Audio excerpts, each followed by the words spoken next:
Anytime you clock a butterfly, I flip a switch, keep a secret, let you come inside. When I run the gamut, but I could never plan it. I keep on breathing when I land it.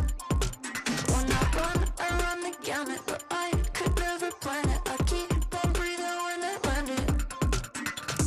If you give me a piece of your heart, you keep easy when we are a part of two worlds. It could be nothing, maybe it's something.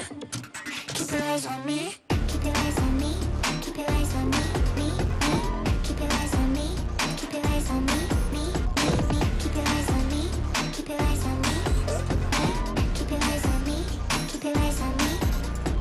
Anytime you clock a butterfly, you flip a switch, keep a secret, let me come inside.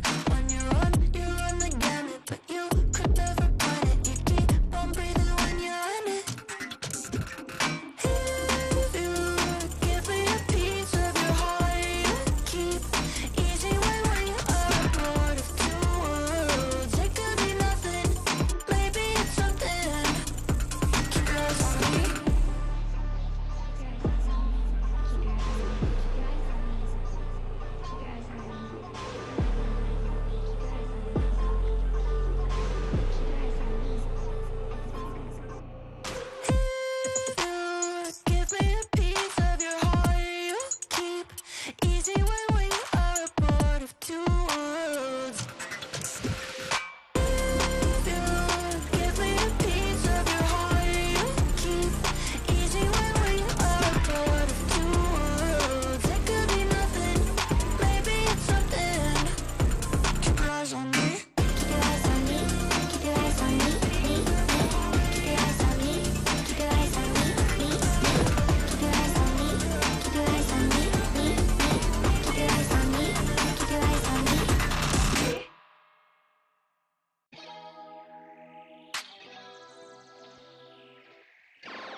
chasing good vibes, chasing good vibes, chasing good vibes, chasing good vibes. Too busy chasing good vibes. I'm feeling good, feeling great now.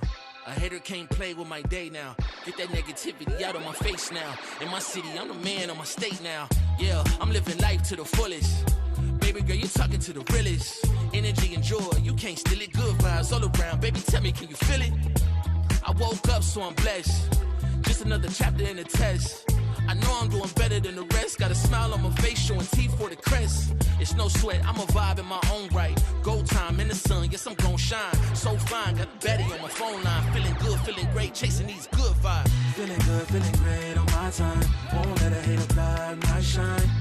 I'm just living my life. Too busy chasing good vibes. Chasing good vibes. Chasing good vibes. Chasing good vibes. Too busy chasing good vibes.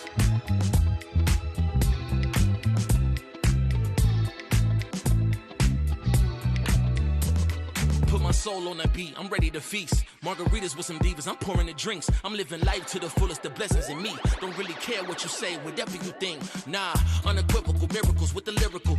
With the homies tryna pop like the cereal. Lucky Charms, got a model on my arm. Go watch on my wrist, garlic parm. No alarm, fireworks, I can feel it in the sky. I got love in my eyes, but there's money on my mind. I see passion and pride that despise all the lies. I've been around the world, so I'm down for the ride. Good drinks, good people, and good times. Fast cars, pretty women on FaceTime. More money, more fun in my life. I'm just chasing my shots with good vibes. Feeling good, feeling great on my time. Won't let a hater blind my shine. I'm just living my life. Too busy chasing good vibes. Chasing good vibes. Chasing good vibes. Chasing good vibes. Too busy chasing good vibes.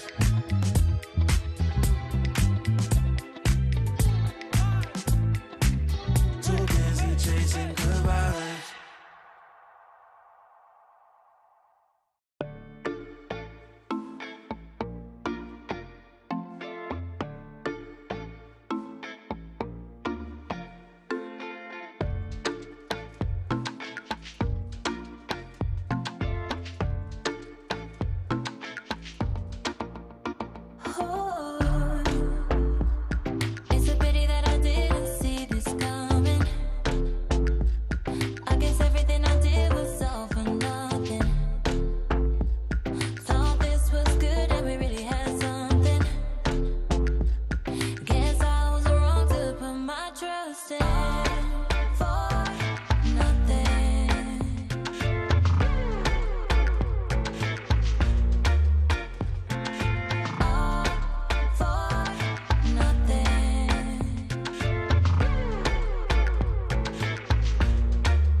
걱정 이건 데자vu 이미 와본 걸까 내 성공을 전부 담긴 그릇이 작아 I can't lose 점수 그건 의미 없는 숫자 내 열의 top 10 거는 식당 해골로 채운 옷장 전부 대스탁 상시주의 red dot 경고는 없어 better not 난 사방에 다 뿌린지 마치 red hot Broken and bruised, what's left to lose here on the edge of forever?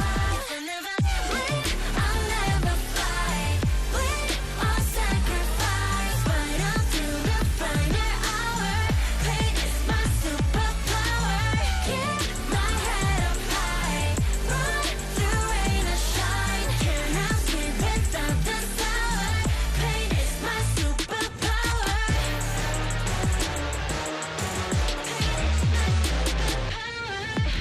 할 말 있음 어서 말해봐. Tough guy 된 혀꼬여서 도망가. 이제는 시시해 gunfight. I brought a blade. They forgot to shade. 날 주워와 맛보게 fade. 빛이 보여 네 bandits. 끝없는 내 rampage. 이게 나니까 절대 can't change. 내겐 없어 plan B. 오직 plan A. 바꿔 pain every champion into champagne. Broken and bruised. What's left to lose here on the edge of forever? If I never win, I'll never fight. Win or sacrifice, fight until the final hour. Pain is my superpower.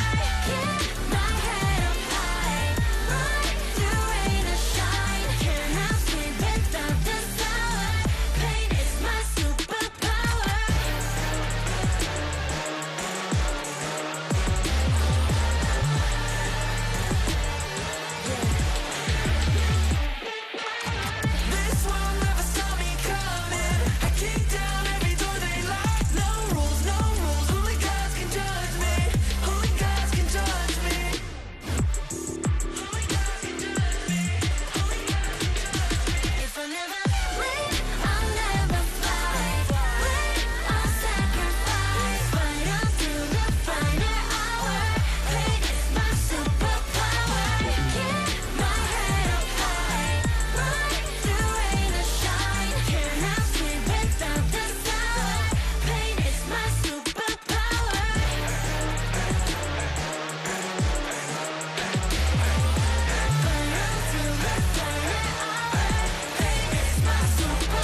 sleep.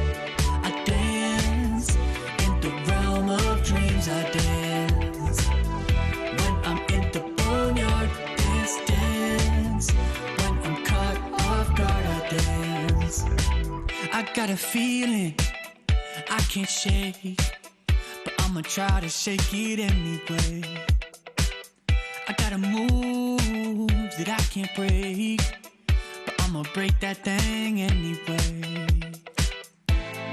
Not gonna tell you twice, we're gonna dance all night. Not gonna rush the beat, we're gonna move our feet. Not gonna tell you twice, we're gonna dance all night. Not gonna rush the beat, whoa. You know I got to wake up and dance. You know I got to get up and dance. When I'm in the backyard, dance, dance. When I'm in the graveyard, we dance. When I go back to sleep, I dance. In the realm of dreams, I dance.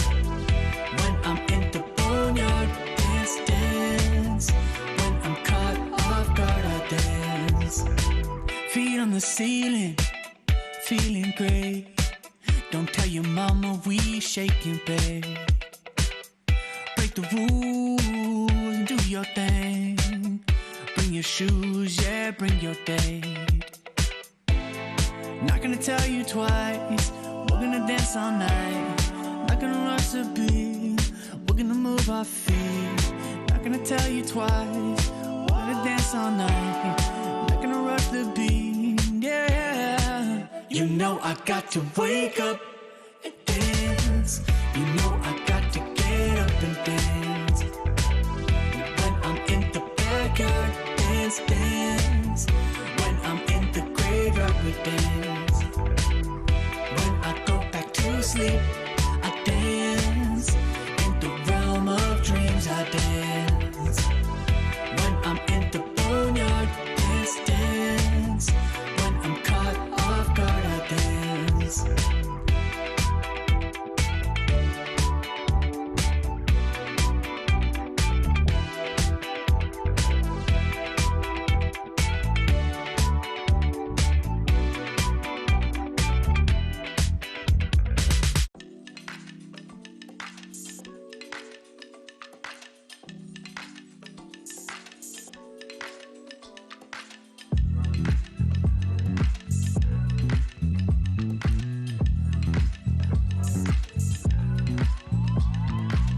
I know you're stressing, right?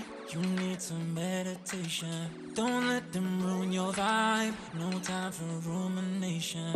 Let's leave it all behind. Take a flight, aviation. Want you, girl, by my side. Let me show my appreciation. I want you here with me.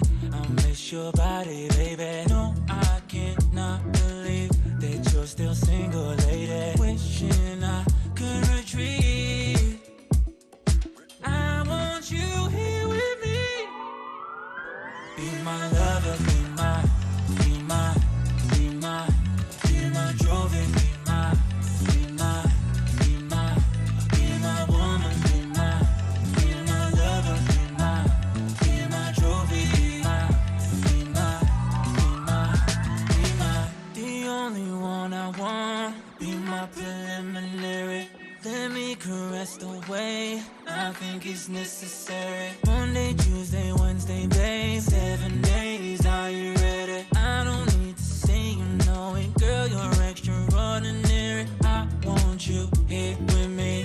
I miss your body, baby. No, I cannot believe that you're still single, lady. Wishing I could retreat.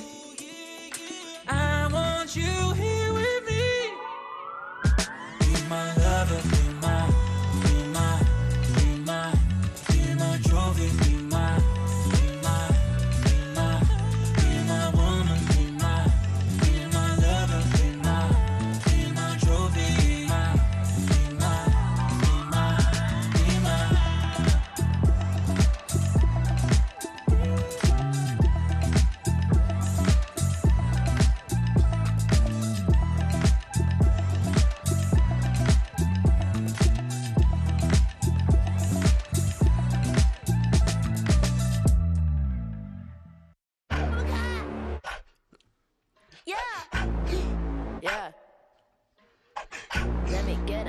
punch. Let me get a punch.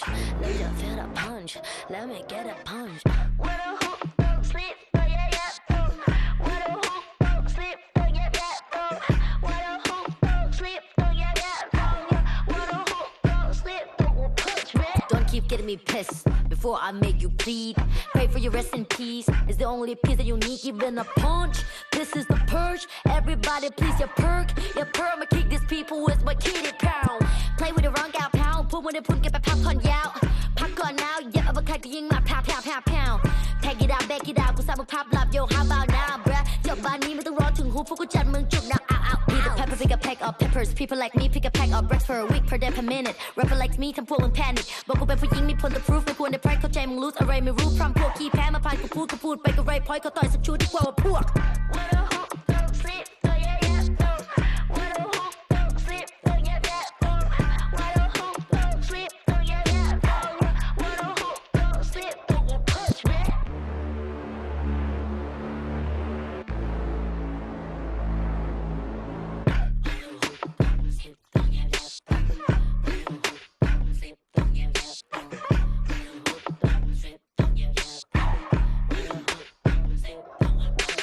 All problems are proved in one punch. All battles are beat in one punch. Put you to sleep with this one punch. ไม่สะเทือนกูสักนิดกูขอสกิดด้วย one punch. ชีวิตที่กูโดนมามากกว่า one punch. วันนั้นที่กูเจอกูสักกับคนมา one punch. One day, one life, one dream, one punch. If you have one shot, better have one punch. Eminem said, Millie Rabbit, I'm the world short. You just catfish. Kevin said, พ่อแม่คือความจริง Separate from the competition. ผลลัพธ์คือ I'm the best, right? What a hoop, don't sleep, oh yeah, yeah, oh. What a hoop, don't sleep, oh yeah, yeah, oh. What a hoop, don't sleep, oh yeah, yeah, oh. What a hoop, don't sleep, don't punch me.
Today is do or die, not just in the sense of teams securing a spot in VCT EMEA, but also in regards to individual players proving they still have what it takes to be able to compete in the upper echelons of the competition. Welcome everybody to day 3 of VCT Ascension EMEA, where we're going to be covering the lower bracket, which means elimination is on the line. I'm your host Ginny, joined with Minnie and Pal, who has once again ruined the height average and the rhyme. You're rhyming names. Yeah, yes. Sorry about that. Are you though? They enjoyed it enough from the first day that they were mad enough to have it a second day in a row. That's all.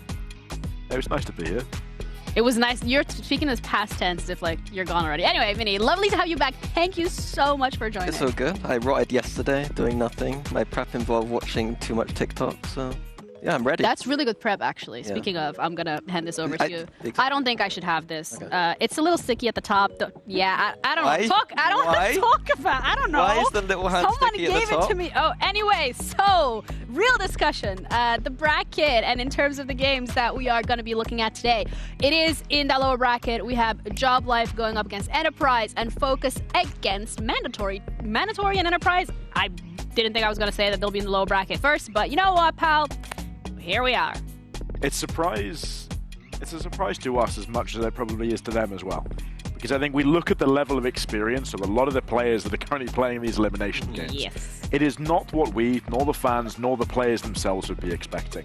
Normally, when you've got players with this experience, they're able to make these deeper runs into a tournament because they've got the systems, they've got the structure, they're able to perform under that pressure. But at the moment, it doesn't seem to be looking like that's what's working out for these guys. But the thing is that I think that following tier 2 a little bit this year, I'm not too surprised by the bracket situation. Right. Obviously, on paper, I think a lot of people will think that, you know, there are players people know the names of, and you expect them to be doing well, but ultimately, the rookies are just the firepower in those rookies. Yeah, they're just beaming. And it's really great that you touch upon the experience and also you touching upon the fact that there are names that people are very familiar with, especially if you've been watching Valorant for a long time. And if you're familiar with the international competition, we have the experience here at VCT Ascension is a little bit, yeah, this is where that comes through. A little bit of a mixed bag. We really want you guys to focus on the column. Is that left, right? The middle column and the right column. Yeah, so that's where we want you guys to focus on, because the names highlighted, these are the players that either have VCT EMEA experience or VCT EMEA experience and international experience. But they're all playing today! And that's the weirdest thing, is you look at just how many aren't highlighted on that left side compared to everybody almost, apart from Fancy on that right side. Right, yeah. They're the ones up for elimination. These are so many names that we've seen competing, winning world championships at some points as well. It sort of begs the question of, right, has the game changed too much? Are they not being able to keep up with this year's meta, for example? Or is it something inherent about the amount of experience and the way they kind of interact as players? I think it's just to do with, well, there's going to be expectations on those players, those tier 1 players. Like, when they lose a round or they lose a match, I think it hurts them more than when, if you're a rookie, like, you're not going to care if you lost because you've got no expectations. So I think that plays into it a little bit. And then just generally the motivation and firepower and skill level is just increasing with these rookie players. As everybody gets used to the game and plays it a bit more, yeah. I think for me, the way that I look at it is the difference between an expectation and a dream. Yes. Right, with a lot of these players that we've highlighted there that have had this top level experience, they expect themselves to be up there. Players on Enterprise, players on Job Life, players on Mandatory, players on Focus that we'll see throughout the day expect to be at this VCT EMEA level, and therefore there's not much room for an over-performance for them. Whereas a lot of these players that are still in the upper brackets, that have this new firepower, that are endemic talent coming into the scene, for these guys, it's all a dream. So they've still got that hunger, they've still got that intensity, and for them, that leaves them that room to overperform and keep going. It also then to me brings a question in regards to, because of this pressure, are they making things too complicated? Because they feel like they have to wow us, they have to prove themselves, they have to make sure that everything is top A, S tier, they cannot make any mistakes, so as a result, you just kind of like get stuck in your own head. I think the philosophical approach for some of the more experienced teams is to lean more on a slightly more intelligent version of Valorant maybe at times, and I do think that the rookie teams are doing a very good job of kind of simplifying and just playing off of their firepower, which is, in a tournament like this, it feels like almost like in a weird way like tier 2 champs, where like form is everything, and just having good vibes and form and shooting heads is just everything. Yeah, I think that's the point that you made there about, right, kind of the, quotes, intelligent approach to Valorant. These experienced players, they like more of their systems, they like more of their structure, which is often what people like us would credit them for, because they've put thought into it that allows you to be consistent. But when you get to these events, right, at the end of the year, where everything comes down to it, actually the ones that have just a bit more certainty, a bit more intensity with, right, a singular intention about what it is they want to do, they're the ones that actually can perform better when that pressure is applied. They keep things simple. Can I ask you a question? Yes. Well, if you were to build a tier 2 team, okay, what kind of blend of players would you have? Whoa. Like, would you like rely on, like, for me, I would just have a boaster, like, yeah, and then I'd have 4 just rookie superstar firepower. You definitely still need the leadership. Like, I think that's important. You need an IGL that has an understanding of the way they want to play the game. You can't lose that coordination, that vision for how we're going to coordinate in the server. But I think, especially in tier 2, I would probably go one more experienced player as like a kind of secondary leader to keep everybody up to the standards. But I agree, I think the majority still needs to be decent firepower. Yeah, so the first game that we're going to have today is Job Life Enterprise. Enterprise is a team that has a very much large amount of experience on their side, but it seems like that is not necessarily playing in the server the first time we saw them, but maybe they're changing things up for today. Let's find out what they're thinking ahead of their matchup with Ginny. Our first matchup of today is Enterprise against Job Life. But ahead of the competition, we thought we'd catch up with some of the players of Enterprise, first of all, to see how they're feeling ahead of the game. Zeke, how's it going today? It's going pretty good. I'm saving energy for the game. Respect that. Speaking of the game, you guys have a lot of experience on this roster specifically. How are you going to make sure that that is an advantage that you can fully make sure comes to life on the server today? I cannot sure how to answer that question. I think, like, we're just gonna play our game. Yesterday we choked, so today we just have to, from experience, you know, learn from mistakes and just go into the game. What is the biggest takeaway then from the mistakes you've made yesterday? That we just didn't play to our level. I think that was the biggest takeaway. And how do you like lock in to make sure that that doesn't happen today? I think everyone came today with very good energy. I think we, like, you know, adjusted the room temperature, like we did everything to make players comfortable. So that's how we are fighting this. And today, like, so far it looks amazing. So I'm hoping for a very good game. Likewise, good luck out there. Thank you so much for your time. Their opponents is going to be Job Life, who are in the room just next door, so we're going to go check in on them as well. It's really important to keep into consideration, however, that they have been nerfed a little bit when it comes to their roster changes. It's been musical chairs, so to say, this year. I'm going to find this doorknob at some point. So they're ready as well for the interview. We're going to head over and see what they're feeling like ahead of today's game. We have 2 players to interview. Hi, are you good down there? Yes, hello. I can stand up for you, no problem. Yeah, actually, that'd be really great. Thank you. All right. So both of you, I would love to have a bit of a conversation when it comes to this roster specifically. You guys didn't have too much time to get everything together. You've been nerfed, basically, ahead of this competition. So how do you deal with that in terms of remaining in the right headspace to not let outside factors that you can't control affect you on the server? I would say we just focus on ourselves, you know, we focus on making like 2 new subs for us like comfortable. Basically want to make them like shine. So we don't focus that we're nerfed, we just focus on what our strength's gonna be for the games. We're just gonna go with like, you know, freestyle, no pressure, no nerves, just gonna show our potential and that's it. There's the right headspace to be in, but I also want to talk about the game that you guys lost earlier this time around. It was a 2-0 for the side of Ulf. What was your biggest lesson from that game? I mean, I think, first of all, I think they were a really good team and probably like the best team in the tournament right now, considering what they did in Challengers 3 and the tournament they played in Red Bull. So, like, we are not that, like, down, I would say, after this game. And the main thing for now is, like, this might be, like, either the last game for us or a start, like, for a really good run. So, I guess it's all about, like, having fun and playing like we want to do. All right. Well, thank you so much. Good luck and have fun, both of you. Bye.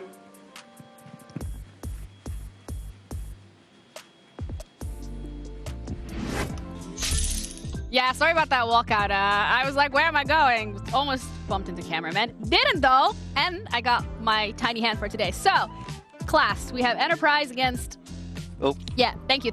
Job Life. So both of these teams are playing against each other today, and I would like to start with Job Life specifically because they have had quite the good year so far. A little bit of musical chairs when we're talking about the roster changes, and then you come into this competition and you get nerfed. Yeah, it's not from a coaching perspective, especially the way that you want to come into a tournament. It's not what you want as a player, whether you're still included in the roster or whether you're not. You've come off a fantastically dominant year. You see 2 first places, a 3rd place across all 3 of those stages regionally, and then even still, right, pretty good success rate at the EMEA challenges level. And then everything kind of collapses. 2 of the star players within your team, Chiwa, someone I'm obviously a big fan of as well, and it's gutting at that final moment. You don't get to show the best version of yourselves. Yeah, but you, Mini, actually ahead of the game that they played on the first day of Ascension, were touching upon the fact that you were wanting certain individuals to be the ones stepping up to the plate and them being that spearhead for the roster. And I feel like that did happen. It did happen. Like, Starzo was leading from the front. He had the energy and he was fragging out. And despite that, they still weren't able to win their last game. So I think we have to be very realistic about Job Life today, that they are going to be the underdog today. Yeah, I feel like that's also maybe like a little bit more of a difficult pill to swallow as the roster, where you're like, we're coming into this, we've gotten first seed from VCL France, and then unfortunately we get these issues with our roster, and now we're going to have to, try and make it work, but they're going up against Enterprise, who is not suffering from the same consequences. Instead, it feels like they're suffering from making things a little bit too complicated. Yeah, so this was something that I was looking at was, we mentioned it last time, their attack sides were a little bit, lackluster? They're a bit lackluster, yeah. So you can see here, like, they've been strong all year with their style. Yeah. The last stage 3 thing, they're already kind of qualified for this tournament, so I don't really put too much stocks on the stage 3 results. But yeah, when it comes to their approach, you can usually see the approaches of a team from their attack side. And the way I describe it is a 4-1. And that means that they're going to have a group of 4 on the map and then 1 person lurking.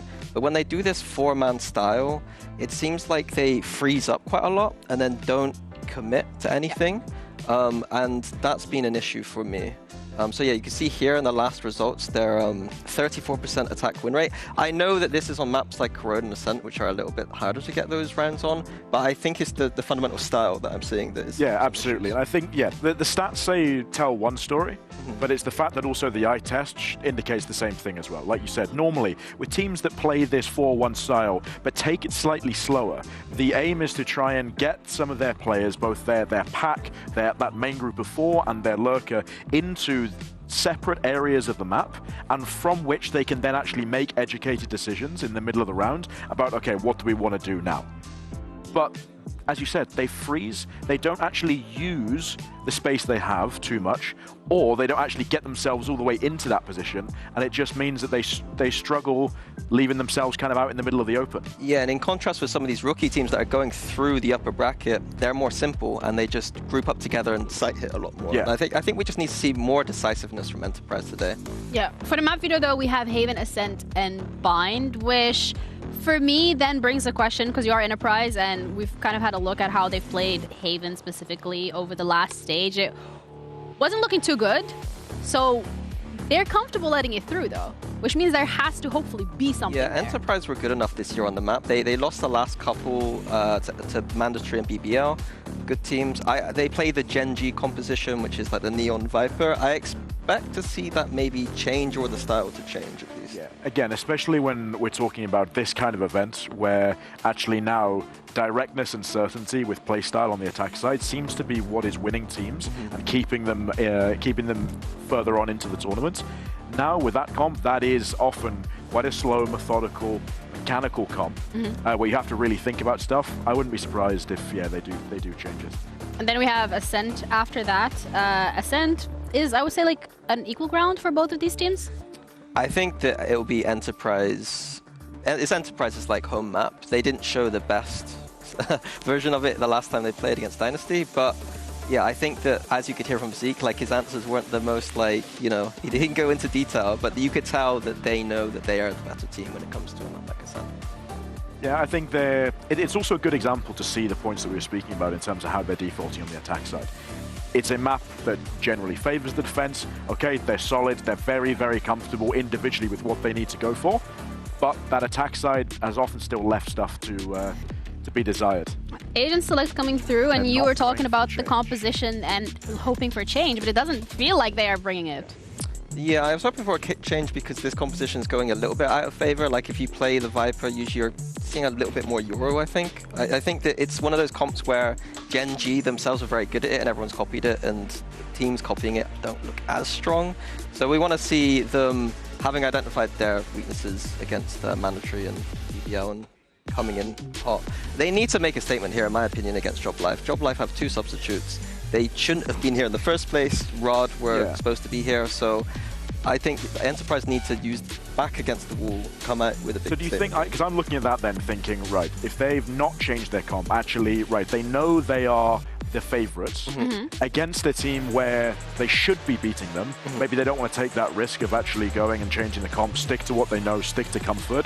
Right, we've got enough of our structure, they can't compete with us on that level. Just make sure that we avoid making any drastic mistakes, and it should be enough for us. But to kind of be devil's advocate then, it's like JobLife has also seen them play this before, so they know what to expect from that as well, which means if there is any prep, which obviously there will be, they will have counter strats ready and available. That should make Enterprise's life, if anything, more difficult. It can, absolutely. It will make it more difficult than just giving them something completely different to adapt to. And then you start to look at, right, team psychology of, okay, are they a team that actually would rather just stick to their guns, they know what they're doing, they're confident that even if the other team preps, they're still going to win, or would they make it even more difficult for them? Well, to see whether or not the team psychology plays out for both of these rosters, we are ready to head into our first map of this elimination game with Enterprise against JobLife with our casters, Mitch and Tom. Thank you very much, Ginny. Yes, it's time to get into this matchup elimination here at Ascension. I mean, one of the biggest days for these teams, a lot of pressure, and they've only had that one game here in the studio. It's a really big day for these guys. We're losing a Champions finalist on, like, what, day 3? Yeah, I almost said 2 because we weren't here yesterday, but day 2 for us. And already somebody's going home. It feels a little bit off, but I don't know. I'm excited to see what they brought. Obviously, for JobLife, it's still very much you kind of have to keep things to the basics. You're trying to go with what you already know and love for some of these players, and everybody else just filling in the gaps, which I think is the best way that you can possibly do it. On the other side of things, I also agree with the desk. I was kind of hoping that maybe we get a compositional change, but again, clearly sticking to comfort over going for anything new. Now for JobLife, an attack side start for Enterprise, I think favorites for most people, but you have to imagine JobLife expected the Ascent to come through here today, and with Haven up first, maybe they've got a chance. A sneaky play inside the orb on C long, but as that will fall, it's time to push forward, giving up control of Garage. They need to take this long control, and it's Shin who stands in their way. He finds one before falling, and the whole squad comes through to trade. I love that from JobLife, the adaptation. And now they go back to the C site for a plant, but it's all up to Cadaver to keep that space, and he falls to Zeke, leaving it to a 3v3. Yeah, that's a tough loss to take. Like, that was the advantage, sort of slipping away from them in that battle. The aggression not working out, and a nice shock dart has already left Starzo incredibly low. Stonesy looking to push aggressively and has Starzo alongside him. Gives that man advantage back, but they have not given this up just yet. Zeke with a chance to catch players once again. The dart could be perfectly placed, but he's caught with it in hand, leaving Yaz as the only one left alive. And well, it's JobLife to get that pistol onto the board and start things off strong. I don't mind this as a start, though, for Enterprise. I like the idea inside the orb. When they don't get contact, they realize we can go back or forward, but we got to make a decision. They do the right thing, but it's JobLife adapting to take that fight to them. It doesn't allow free space to be taken. It doesn't leave those players from Enterprise in the back of their minds. Like, if Shin still has long control, he can go Garage and group with the team, but the whole round you're going to be wondering, can we peek long? Is it safe? Is it clear? Instead, they take that fight early. And again, you see the opportunities for someone like Cadaver to make that round even more convincing by going deep towards the spawn. Obviously, he gets caught, but a close one in the end. Ultimately, Enterprise left with Classics will be presumably a 2-0 start for JobLife. They've invested heavily. While this is just Classics, are we going to talk about who you're supporting today? I'm an impartial commentator. I think we know that. We always know that. Should we say who you have dinner on the line against? Is that coming up? That might not feed into my impartial narrative I was spinning there, but sure, yeah. Myself and Pal had a little conversation in the green room, or the blue room as we're calling it, earlier on today, and Pal seemed pretty convinced that it will be Enterprise taking the dub here today. I, on the other hand, I have faith in Cadaver. I think he came in as a stand-in and looked absolutely phenomenal in their games earlier. You have faith in just Cadaver? I have faith in the rest of them too, but most of it in Cadaver. I mean, Seaboff, obviously, we saw him in the main league performing very well. To the second great ace. It might do. It might do. Is there a what are you trying to imply? Of certain players? Like, say, for example, if maybe Hype was playing in this tournament, you'd also have a lot of faith in his team. Well, you know, I was a big fan of Hype on Apex just because the Apex team, whenever I think you they've got a lot. him, it seemed like you're a hater. There was a few nanos that maybe, you know, could have been the funny thing is, he'll definitely see this as well. He always does. Every time you get a DM. You know I love you, brother. That's all that matters at the end of the day. It's what you and me know. I always believed in you at every point. That's absolutely not true.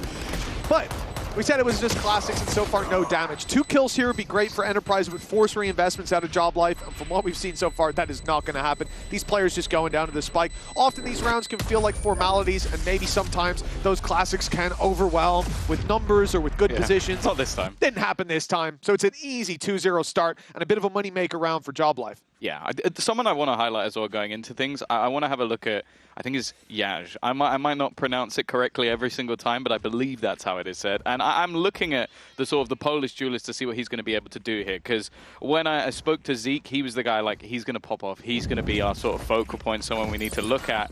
And I think you see the experience across the rest of the team. Like, we know what we're getting from Killer, Zeke, Doma. Like, they have been around the scene for a long time.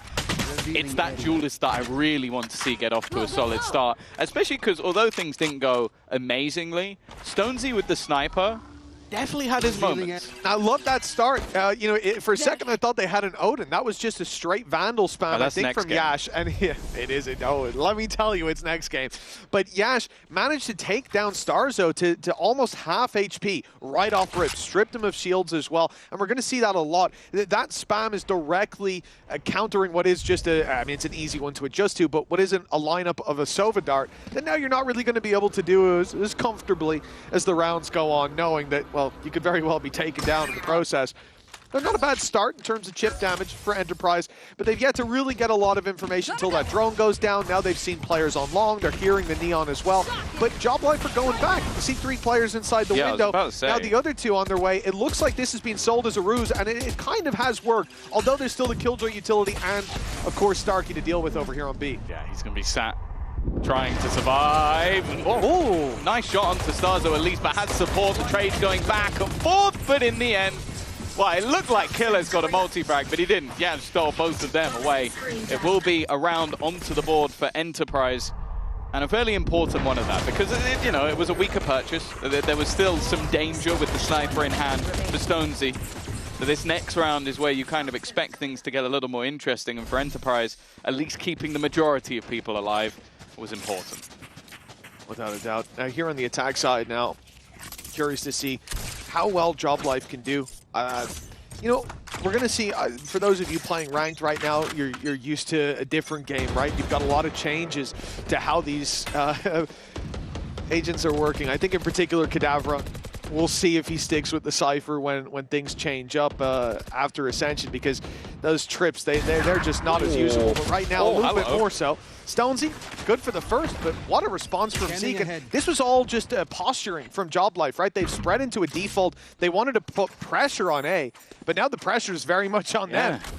Right, in the game we saw from Enterprise already in the tournament, Zeke was the man that sort of sat at the top of the board. Some quieter performances elsewhere, but he was showing that the man who was a previous Champions MVP back in 2021 definitely still has some of that individual brilliance.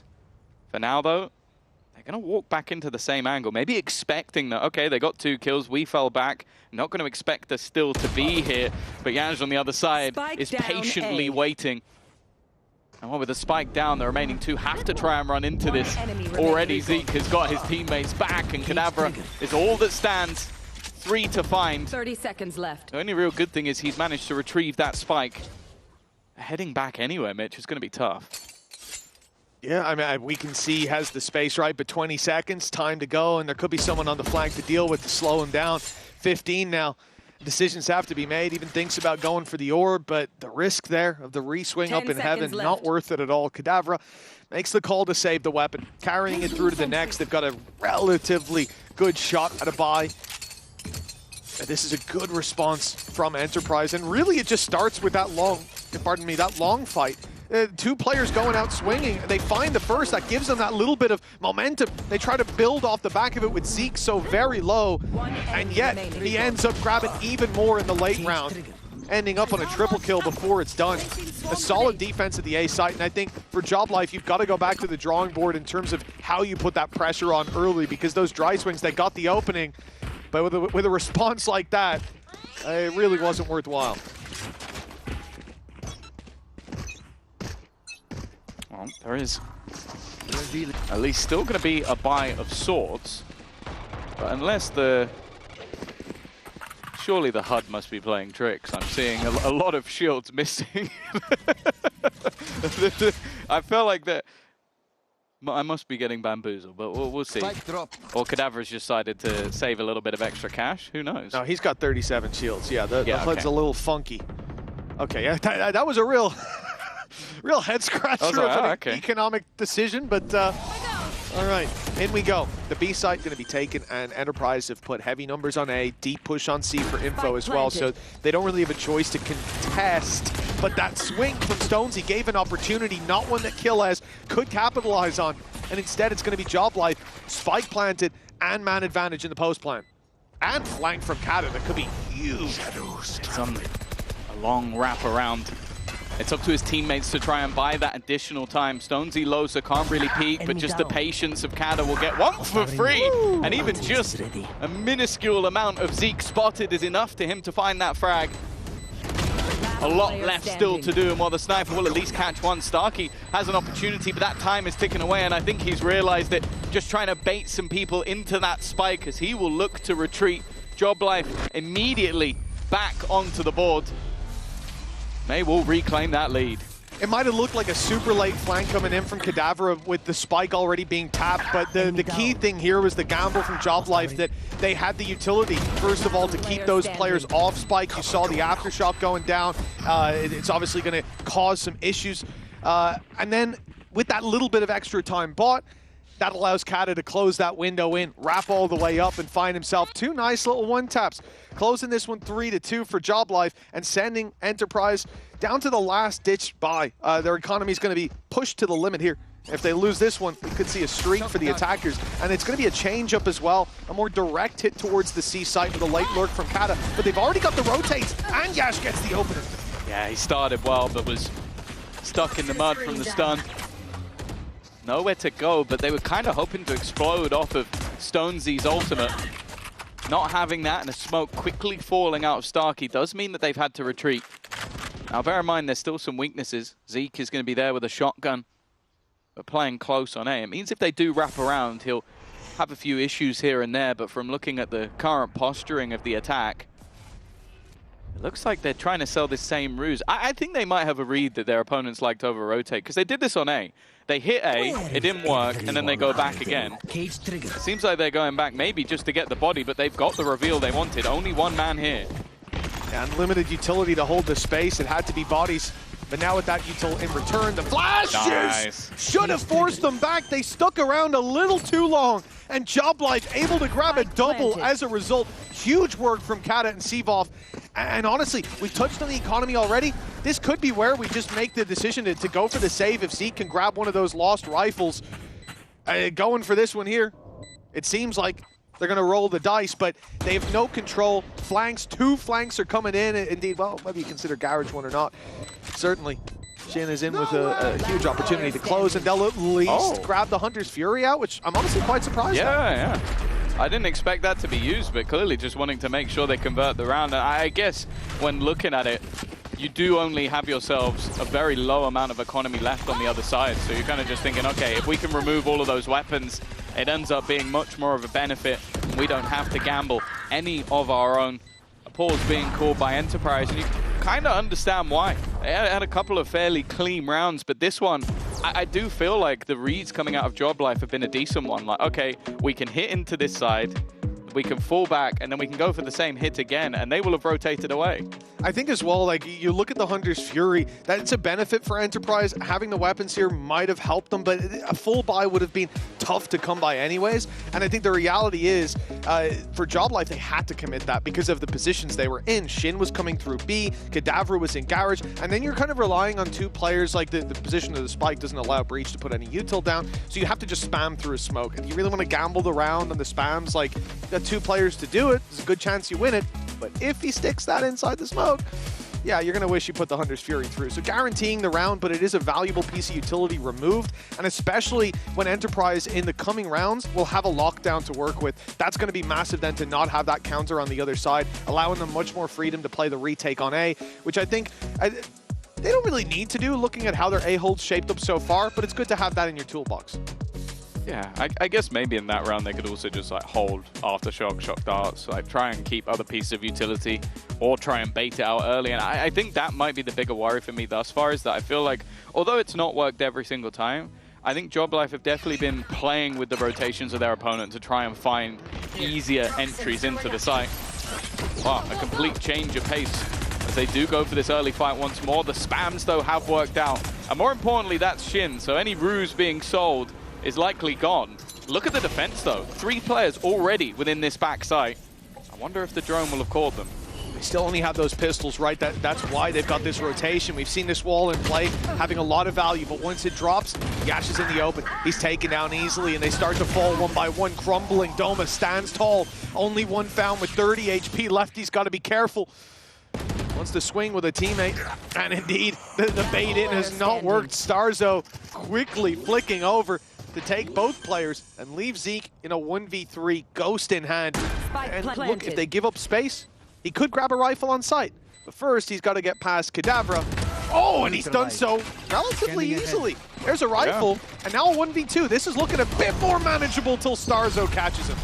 I feel like that was almost a Starzo eco peak versus his old teammate. And he said that he was one of the people he was looking forward to play against in this tournament, and he's definitely got his wish. Again, though, I think something I'm impressed with so far in this map, and something I think they struggled with a little bit more so in their last, is the mid-round calling. I think when you have a team that has pieces missing or has got new pieces to the puzzle, what they did in this round was basically they go super aggressively, they lose their controller, but once they get the site, it's the bait of the spike. Like just tapping it and expecting peaks. Everybody was ready, everybody was prepared, everybody was on the same page.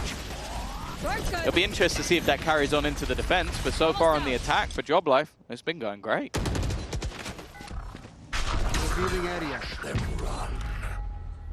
5-2. Investment from Enterprise. A lockdown soon to be online with no counter on the other side. It could help them if they have to play a retake on a site. And with Job Life putting early pressure on A, keeping 3 in position, this is a big gap in terms of the info Enterprise are working with. The drone's going to be sent out on short on A to try to make up for that. It spots that no one's here. That's also heard by Kadavra.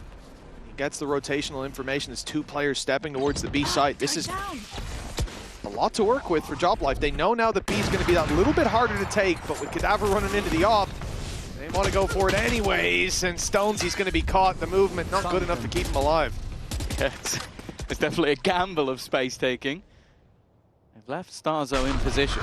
Scatter. And the TP. Is he going to stick that with the spike? It looks like it. Zevov waiting, and I guess that was the plan. Just leave as many pieces behind as possible. And then get themselves into the post plan of the A site. Timing here is going to be everything.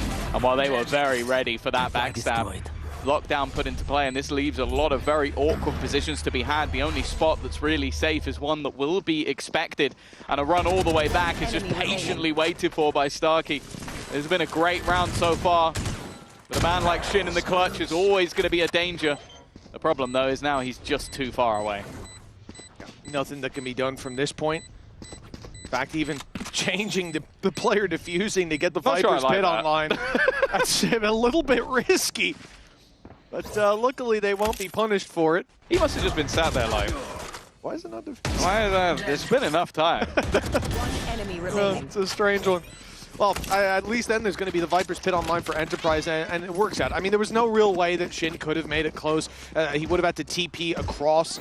I think it was Yash holding long, and then there'd still be an extra player on site. So no matter what, I think that was going to be one locked down in favor of Enterprise, and they do well to get the ulti online. We come into this one, Job Life obviously still able to make that investment, stuck on the 5 rounds, but this was a necessary bounce back from Enterprise. They lose that round and this gets out of hand real quick. Instead, they've still got a chance early on here. Drone use super early because they feel that pressure coming down with the smoke, and it's a good job. Yash now going to be backing off a little bit. He's got a second position to play with Op, and it should be an opening pick for him. Waiting to see, though. I imagine the breach flash is going to be popped. Oh, a bigger problem. They've lost a player on B, so he may even lose his support in a moment. And in fact, Job Life had decided, you know what? We don't need to commit to this anymore. We don't need to take this fight. Viper's Pit down, and one that if they can get space, could easily wrap him from behind. Instead, though, they are just going back to where they found that initial pick. Starkey has definitely had some trouble at defending this site. Darn's going to be thrown through. Looking like they're going to try and wrap on him. I think they're almost given no choice here. I don't think they necessarily knew where that pit was until just this moment. Yash taken down by Shin. I don't know if he was even spotted by Stonesy, who looked very quickly to be moving towards spawn, and the B hit has ended up working out. So, trouble defending it, but Starkey's coming back in to retake before the spike is even planted, and he's done so much to keep Enterprise in this round. Hit dropped, but timing works wonderfully. Right here. They are being caught off guard time and time again. Stonesy spotted the barrel. That will at least be one for free. Does he expect the second? He does, and he's done well. Sivov combines alongside him, and what was getting incredibly dangerous for the side of Job Life is saved by the Ukrainian. At the very start of the round, we saw that pit go down, and correct me if I'm wrong, but there was no deep information from the attacking side towards that A site, so they might have even thought that it was there initially. Then they go towards B, they pop the drone, confirm it's not there, and only when they step into garage do they see where the pit is. So I think that's really good thinking on their feet, realizing that what looked to be the initial plan, go through garage, pressure C site late, after you've already taken down the Killjoy early, it ended up having to be an adaptation that worked out. Because they took Yash down, they opened that space. Good attempt by Starkey, but not quite enough this time. Now we see Job Life resetting towards this A play. But last time, it was an operator. This time, Enterprise don't quite have that level of investment. Yeah. The ult could help them out a bit, but very situational. Oh, wow. Clearly being methodical once again. The battle of the Sovas, the battle of the X Ascend. This time, will go the way of Zeke. I've heard MBS is watching with love for all of his children, is the quote that he said when I asked him who he loved the most. Difficult question, although one of the teams does technically have 2 of his ex-players, so I feel like he should be rooting for that one, but we'll move on. I digress. In this round, heavily favored to Job Life, especially with the Rolling Thunder available. Info will be garnered, but nothing really to stop the post plant other than a little tickle damage. Well, it ends up being a lot of tickle damage. The vulnerability leading into a free pick from Killaz. That was really nice. Kind of good with the sniper, right? Yeah, he seems to be locked in, that's for sure. Doma stepping through this smoke. He's going to have a teammate coming from window, but the Rolling Thunder catches him just in time. He's thrown up into the air and out of the round with Killaz in a 1v3. He did well to find one with the classic. That player was in a snake bite, hit by the vulnerable. This time, not quite the same. At least he's got the rifle. That Another stun is pixel perfect. 7-3 now. Job Life. They've got that commanding lead. That was a good round by Sivov. I think obviously when you're up against a low buy, sometimes you don't really want to be using ultimates, but I think that was necessary. And yeah, a disgustingly quick shot from the sniper. A little bit unlucky. Doma was very close to being through. And I like the fact that you actually see Stonesy was watching the window, because that was the one place they were vulnerable when that Rolling Thunder went through. But he was very aware. And after, as I said, some okay rounds in their last match, but ultimately a bit of a shakier performance, he's looking very good in this game. Yeah, it's always good to see that resurgence. A little bit of extra comfort built especially up. With his role as well. He's just been diving into sight. So to be positive, fair play. Yeah, and had his mark on a couple of big rounds, giving Job Life this lead. Shock Dart goes through. Utility stands its ground, just on the edge of it. Here. So this Behold, well, it doesn't need as much nurture and care as you sometimes would. With Alarm Bot and the drone, which has now disappeared, there's going to be a gap at least towards Garage, but with the B site still held down by the Alarm Bot, they can cover that in with some manpower if they want. They're not. They're going to leave it open. All of this map has felt like Enterprise really trying to grasp where Job Life are going to end up. And I feel like a lot of the time they've ended up wrong. Now with the utility still in play, they're very quickly going to realize that they're trying to push into the site, but it doesn't matter. Stonesy again is going to get the opener, but the rest of the team haven't necessarily dived this way. The ruse, though, hasn't worked.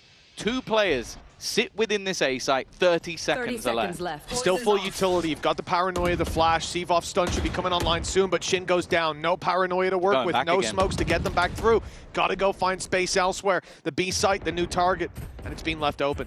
That Alarm Bot still standing late in the round. Might give them the information. In fact, it won't even. The plant is now secured. They'll know they're not A-Link, though, and that's actually fairly important. They know they're not aggressive there. Could be a push around the backside, but that's now being cleared by Starkey. And a ton of information to work with. The only gap is this play coming through from Kata, but there is even a turret. Wow, okay. The turret's got it on lockdown, and Kata can hear it. He wants to try to get ahead of it, but barely misses the shot. Starkey surviving. Seavoff does well. Wrapping around that backside player up top is not going to be caught as Starkey finds his third. Starzo's left alone, and he won't even get another to add to the tally. It's Enterprise bouncing back with a fourth. They can still make this a decent half. Yeah, good round from Starkey again. Like, he's definitely had his moments in this game thus far, and you can see that they're being a little bit more hesitant with their rotations. Like, the early pressure into B wasn't enough for them to rotate off A. They expected the double back, and then this one was a little bit more panicky from Job Life. You had to go running, and that was where they were able to just play the retake as a squad with those extra numbers.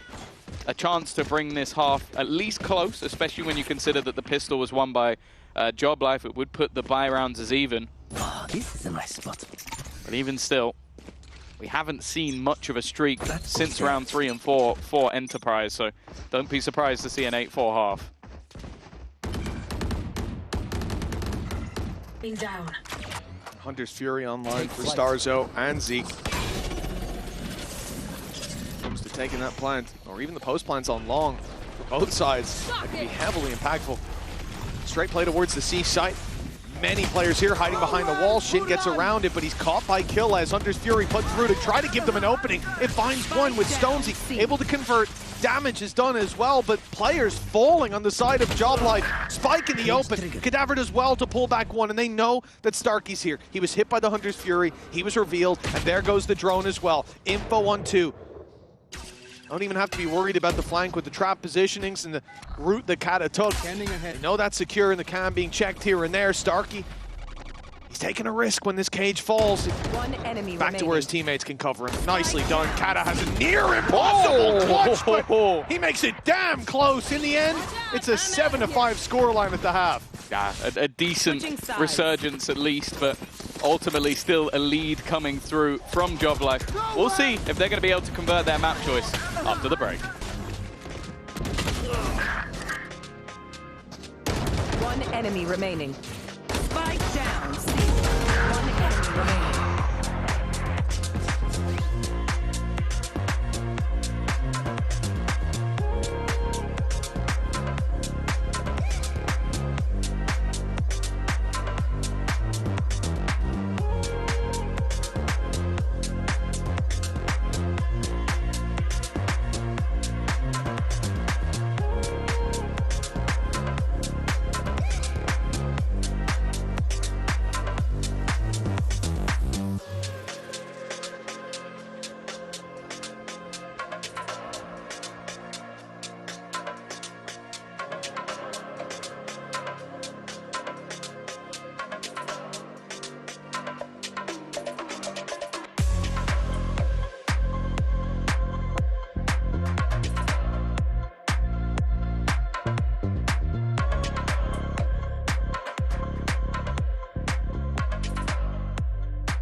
Welcome back, folks. It's time to find out how this story ends on map number 1, the map pick of Job Life, and they do have the lead after the halftime, 7-5, but it has been a close affair. But do you remember how many rounds they got when they played the defense versus Ulf? Well, that was Ulf. Okay. It wasn't. But do you remember? I don't remember the number. 2. It was the pistol in the 2. second round. They really struggled. And I think that's going to be the case with a team where you haven't had much time to practice. The synergy of the defense can be very difficult, but they've started off strong once again with the pistol. Shin already with a double from up top and Kadavra to support. Conversion here would give them a much bigger buffer.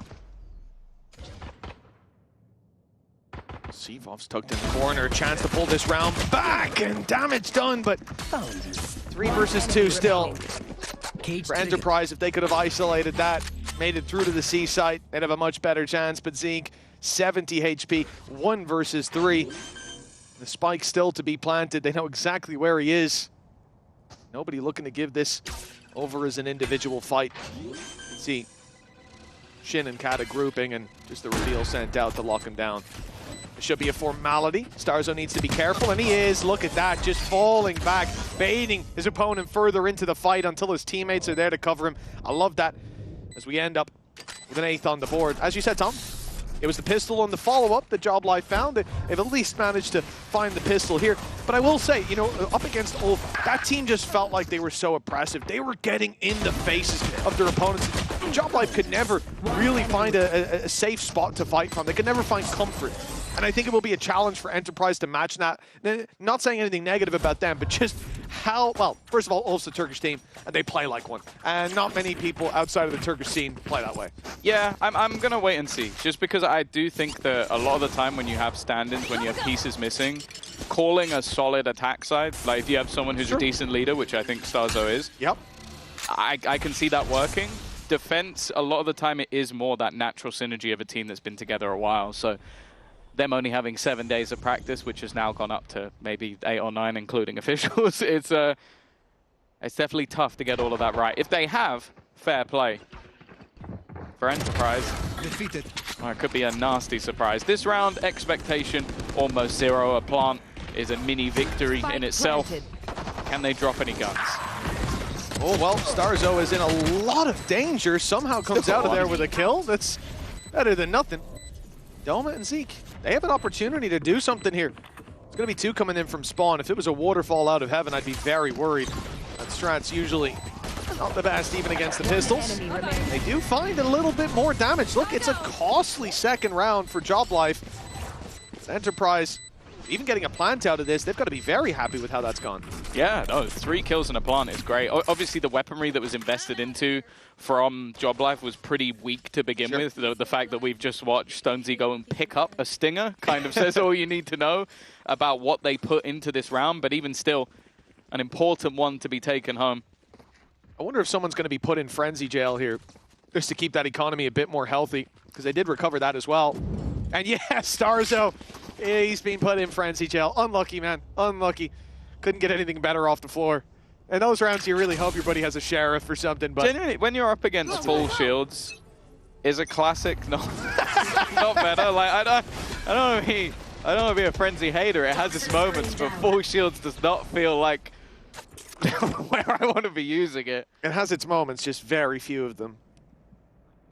We'll see. Maybe they'll prove us wrong. But this is I don't want to say a chance. This is a necessity for Enterprise to get themselves back into this map. As said, I think the attack side is where they can definitely have their run of things, but versus mandatory last time out, it didn't exactly go to plan at 5-7 attack side, which definitely wouldn't be enough here. You can see the info gap for Job Life. They had to put down a cage on C-Long just to clear into Garage. Once that cage falls, you're not going to waste all your utility, so giving up the C side instead to hold on to the Garage control. Gambling here that the play will be towards B. Starzo, he is not safe. He is dying. Corner. He's dead. Oh, 1 HP. And he goes back in. That was all right. Now here comes the drone. The funny thing is, that was Killer's own wall that let him survive. I guess he just thought no one's going to sit there for that long and go down to 17 HP. So I get it, but It shouldn't play a part at all. The main thing will be Cadaver. The one rifle, he knows that they're on the other side. The only thing he has is the element of surprise, and guess what? They weren't surprised. Waiting on the other side. Plant going down very late. Doma with a chance to just clean up here. That frenzy from afar stinks. And well, a clean round from the side of Enterprise, exactly what they needed. Oh, that's a huge one. Yeah, a flawless round, building up a lot of credits for that attack side. And I think really they did well, whether intentionally or unintentionally, in finding that gap towards the C site. There was pressure put in early towards Garage. No real responses coming in from their opposition, and they just kept pushing the boat until they were out at sea. For Job Life, still a 3-round gap though, quite a bit to play with. And Stonesy, he's come in on the operator. Yeah. This is going to be a big factor if it's challenged. Already I can see Starkey towards the C site, but because it's an Omen, I'm not expecting them to just go wide out. That's why they save so much cash. I was looking at it and just like, okay, you've saved so much not investing anything really, but they really want that sniper, and I can understand why from his first performance. I think it was on the bind. He had a really good operator. Cadaver already under pressure. Cage triggered. And a lot of this is, I feel, going to be on Killers to keep control of that A site, not allow any information to go the other way. It means they can roam the map almost for free. The reaction, though, from Job Life is to get aggressive on C long. Yeah, they put that cam down deep, spotted nobody, and now tucked in the corner as a result. It's going to be something to deal with if Enterprise go this direction, but you can already see an exodus of this side of the map. Enterprise moving towards A. The drone's already going down. It's going to spot them as well. That's not ideal for the attackers. They wanted to catch that timing. Maybe even send Job Life rotating towards the B site, playing a little bit lighter on A. Instead, Starzo's going to be here. He's got backup. He's getting straight into the smoke. Look at where Cadaver's gotten to. That play down C long, the presence seen on A, it initiated his timing, and he is right behind them. That turret is not covering him. He'll get to peek out the window. Hell, if he goes to window now, there's 4 players looking the other way. This could be an absolute massacre from Cadaver. He's got freebie after freebie, and a double pickup. The spike planted, but who is left to defend it? As these players have fallen, they look for control elsewhere. Stonesy, he's going to be caught up close, but there is a big retake coming in on B. Yeah, where does Zeke even go from here? It's like you're completely surrounded, and Kata is just waiting on the other side. They're defusing the spike, and while Zeke just has to go for an all-in play, there's nothing that Doma can do from this situation, and that is going to be a round that I think they're going to watch back 100 times over and wonder how on earth Cadaver managed to get that far with nobody noticing. It is literally just that drone. The fact that the drone found the control on A, saw a controller there, that was the player, let's keep in mind, that was towards C earlier on. And so Kata immediately goes, oh, well, if he's gone from here to there, chances are I've got a bit of space to work with, and his timing was perfect, slipping into spawn just as they came back to check it. We had the criticism on the first day of players not clearing that C long push. Well, Enterprise did. They just missed that timing by half a second, and that's what ends up basically crumbling the round. By the way, look where the alarm bot is this round. Interesting. They seem to be worried about a C long push. I think they've gone, right, that's not happening again. The problem is they've lost their star duelist on the other side. It's a fight versus Starzo. Aggressive push from Stonesy.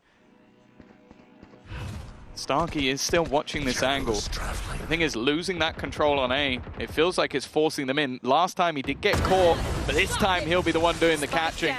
Deep gone, escaping around the corner, and there is no chance for a refrag.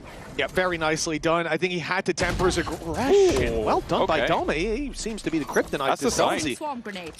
To open up the C side completely. Lockdown coming through, but there is a Hunter's Fury to counter. It's a little far away, but now making it to the back of B site. They decide not to commit it. They're going to give up the space, leaving Kata to try to find something in Garrett, and then it comes in late, denying the plant instead. They're looking to buy as much time as they can. That's a great tag, and not quite the finisher.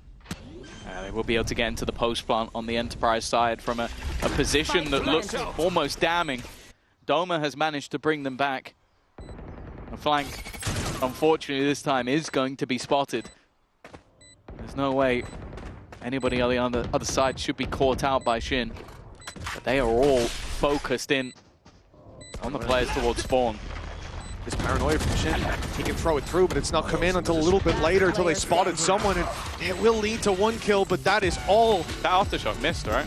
I think so, yeah. I think that was supposed to be a little bit deeper, and because of that, they were just able to sit in the corner. Like, you run it, like, I agree, the paranoia would normally go through, but you've gone, okay, that's clear, I don't need it for that. Yeah, well, I mean, they were waiting, right? They're waiting until they see someone. They don't want to just throw paranoia to clear an angle. They want to hit it for a kill, so they wait until that first bit of contact, but exactly as you said, that angle's not clear when they expect it to be, and both players on the close right getting caught.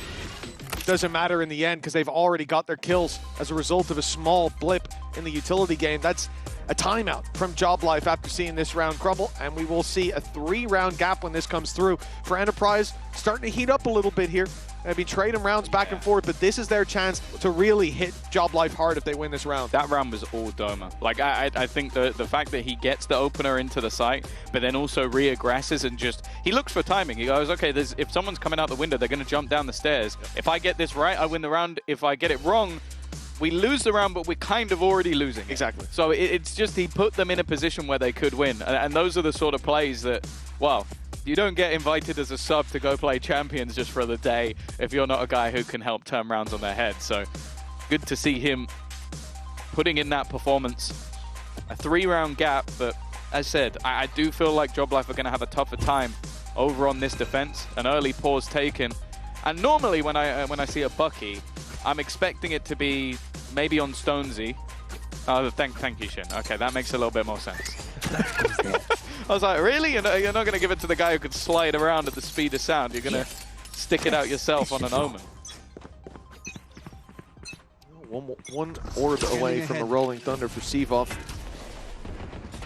Stonesy in the same spot for his ulti, but it's this op on the attack side. As I said, Enterprise have a good opportunity to win this round, and you're putting Job Life into an economic disaster. You won't be able to buy up, and you can close that gap in real quick. Build up an economy of your own. Have to be cautious. I've seen that play towards C bite them, whether it was the flank, whether it was the op pushing down. This time there'll be 2 players ready and waiting in the early stages. Before it was just 1 up top. Because they've got a much more passive A hold, and it looks like Job Life are going to walk right into this. A big opportunity now for Yash if he can find that shot on the op. Not been having the performance they've come to expect from him when playing through challenges. Ascension hasn't been his tournament so far, but it is just patience. The same for the defense. They are happy to play these 1-2 punch setups. They've been doing this a lot between Stonesy and Starzo. The round again has ground to a halt. 30 seconds up and coming on the clock, and they still haven't discovered this position. They try and bait it out. The second player is completely blind, but they have not yet cleared Starzo from position, and they're going to go running back. 20 seconds left on the clock for them to make this move, Mitch. This is a gamble and a half. Trip just got broken on B, though. It's going to slow down the rotates, putting a bit more pressure on the side players. 10 seconds on the clock. It's time to go. That spike needs to be planted, and they've got a spot safe. Spam's coming through, but nothing lands, and there it is. Time no longer an issue. Players are, though. Look at the flank here from Starzo. Hunter's Fury pop, but Starzo's already on them. He's picked up a double, but so is Doma, looking to save another round for Enterprise, but he can't make it out into Garage. An 11th on the board for Job Life, and a crucial round for Enterprise fails to connect. I was about to say, Starzo stood up, and that's why he's not defusing. Oh, he's immediately back up. Yeah, that dart is definitely gone a bit of a miss, but it's the flank again. It's something we've spoken about quite a bit with the amount of space that has almost disrespectfully been taken. But I think with those flanks, like 2 rounds being won alone by people coming up behind you, I think if you asked me which team was playing with the stand-ins, I don't know if I'd say Job Life. Yeah, it doesn't look like it right now. It's a very different defensive side than what we saw before, and I think an element of that is just Enterprise. They're trying to play the map, they're looking for information, and there's always those little, not always, but there's in the rounds they're losing, there's those little blips, whether it's the flank, whether it's the op being able to go through and find that pick, or whether here it was that deep A aggression, the little bit of info. And the time, like it feels like they're not figuring things out quickly enough. And well, it looks like that's the idea here. Change of pace, immediate garage control. Trip to block them, but also a lot of utility being thrown in early, at least baiting some of that out. But it does mean that once again, see them fall back. Ultimates galore on the other side as well, so even if it ends up in a retake scenario, JobLife probably won't mind too much. Oh, here's a risk being taken. Starzo droned out. He's decided to back off. I saw him walk down short with all these players from Enterprise, indeed all of the players from Enterprise stepping towards A. I was worried, but he has backed off. Now the info coming through. You've got smokes, you've got the reveal that's going to get the paranoia out of Shin, buying a bit more time, but the rotate's still not coming through. JobLife not convinced that this is going to be a hit towards the A site, and you can't blame them. When Enterprise have so frequently decided to go back, 30 seconds, the only control they have is a turret towards mid. That's blocking out Garage and B pushes, but they don't know about C. There could be a player in their spawn right now, and hell, in previous rounds there have been. And with JobLife being so patient, being so used to this style from Enterprise, they're just waiting. This is going to be a slaughter, and Rolling Thunder will end the round, and it seems like that's exactly what's going to happen. Up close. Oh, nice shot by Yash. He was hit by the stun, still manages one, but the plant needs to come in here and now. No time if they cancel this plant, but Kata can't quite stop it. Enterprise somehow recovering. They need to deal with Kata, and he's done some damage. Yeah, they've managed to, with half a second to spare, get that spike down, and now for the remaining two, it seems like it's going to be impossible. It looks like Doma has taken some of Boaster's strats and brought them into this Enterprise team, but leaving Shin alone always has some risk about it. Not this time, though. I don't know how Enterprise have come out with that one with a dub, but luckily we've got two geniuses and Pal on the desk who'll be able to break it down afterwards. Oh no, this is insane. The fact that it comes down to a fraction of a second. All that needed to be done was deny that, and of course Kata, having already had his teammates fall, what's he going to do? Swing up top on Plat? The Rolling Thunder was committed. Yash was able to hit a phenomenal shot that gave them the chance. Oh, Pal's just come in to wave at us. Yeah. He gave me a thumbs up, I think. I think so. I only saw it in the corner of my eye. Well, Enterprise won the round. They took a pause. I wonder what could have been the reason for that. No, everything went according to plan. Yeah, so I reckon it was probably JobLife. It's probably a graphical error. There you go. It is the French support. no surprise there. But no, genuinely, that round came down to literally half a second. I want to point out as well that Zeke, before planting, shot out a dart. Like, literally, it was 5 seconds. He was like, dart, right, and now I plant. I was like, that's next level confidence. Just to be like, I have enough time. Like, I think I would have been bricking it in that moment. But they have been playing the rounds very late. I don't think that was ever going to be a sustainable way to do it. Like, that was so ridiculously close, especially with the Rolling Thunder. I think that Rolling Thunder hit them at 10 seconds left on the clock. It's definitely something that's going to make you sweat, but they've made it work. Kept themselves in the map, more importantly, because a loss there would have pretty much determined the map. That would have been 12 on the board. Ready. And 5 in a row needed. Instead, the economy of JobLife has been wrecked, and Enterprise is still in with a chance. It's funny, we've got Cairo sitting in the green room while Enterprise have just lived out the Halo 2 mission. Cairo Station. How long was left? You don't want to know. Enterprise. That's a reference like 4 people are going to get. Hey, listen, any Halo 2 fans out there, you let me know. Let's get a lobby going. 3 rounds. Does it even have online anymore? No, it doesn't. I'll host it myself, don't worry. The 3-round gap.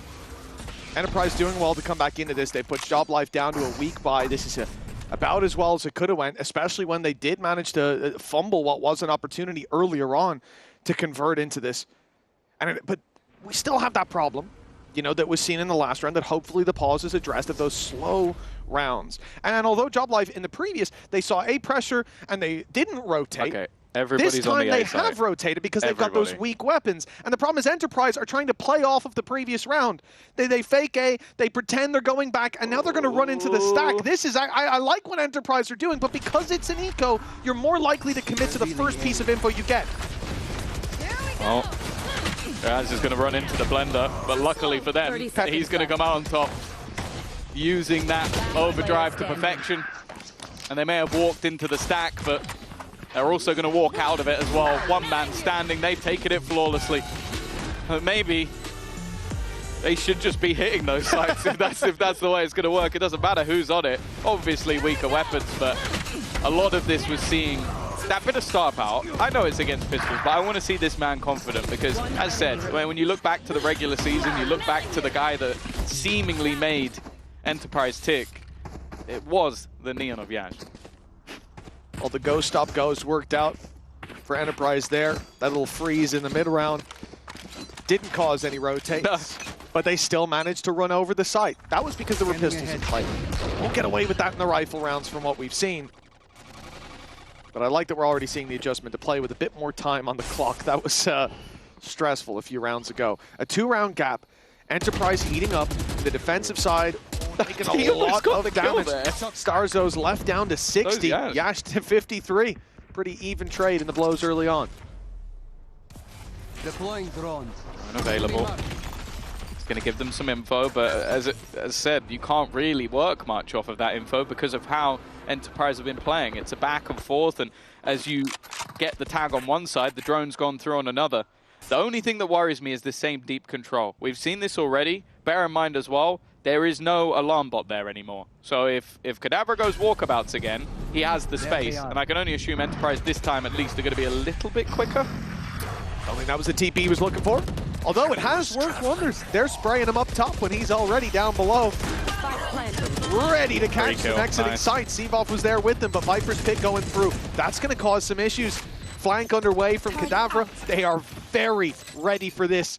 2 players playing deep in mid, 1 watching the garage walkout, but it's not just going to be Kata, it's going to be a triple. What a shot! A triple push with double coming out of the double doors. Kata picks up another, and it's only Killes left. They know exactly where he is. At least they're getting a glimpse here and there, and it's enough for Shin to drop him. A 12th on the board, Job Life doing it with 4 alive, even facing into that Viper's pit post plant. That's impressive. Yeah, they've done well, and again, they kind of suffer with the players wrapping him from behind. This time it was still that early pick from Canada that sort of opened everything up. You can see the team immediately react off that contact, and I think I was mentioning it before, it's been months and months since we've seen him play a professional match. In fact, it even talked about on Twitter that this might be his retirement. Well, we're currently sat with him top of the server in an Ascension elimination match. I think it might be a little bit too soon, Kata. I'll be honest with you. We need you back on the server again. I've been saying this to him since about 14 seconds after that tweet went live. Yeah. It's good to see him performing out here. 12-9, 3 chances to close this out. Shin is wasting no time. Hunter's Fury's put through. That's cleared out a lot of the space towards A-Long, and that's going to be filled in by Shin, who just keeps on going, clears it out completely, and now they know pressure's coming in towards this C site. Camera's already spotted a few. It's an off shot missed, but Stonesy's gone down, and they know about Kata on the back side. If they look to pressure, though, they'll find Seavoff is here alongside him. Doma has been one to bring them back time and time again, it seems. Lockdown, it's stopped the flanking, I guess. It still leaves them within the site, the aggression coming through, and that's worked out. A nice shot off the shorty. Starzo and Shin, though. And the spike in a horrific position. Starzo's actually going to re-aggress. They might not expect him to be here, but Starkey is watching, and now Shin. 1v3. Spike planted. Chance is slim, but always a chance. Starkey's actually just waiting within the smoke, and that will be easy enough. That shorty blast was close, but not close enough. A win for the attack side, a gap up to 2. And I think for Enterprise, at this point, okay, I was going to say, they're in a pretty good spot to launch themselves back into this. They would need to put 3 in a row, which they haven't done so far in the attack. And it's actually Job Life calling a timeout. This is going to be their last timeout. I think the last timeout of this map, unless we go to overtime, which I think we saw at the start of the game. Enterprise have never gone to OT throughout the recent stage. So could be a new experience for them. Who knows? Yeah, well, I think they're going to want that new experience rather than just losing the map. But I imagine so, yeah. It is their opponent's choice, but even still, I think you have to look at it from 2 different sides. For Job Life, I think, again, from what Starzo has said pretty much all the way through, like they're a team with no pressure, a team that expectations are low because of the circumstances that they find themselves in, not being able to have 2 of their best players here, and then having to piece everything together towards the end. For Enterprise, they came in as one of the favorites. Like, throughout the entirety of the year, they've been fantastic. I believe in winning one of the stages as well, one of the few teams that has kind of been able to go toe-to-toe with DBL Pacific, which really hasn't been even they've struggled to do that, but they've been the closest. And losing that opening match, finding themselves in elimination, this is not how they want their story to end, and definitely not at the hands of a team that have so many struggles at this current time. Yes, this should do. All the timer ticking down for what could be one last time, but it's unlikely. Should be going the distance to 24 with, as we can see. That's a hard alarm, or a hard turret to get on top of the box, I'll say. That angle's always inconsistent, so, you know, unlucky Doma. But for Job Life, the investment is so weak. Can't really look at this and think that they're going to come out with a win, right? But the one thing going for them on the weaker investments is the rotations. They made the reads early, but that's something for Enterprise to think about. Last time, they faked out A, they went back, or they froze. And when they went into the A site, there were 5 players waiting for them. Now, obviously, there's a couple more upgrades this time around. A few more players that can feel independent and taking fights, like Shin currently looking at the garage cross, like Kadavra playing solo towards the A site, hoping his trips can find him a bit of space. Or, well, not so much space. Impact when the players come in to take space. But Enterprise play more global control in the early round, I think, as a direct response to the fact that they got red last time. Unfortunately, from what we're seeing, they're getting red again. There's 4 players towards A, this time, though, not quite in by the time the... Maybe they will be in by the time the push comes through. Enterprise delayed. I think the TP being cancelled has started to throw doubt into the minds of Job Life. They've gone back the other way. They've left just one man standing. That one man has been phenomenal, though. Can Kadavra find anything? No, that plant is going to be in. And now with at least some utility to play with, but other than that, the weaponry doesn't stand out. And there's no ultimates, in fact, across the entire board.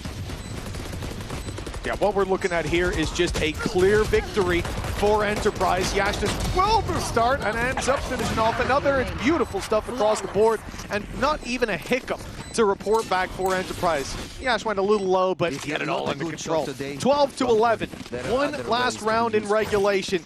And this is going to be the difference between a 1-0 lead for Job Life going into their opponent's map pick and a gruesome battle in overtime to decide this map. This is where the pressure, frustration, and more importantly, you can see it from the coaching staff, they're not allowed to say a word. They can try and shout really loud, but I don't think that's going to work. They're quite far away. Yeah. Maybe if they have a foghorn with Morse code, but I think their players have bigger things to focus on. Aggressive start. In fact, an aggressive take. I got Spike. We've seen them push up, but this is definitely the furthest they've gone. With Shin potentially able to dominate this control, it would allow for an earlier rotation, but they are yet unaware of what awaits them on the other side. Here comes the drone. Tucking in, not a great idea.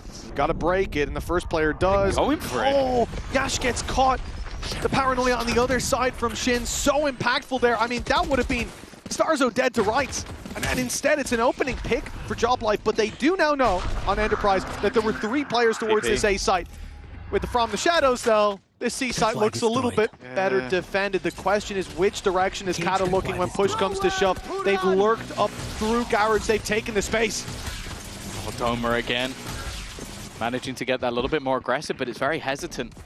Yet to really make that move, and now the re-aggression coming through. Kadavra has caught Starkey, and the remaining players didn't move. It's super hesitant from Enterprise, and now what if they are going to go for something? They've almost got to go back, but they don't know the space that has been lost.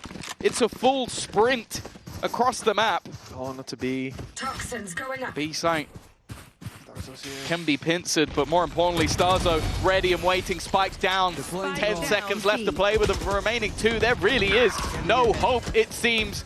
Doma trying his best, but the others are being revealed, and that Spike is now down on the ground. Job Life have managed to take that opening map. They will be starting things off strong on their pick. Yeah, 13-11 though. It was quite a brawl. A good recovery though from Job Life, considering the performance last time that they played on Haven. They're looking a lot better, and obviously made good use of that day break in between. A 13-11, a 1-0 start for Job Life, but it will be Enterprise's map pick, Ascent, after the break.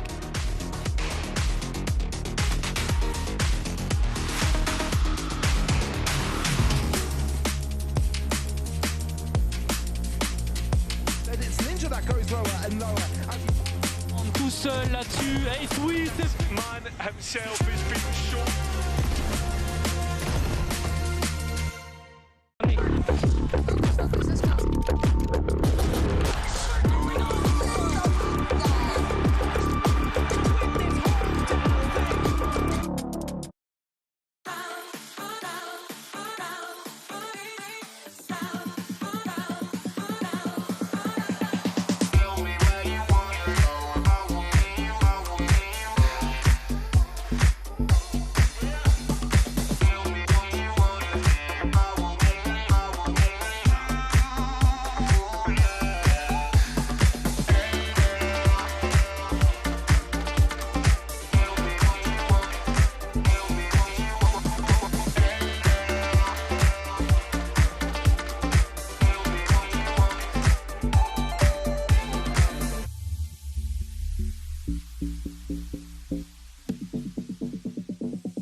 A strong start on your own might peak. What would you say was the biggest weakness you were able to exploit from Enterprise on this map?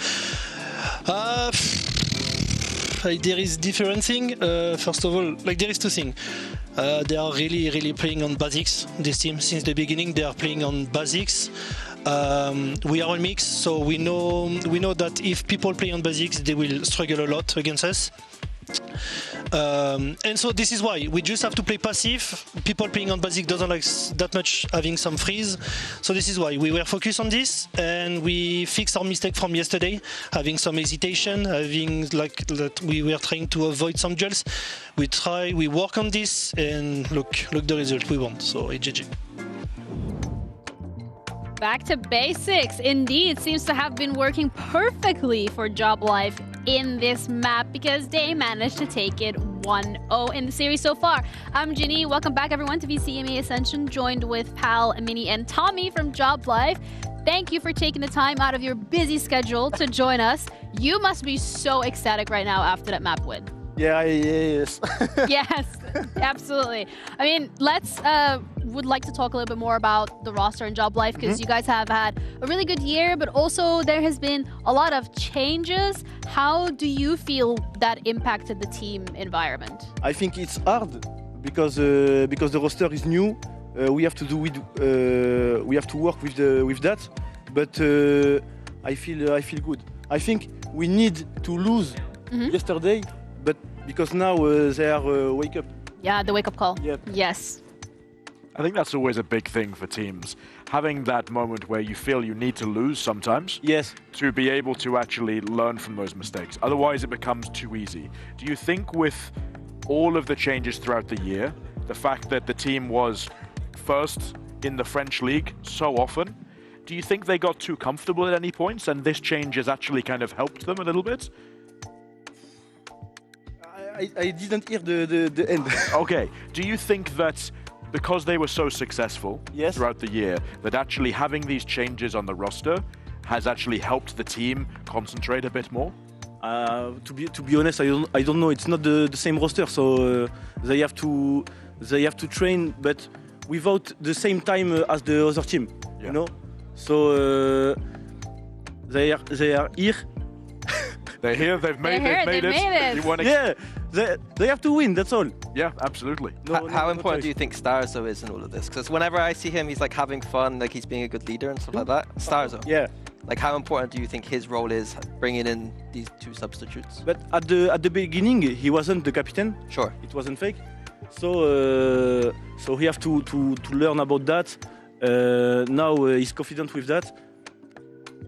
So he's grown. Yeah. Developed. Yeah. We can see the growth. How do you? Yes. Yeah. That. But now he's ready. Now Starzo is a good captain. He's a good shot caller. He do everything like in game and in life, like with the player, and he's good. Like he's like a role model. Yes. Yeah. He's like a big brother for everyone. You know. That's good. Yeah. The new players, you have Kadavra, well, now as the substitute players for this event, Kadavra and Sonzi. How do you feel they are getting together with the team? Kadavra is very. It's cool for Kadavra because he has more years. Like he's more experience. So I feel him more confident. Stonzy is new. He's 19. He's young. 19, c'est ça? Yeah, 19. So Stonzy is a very, very great player, but he have to show it. He came on a new team. He have a lot of pressure. Yeah. But if he have the thing, you know. Yeah. He's a beast. Yeah. Do you think he is now more comfortable? Yes. Yeah, Do you think the LAN has helped with that a lot? Yeah, I think. Because not yesterday, but I don't know what day was the first game? The first game was 2 days ago. Yeah, 2 days ago. Yeah. C'est comment C'était quoi? C'était. Bon, laisse tomber. Mais vraiment, je sais pas. C'est le vendredi aujourd'hui? Vendredi, mercredi. Peut-être. Je sais pas, mais 2 days ago. Yeah, but now he's better. Now he's better. He feel good. I hope. But he told me that, and we can see it today. Yeah, actually the stats that we wanted to highlight as well for the two players when it came to Kadavra as well as Sonzi and their performance here. You were talking about it, Minnie, while we were in the green room, saying like, yeah, they are online, they've really picked up, and it wasn't necessarily something that we expected. No, I mean, I made this game, like, Job Life, you have two substitutes. It should be a very difficult game, and yet it was Stonesy who stepped up from the game before, and Kadavra was a monster. Like, he was like killing Killjoy turrets by himself, just peeking out, and then using that to go flank around the other side of the map. Like, he was just doing so much work on the team that was like not easy to notice. But yeah, me and Power were keeping track. Yeah, we were loving watching the minimap because the experience you spoke about with Kadavra, he was doing some stuff that you would not expect a player to do a lot of the time. You can tell he has come in, he's not feeling that pressure.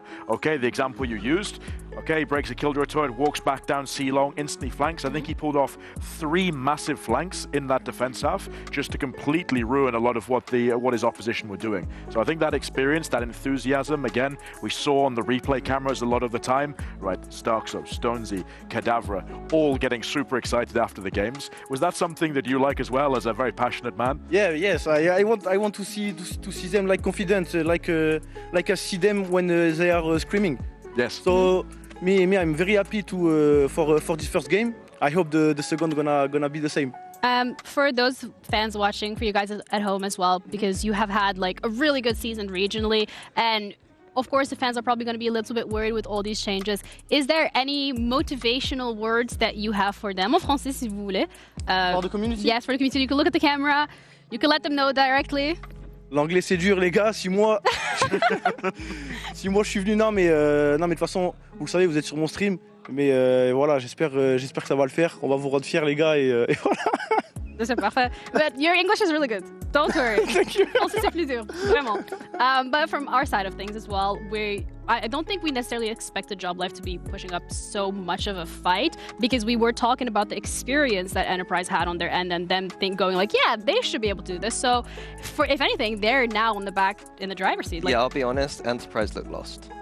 They eventually on the attack side found what they needed to do, but early on they were just like 4-manning into Garage. They were just trying to mid-round. It looked messy, and Zeke's comment of "Did we just got to play our game?" just seemed completely wrong, because they were playing their game and it wasn't working. They got third time lucky, and now when we go into this attack side again on Ascent with a relatively default comp, you heard Larson speaking about, okay, we know that they play the basics. They play the basics, and that's going to be weak to what we do. Right, do we expect to see, again, these 4-1 defaults again? Just to say goodbye, I gotta go. Thank you. Yeah, thank you so much. Thank you. Enjoy the next game. Merci. Bonne chance à vous. I think it's going to come down to do they have the same success rate. On the Haven attack side, it was basically third time lucky with the kind of the ideas that they had, the strategies they brought. Right, you can't afford to do that if you're already a map down. Going into the second map on the attack side again, and can Job Life provide again, solid basics? Kadavra probably doesn't have as much freedom playing this Vise as he did have on the Cypher before, but again, Stonesy back in his prime on the Jet. The Enterprise did lose out against Dynasty because players like Waddle were just pushing out on them. So I do think there is that opening on this map too.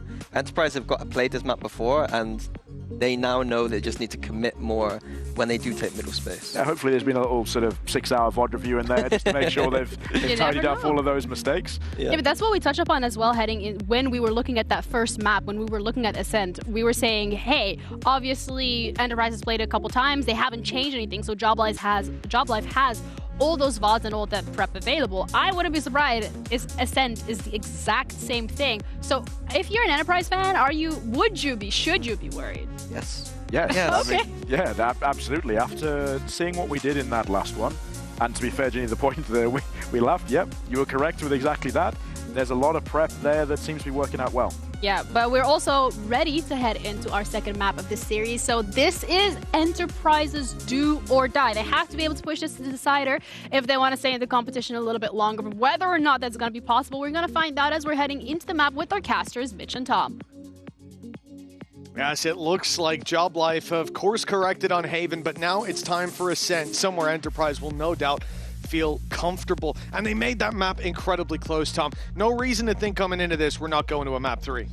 Yeah, I guess the only thing will be is that we saw Dynasty pretty much rip Enterprise apart on this map. Oh, yeah. But I do think it's definitely a little bit of a different ballgame. The good thing is, I feel like this map pool kind of helps when you are sort of piecing things together. Like playing a map like Ascent, it really does come down to the sort of just like some individual brilliance, a couple of set plays that everybody knows on every single team, and a relatively basic comp. The only variation is, of course, having that Vice in, but I can only assume that's based on the comfort of Kadavra, because it's not like you can't run the Cypher, just look at the other side. Yeah, of course. I think one of the downsides, I suppose, with playing Cypher here is just how breakable that utility is. When you go into push actual sites, you're always going to have a Sova on the other side, and a lot of their dedication is going to be to removing your utility. So at least having that wall will give you that permanent information in the late rounds. I'm assuming that's why we're seeing it, because we know that Kadavra is not uncomfortable when it comes to the Cypher. Look at the last map and how well he played there.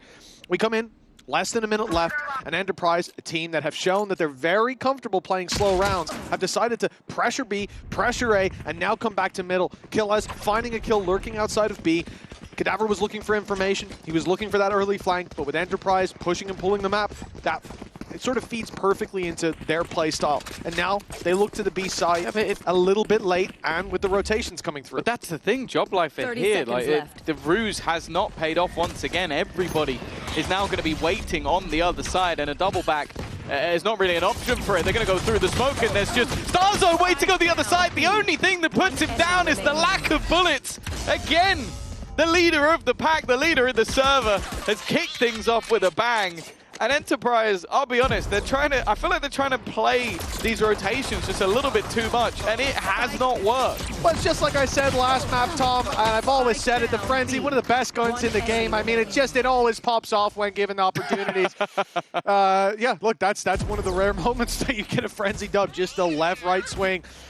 They can't hit him. It's funny. I went to Stars earlier, and what's that on your head? And he goes, don't ask questions, just enjoy. And I was like, I don't know what that means. I'm not sure how to enjoy, but I will try my best. I'm enjoying his gameplay. He's been playing very, very well.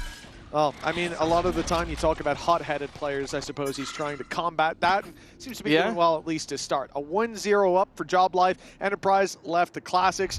And they are going to group up and look to put the pressure on, but already you can see Seavoff just conceding a bit of that space, backing off. He's found a lot of information. Here. Oh, yeah, Stonesy's already locked them in. Here. As well, but he's got to be a little bit careful. Seems to be well aware of the potential. Nice flash, though, and that will be a Marshall, but not too much lost. Starzo reclaiming the space. He's looking for his ultimate. That seems to be the goal, and he might just have it. One more kill. There you go. Oh, online. Shin will even save him from going down. And that's going to be a round 3 Hunter's Fury. That's not something you say very often. No, and that's terrifying on this map as well, where there's so many tight laneways to work with. You look at that early ult outside of A off information, and you know, you get information pretty easily with this composition, whether you're relying on your Sova, whether you're relying on Seavoff, or even a flash from Cadaver. There's so much that they can do to land that early info and direct it. And although I'm not a fan of early Hunter's Furies, of blind Hunter's Furies, I think in a round like this, where your opponents outweigh you and outmatch you in terms of pound-for-pound firepower, this is a good way to bridge the gap. Maybe not off-rip, but if you have that information, fire it away. Yeah, I think a lot of the time when you have this B pressure, you might throw it into Disrupt, but I think the most common is normally a setup outside of A. So the fact that he started on B, I was already hesitant that we were going to see that used, unless in a reactive way. Now Enterprise, as of recent, haven't had too much success on the attack, but when you go back to their play within Challengers Northeast, their attack sides of this map were really impressive, putting up 8 rounds in the last couple of times they played it within the league. So they definitely can be prominent on this attack side. But in their game versus Dynasty yesterday, they managed only 3. So definitely something to watch out for if they're going to have that level of form. And again, Yaj is a huge highlight of if that will be the case. There it is, the Hunter's Fury landing its first, landing its second, and it will be Zeke going down after an early tag by Seavoff. That's putting numbers back to even territory. 35 seconds. They don't want that rifle to be retrieved. It's going to be picked up by Yash here as Enterprise hit 30 seconds. They look towards the B site. Still utility blocking them off in middle. They can cross this wall together. Instead, it's going to be baited out with 20 seconds. I think crossing that together is the play. We are running this clock incredibly low. The good thing is it's only Stonesy on that side of the map. On the site, but creeping through the smoke was Kata. A whiff shot, 10 seconds. And the plant desperately needing to be secured, but they have got to find that player on backside. Stonesy creeping his way around, tries to isolate some fights, does some damage, but can't quite deny the plant. Enterprise, they really like to run that clock down, but it's worked out again. The angle. There's no real reason for anybody to take this peak, but patience from Shin might just be enough. It really does seem like nobody is giving a single angle over a crossfire that should be tough to break through without a pretty catastrophic mistake. And now for Shin, the question I'm going to ask is he going to try and lock them into the site? It seems like that's the case. It hasn't worked though. Nice shot from Killers to put them onto the board. I definitely got shaky again. Plant going down with just over 2 seconds left on the clock. But the fact is, they got the job done. To be honest, that was probably the turning moment. I think if that kill goes the other way, we could have seen a very different round. Without a doubt. Yeah, it's a rare whiff from Cadaver based on what we saw in the previous map. He was definitely the shining beacon of hope for this Job Life Did you squad. Speak to him in between the match? Is that I didn't. I intentionally stayed far away. I don't want to mess with any of this. You don't want to mess with this chakra, I understand. All right, mate, calm down. The scene it is. 2-1, Job Life losing out the previous round, but they've got a solid buy here. They invested their Hunter's Fury. Again, did it work out? Enemy mark. Yeah, got a kill. Did it work out for a round win? No, but I think it was a worthwhile investment. All right. Here they come in with an Operator and an Odin, and already the opening pick finds its way into their hands. The Stars I'm Odin. surprised to see this re-aggression. He's dodged the Paranoia, but he hasn't dodged those shots from Zeke. Man, nice shot. Bit of an ego peak from Zeke, but... Could say the same for Starzone, a 5v4. Taking True. that wide fight But with an Odin? to be fair, in your mind, you're probably just going to sit there spamming. And no one's going to cross into that angle. But they did. Yeah. Yeah, I suppose you can look at it as, a 5v4, and one of your guys, an initiator, just goes, oh, I'm swinging it. Yeah. I'm looking for the fight. Well, 45 seconds. That's a very long time for Enterprise, to be honest. They're used to about a 1/10 of that. But look at the position currently held by Shin. Nobody, well, at least for quite a while, is going to be making pressure through that long spot. That will be killers eventually, but the rest of the team might be fully onto the site by then. In fact, Starkey already is. It seems like they're well aware that it could be a play around this angle. It's just if the timing's going to work out. And by the looks of it, Killers might have him dead to rights, but just a little bit too late. They lose Doma in the mix. Oh, Seavoff going down on side as well. The numbers have flipped now. The advantage finding its way into Enterprise's grasp. And although damage is done to Starkey and Zeke, you've got an AWP on the retake, playing through that smoke. No control over Heaven, no info to work with. And although they've got an Arc Rose on Cadaver, they could maybe, get them some info, clear Heaven, pop them out on the site. It's too much to risk. And obviously the efficiency of the Operator and dropping out Heaven is going to be quite compromised. So a save on the B site, it's the right call here, but let's not forget, this was a 4 versus 3, and Enterprise have done remarkably well to gain control. I think taking the site, but also the thing is that you get that sort of flank kill, but it was immediately traded out. This was another high impact kill coming out from Zeke though. And then the fight within the site, I think it was the attempted jump through from Seavoff. Cover going down. It just doesn't work out for the squad. An individual play that failed. And what will be an incredibly mixed bag buy coming through for that defensive side. An Operator in hand, a rifle for Cadaver, which in the last map at times could be enough. But he's yet to get onto the board.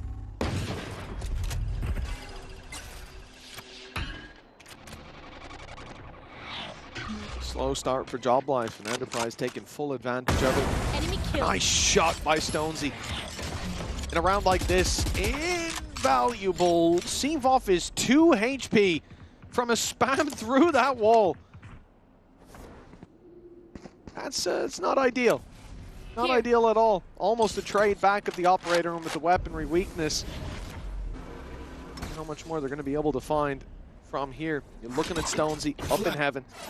Watching the right place. There's players coming his way. Dash online. There's another Stonesy making this round look doable. The Ukrainian sniper starting to step up, and in a round where you only had 2 guns to play with, one of them has already dealt some pretty severe damage. Shin again is in the same spot. Now this time there really is nobody coming in from that long position. Seavoff trying to catch them on the cross, but they have planted a little safer, clearly realizing that they haven't cleared this position. Yaj is going to opt to take that fight. The rest of the team, though, sign a group up, and Enterprise are going to need to find these picks fairly quick to get them back into the round. Well, there's full utility here, Tom. You've got the Paranoia, the flash from Seavoff, nades, shock darts, everything to work with, even the Arc Rose for Kata to grab info that they'll know there's players under. Clear out some of those other corners. There goes the pop flash and the dive down. Seavoff, 2 HP, grabs himself 1, finds the info, and it leaves Doma spotted and alone. The op closing in on him, and it's the classic to drop him in the end. It looked like a slow start. That time is close. I'm hearing a lot of ticking. Maybe too much. That is incredibly close indeed. It's going to be down to the wire. 0.01. Enterprise with the clutch. Oh, that's disastrous. It looked like Job Life were back on the board. It just took them too long to find it. Like, genuinely, he ran all the way around the generator. Like, that's just a mistake. Like, I think that Stonesy was far closer to that spike than his teammate. Literally 0.01 was the moment. You just run the wrong way round the generator. Zoom in on that. And that is a huge mistake. There were no pixels left. The bar was complete. But well, that's how, yeah, 0.01. It's not going to be very much. One of a second. That's ridiculous. And an eye test couldn't tell the difference, but the server tick certainly can. That's going to be devastating for Job Life. I feel like the last time I saw that was that Chronicle Fnatic game. Yeah, I feel like, and not when he was on the team, for reference. Like, that's the last time I remember seeing a 0.01. And maybe there's been another since, but hell of a long time that's the one ago. that sticks in my mind. And it ended up being a deciding factor in the game. That's got to be frustrating because I feel like at times you go, okay, there's nothing they could have done, but I feel like they just needed to be a little bit quicker to react to where the spike was.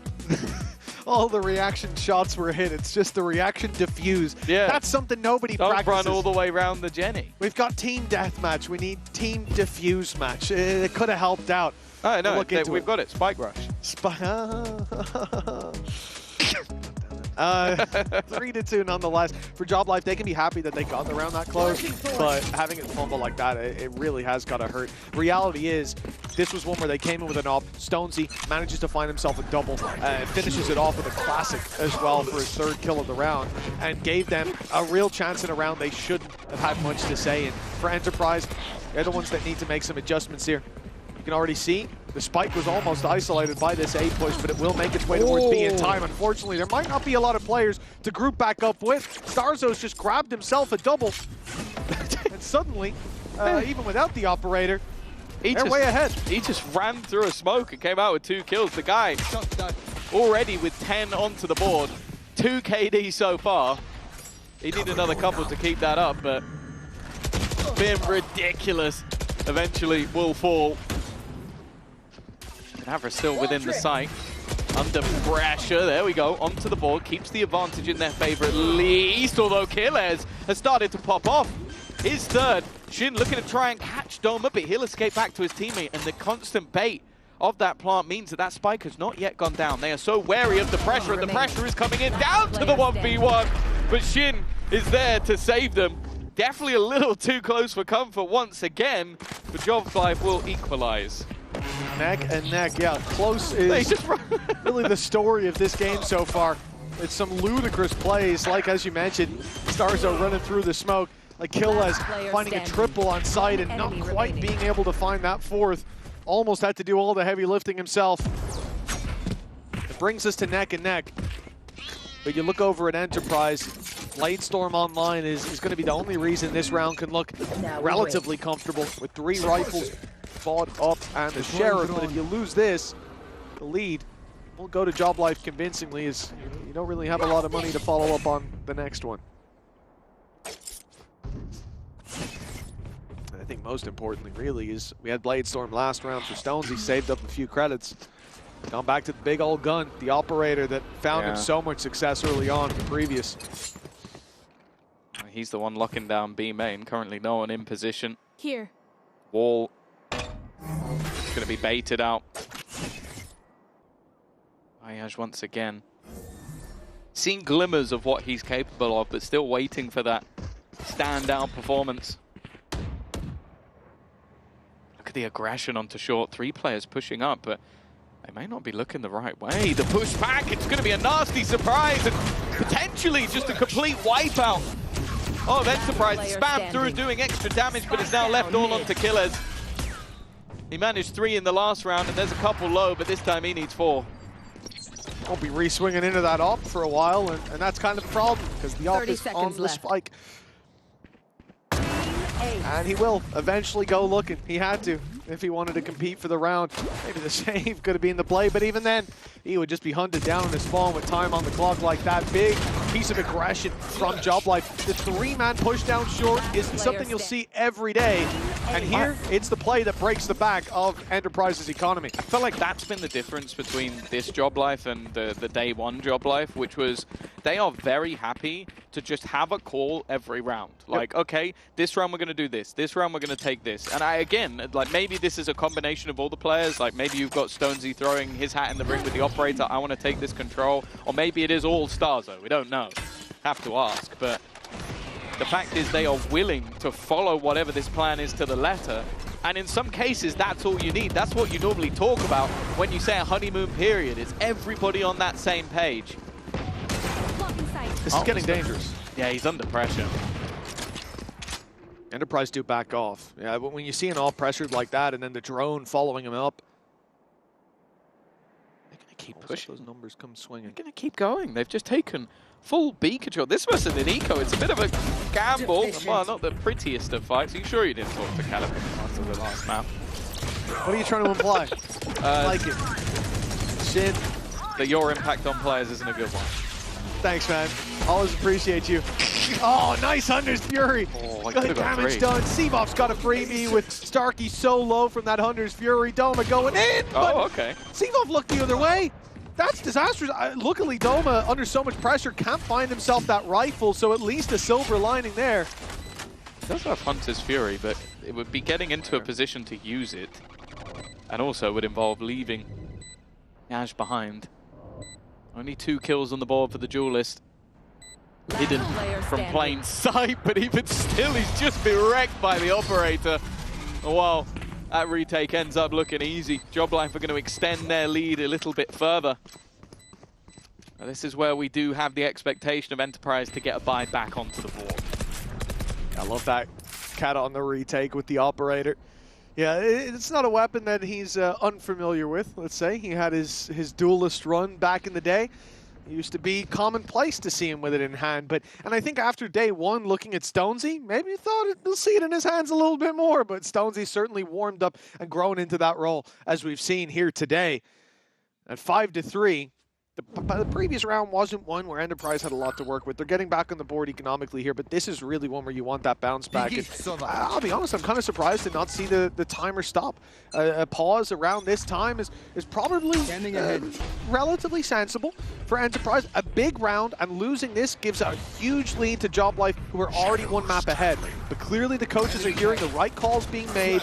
They're hearing the adjustments. The problem is Job Life, they're doing it again, man. They're up here on short. They're going to take the gun. Full aggression. Weapons taken away. Pistols in hand, but still, Enterprise trading blow for blow, keeping this into a 3v3. And they'll have their rifles back online with good utility usage, keeping Job Life back. Ooh, an attempted spam downwards onto Doma's head, but he was ready. I felt like he was the guy that kind of kept them in the round.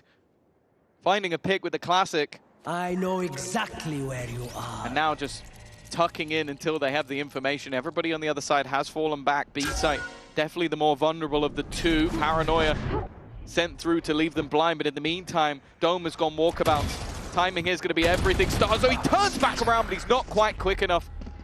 Doma will remove him, and the TP to the back of the B site gives them the post plant they've been looking for. The remaining 2 wrapping back in, and the knife is going to reveal Doma. He just swings! He's on 17 health, but doesn't give a damn. Scanning ahead. And I mentioned it in the last map. There were moments where I'd look at it and go, that was a Doma round. This was a Doma round. Yeah, you can say that again. I think the fact that was a Doma round. I think the fact that we started this out with mid-aggression from Job Life, with a ult coming down from Kadavra, taking away their weapons, the fact that he's able to find a pick, the fact that he's using his shock darts to stop that push through mid, because keep in mind, this wasn't just 2 players pushing short, pop an ult and, see what happens. It was also mid-aggression coming down, but those players couldn't make it through the smoke, and that's a big factor in why Enterprise were able to hold on to control. Then the fight back, really Starzo's just getting caught out of position. The Paranoia goes through on short, and actually, they know that the push isn't coming in. So here you see, right? Doma from the sideline. Then he fires shock darts through. Starzo caught out of position. Was interesting because Seavov actually heard. He wasn't hit by the Paranoia. He heard them run back. He knew they weren't committing to short. And the fact that Starzo only then started to move away, he was caught in no man's land out in the open. And it was an easy pick for Enterprise, snowballing from there. a defensive side timeout coming into play. I said in the previous, maybe Enterprise could look at a timeout around now, but clearly they're hearing the right idea, which was to group on mid and look to punish that aggression. Worked out wonderfully for Job Life. Now it's time to go back to the drawing board a little bit because the gap is closing, and your chance to really hammer home this victory, it's not looking as strong anymore.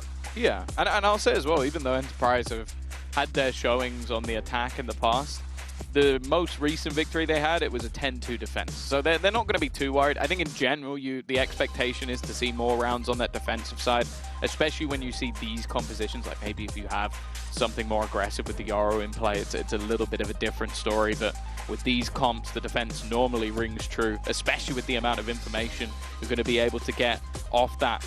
Well, I would say the triple info getting it is the KO, Sova, and of course the Cypher that will go onto the defense in the second half. So it's definitely not going to get much easier for Job Life going into the attack. So they want to make sure they maybe at least get the half win. Could also get 8-4. They need another streak though. Oh yeah. We talked about that first map. You heard it on the desk, right? They mentioned Stonesy's bounce back, but also Kadavra, sort of the highlight of map number 1. Well, here it is very much Starzo, although he may have been caught out in the previous by that crunch coming through B main and market. He certainly put up a lot of big rounds, a lot of big performances in important rounds for them so far. Enemy mark. See the continuation of that. But more importantly, I think for me, is that operator from Stonesy. Right now, it's been relegated to the same as a previous round, holding B main. The A main hold from Killaz is hitting. Is doing a lot more. Wonderful work. A double for him. He's on 10 HP, but in a 5v3, the pressure is truly on for the defense. Yeah, this might be the game of champs winners. Starzo's been popping, Killaz has been popping. Zeke had a moment or two here and there. Yep, let's swap POVs. Again, just ground to a halt. Kadavra has reclaimed that space. Okay, that's going to put things back at least a little bit further. And of course, you've now lost your backline as well. So you now need to make that move. This time they will go together, although somewhat together. Starkey's been left behind, and they've been left in the dirt. Starzo takes a quick double, and what was looking like a really rough round has quickly turned into 1 man versus 3. I think we're going to need to run that whole round back. If we get another timeout, let's just watch it again. Enterprise, 12 seconds left on the sprint to the site. 2 players to cross.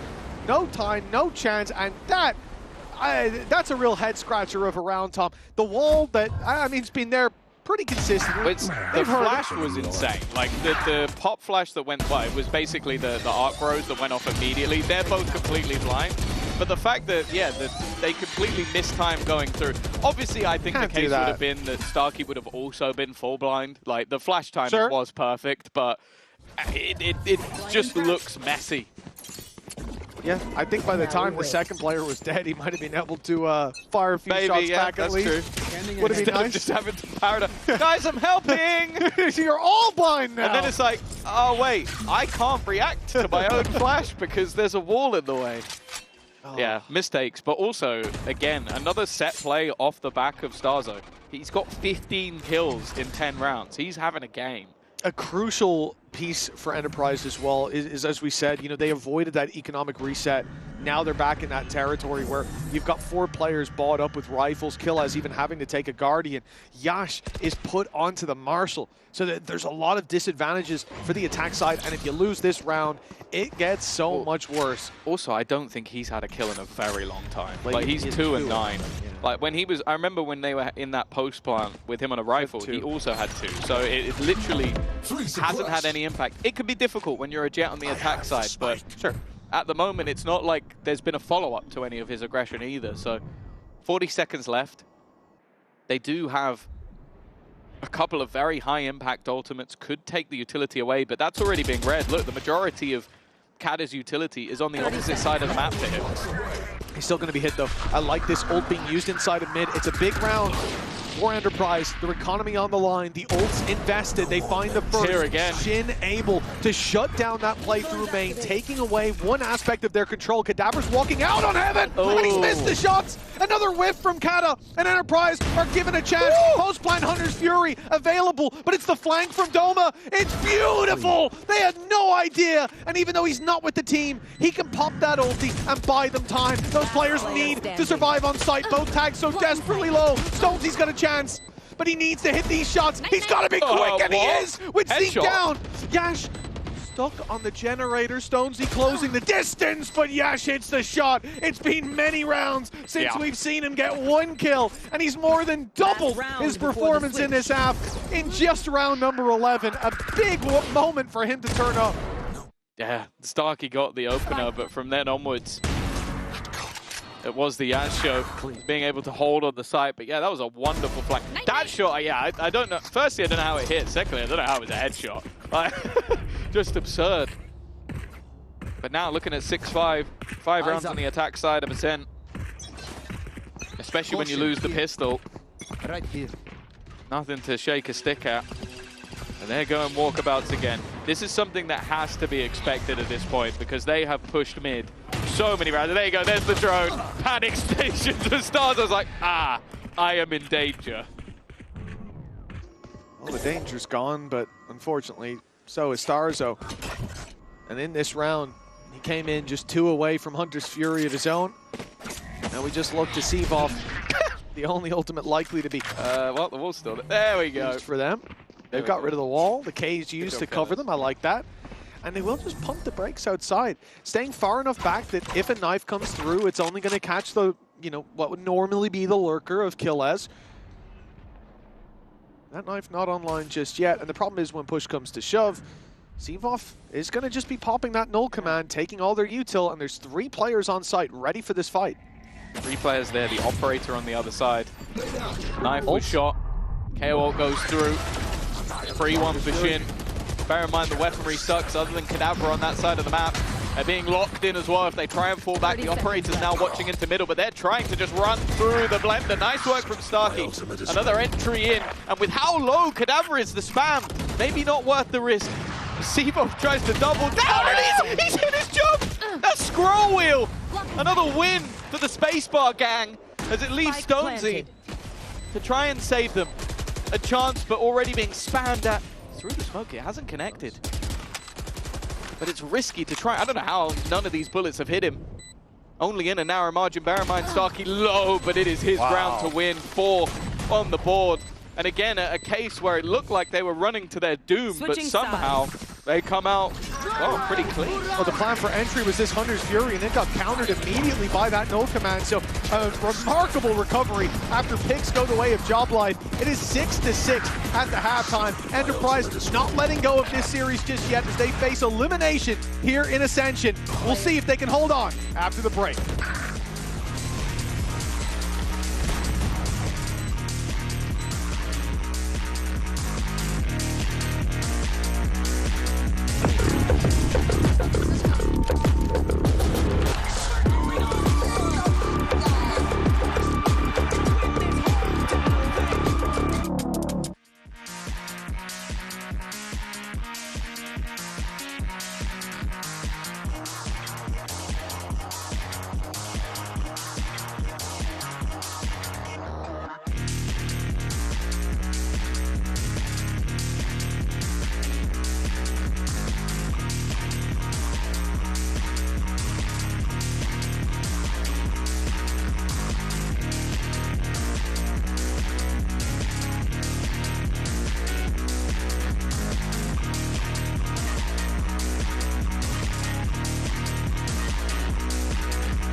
And welcome back, folks. 6-6. It's been a close series with the first map being 13-11.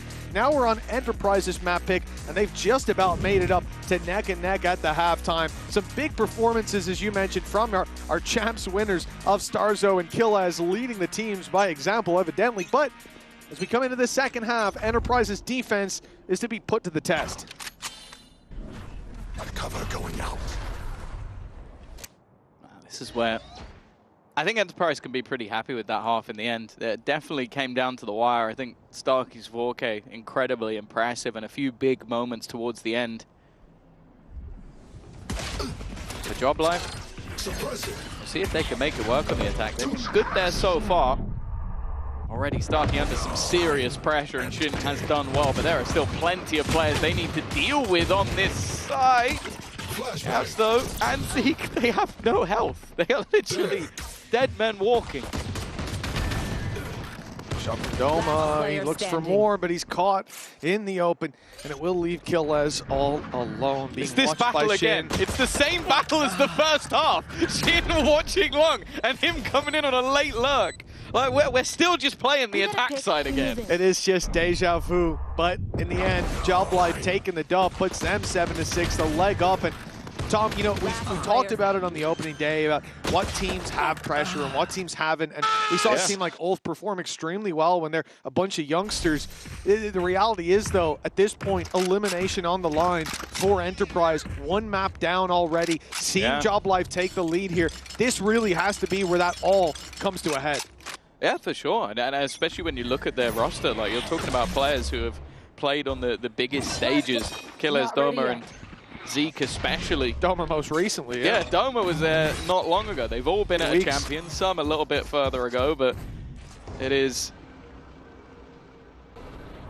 not looking like the team on the other side. They've also got experience, but they've only got 7 days play together. Well, I suppose I should update that to 9 days played together now. 7 days coming into the tournament. But you wouldn't be able to tell. Now, a good early start. Bear in mind what the investment is here from Enterprise. Expectations are very low. Marzik. I'll be honest, if he catches Shin in this position, I will be gobsmacked. Because it's his position. Starkey did so much in that last round of the previous half. Shit is just he's literally just like, I am not going to look away at all. Only one for young Starkey. Brings us back to a 3v3 with Shin's pick. The dive out of heaven's not going to look too pretty with ranged fights. Job Life. Taking a few bruises and could have gotten a little bit more costly, but in the end, 8-6 we go. They get both? The attacking side. Did they? Ooh, they're carrying through a stinger. They lost the Bulldog. So a lot of damage, in fact. Even though there's 2 players surviving, it's only 1 rifle carried through. Yeah, the Bulldog was it was a Bulldog and a Phantom that were the 2 expensive weapons they had in the round, and they lose one of them. Nice! A little bit of a blip.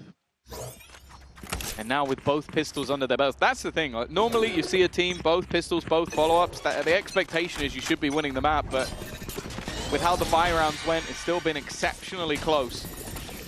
Rifles now onto the board. Yaj as well with that sniper in hand. And Stonesy already finds himself in the sight. The flash, magnificent from Seabov to set him up. The Killers is still going to be difficult to clear. Takes 2 with him. Has at least given his team a chance. Oh yeah, he's put in a shift right there. Uh-oh. Made its force kata into the open, the trade out, but the 2 rifles still surviving on the site. This is where Sevov has a chance to outshine his performance so far. He's found one. He's made it around the corner too, but he's caught by the spam, leaving Stonesy alone. 2 kills on the board already, but caught by Starkey. It will be Enterprise putting one on the board. A costly round for themselves as well, considering Job Life have kept over a lot of their credits. Yeah, that wasn't a massive investment from them, and I think it was just a beautiful flash from Seaball in tandem with Stonesy. And the only reason this round really wasn't just a complete sweep of the B-side was because Killers was able to put up a couple. And the fact that Kata was kind of caught. Like, if he had got away with that position, maybe he wins in the round, but instead, a fragment clears him. Of course, they are now coming back with a buy of their own.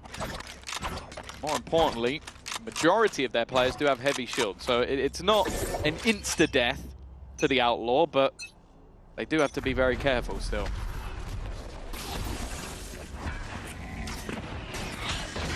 Well, this is it, the full investment for Job Life in a round that if Enterprise are to stay alive here in Ascension, to think that they need to pick up. It's Cadaver to find the opening. Starkey, so consistent, but he falters in such a crucial moment. This is not looking good at all. Enterprise now think it's a play towards the A site. They've double rotated and it puts all the pressure onto Doma. He has to deliver several kills without going down, and nothing will be found with the TP from Shin. Enterprise don't even get the punish on the player trapped on the A site. He gets out for free, and Job Life have a 4v2. You might even think about the save here for the defense. Yeah, he now becomes the flank watch as well. Like one of the major dangers that we've seen throughout this matchup so far. He's able to go back and just watch for that position. That was...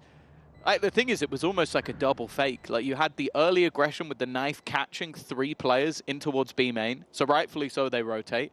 Then you have the timing of the 2 players going into A, which pulls the rotate back, and then the player on A just then TPs to the other side of the map to join his teammates again. That was a wonderful ruse. And as said, this is something I've enjoyed massively about the attack sides from Job Life today, is that the calling has been insane. Like, in some cases, literally insane. Like, it's gone horribly wrong. But in a lot of the cases, you're seeing these double, triple fakes that are just leaving Enterprise, well, completely confused and in a lot of cases in the dirt. Yeah. This, I mean, at least with the 2 weapons saved over, and we can see that they did get them. They were far enough away that they're secured. There can be a bit of a scrappy buy. There's a few ultis coming online, but in terms of difference makers, I mean, sure, Zeke, maybe Doma, 2 away, but for the most part, this is momentum. Wind in the sails of Job Life, and a last-ditch buy. Because if Enterprise do now falter at this stage, it goes from, ooh, this wouldn't be a good spot to be in, to this is a terrible spot to be in. With Job Life likely hitting 11, with a big gap like that, it will be a tough comeback. And considering Enterprise plays as slow as they did on that first map, maybe they are just trying to dig deep into that Fnatic lore, looking for like the, look, it's not an 11-1, it's not an 11-2, 11-7, that's fine. But you're really pulling at straws for that one. Again, a very direct take. That seems to be the case of a lot of these rounds. You've had the fakes and then you have the run-ins. Even still, though, the hold is looking sublime. Yaj and Starkey, well, unless Kada can pull off some magic, getting the fights, but now they are just all grouped up. There's no way he wins this. He'd have to have aim lock to be able to finish that one off, and another multi-frag from Starkey really stepping up in this map. It will be 8 now for Enterprise. After the last round went amiss. And now starting to look at Job Life and go, okay, if you lose this next one, credits-wise, you're in trouble. Yeah, I think that 1v4 in the end, you can forgive Kata for it. If he pulled that off, I reckon won it. Paul actually wouldn't be on the desk afterwards. He'd be deep in a phone call with his agent. But yeah, it's not to be. Why's that one? Sign him to BBL. Exactly. Yes, for next year. He'd have to clear it with Dinky first. A 1-round gap, and for Enterprise, they're closing the distance. Right here. They won a crucial round. Right here. They managed to bounce back, but there's so much more to be done. Their opponent's economy allows another buy. The investment coming through. There's a Blade Storm for next as well on Stonesy, so no easy rounds necessarily. Zeke with ulti online, he's in the right spot. Could be the moment to pop it and just rob them of all of that utility. It's exactly what he does. This becomes such a hard push now for Job Life. Although they find themselves the site and a pick, now I get a bit worried. Look at that spot from Savon! He's got a double! Oh, they can't even bring him back. Zeke's gone fully down. The ult just expired as that pick came through. That's disastrous. And with Doma down, well, there's no chance. It's like, I have created my fortress. You will never enter my fortress. Like, there's nowhere for him to go. But yeah, it felt like a domino effect. Like a little bit of, wow, different ideas, I would say. It looked like we saw the complete retreat from Yaj, and then instead, I think it was the TP underneath the Balk that went in from Starkey, and he then gets caught. And that, the second that happens, everybody's reacting, and that's the perfect moment. Oh, we see the strike come out from Sivov. They broke back once again. As said, everything was on the line in their round for their economy. If anything, he could have taken themselves the lead. Instead, Job Life, well, they are now only 3 away from eliminating them. Well, coming into today, it seemed like everybody favoring Enterprise, but you have to give credit to Job Life. The turnaround from their game against Ulf, and I think, again, a lot of that I can look at as an identity. I love the charisma. We saw these guys in the canteen. They were shadow boxing each other. They were going for takedowns. It's like watching the UFC. But, you know, for Ulf, I think they, like I said a few times, they played the super aggressive style. They were very... How's he under the table? He's having a nap. Oh, fair enough. Okay. Actually, you know what? Don't question. Do you forget? Don't question it. Have you forgotten who Starzo is? I guess I did. He used to sleep during tech pauses, pauses. He used to do stretches. That just caught me off guard. I was like, has he injured himself? Did that high five from Kata hit a bit too hard and he's just gone? But no, luckily he's okay. Just intensely listening. A few second nap. I do wonder, like, do the coaches have a cam into the room? Because normally they can see the face cams and stuff like that. Get up, do they know that he's lying on the floor? Like, you'll go, right, we're going to do this, you're going to do this. What's that sound? Just sitting up. Nothing. Guys, what did they say? What's the call? Oh, he's some man for one man. It's just the Mike's guy goes, we rush B, right? And then just go, no, I said the opposite. Oh, 10 seconds till those barriers go up, and Job Life with a chance here to 2-0 in a series that they were counted out of by most. Enterprise, the pressure mounting. We've seen Yash. Get out of my way. He's had some slower rounds, slower performances. A 3K that turned the tide of that first half, gave them a necessary win, but again, it's been that slower performance. And now his opponent pops the Blade Storm. Stonesy, on the other hand, I feel like has been pretty consistent in the rounds they've needed him. There's always time for that road to recovery. Hunter's Fury put through off the reveal. It's a good hit to start, and at least damage done. Look, Starzo and Sivov going to find it very hard to take those duels now. A little bit of a awkward start. Everybody's still standing, and also still a Hunter's Fury available for the other side. Starzo has been having one hell of a game. 19-11 for the guy leading the team, both in calls and seemingly the emotional leader as well. It seems like he's putting everything on his back. The one man still standing from the beginning of the year. They now look to go back into this site. Yash not quite able to connect, and the remaining two, no, they can't really make a play through this without taking a lot of damage. Zeke, though, did take out Zebo, and they're potentially going to try and go through. Instead, though, there is that second Hunter's Fury. Yash will dodge it by flying into the air. The regen shields put him to 30. Here goes the ultimate from Kadabra. Bladestorm.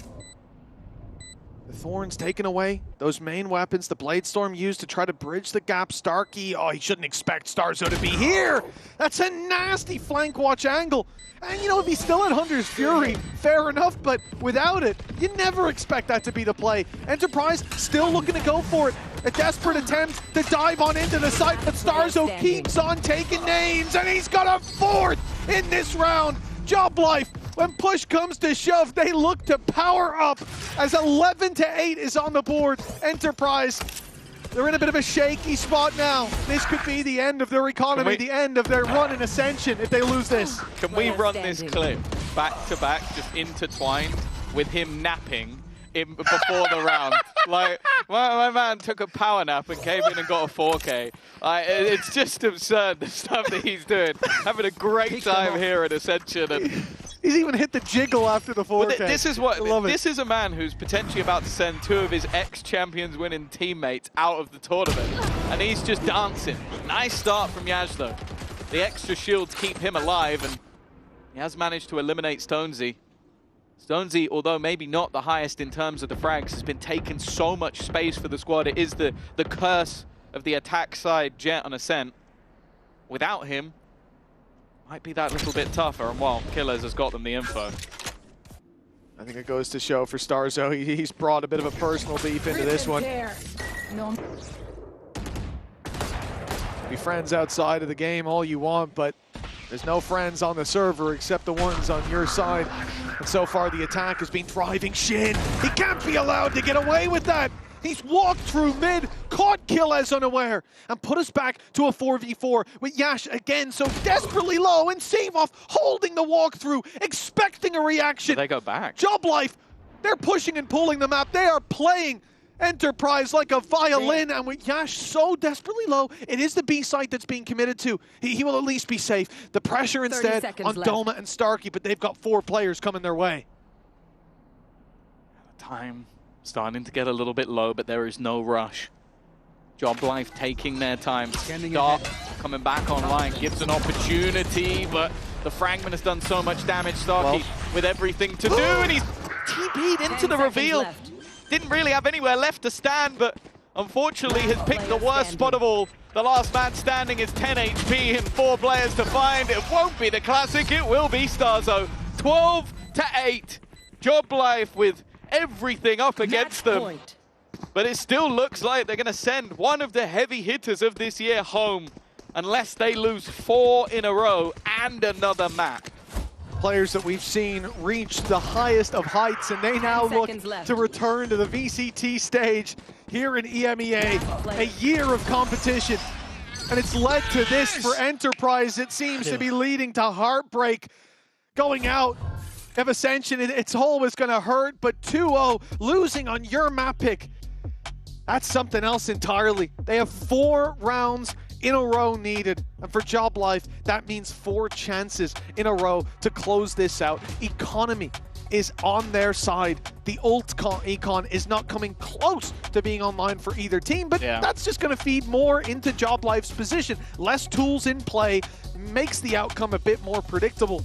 We have a short technical pause here, at least I hope it's a short one. But for Enterprise, that actually may be beneficial. Just a moment to steady their nerves, as we talked a lot today about the pressure and it building for these players. Well, I don't think, there's many moments they can look back on in their career. There'll be some, but not many that have nearly as much weight to them as this moment right now.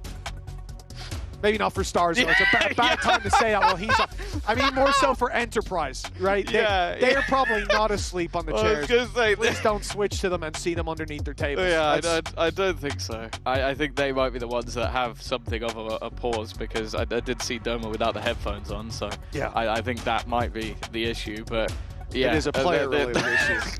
Can we just leave it on Starzo? Like, I feel like give him a close-up. It feels like watching a Big Brother show, but this is the guy you want to be on camera the entire time, just chilling, relaxing, and honestly, he's been having a magnificent performance. I do love that he's got his shoes and his sliders, playing in comfort. You love to see it. And when I saw him stand up, he's obviously readjusting his position. We can do a telestrator from Pal maybe on exactly how that works. Is that what he's an expert in? I believe so, posture. But you never know with Starzo. I thought he was going to start doing laps of the room, start shadow boxing Cadavra as well. Maybe stick a few other things to his face. Could be, yeah, why not?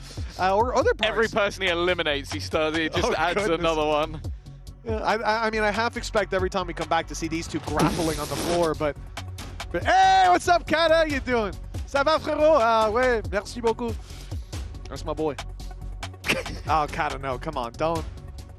The Save-Off, Starzo, they're all doing it, man. That's actually Save-Off's in-game picture. He's doing that. I don't know what that is. Maybe I'm out of touch. I'll ask Kata for a rundown after this. I also love they've got Chiwa in the background. Man, I want to see Chiwa out here. Purpo. The chair Purpo is blocked out, blocking. Unfortunately.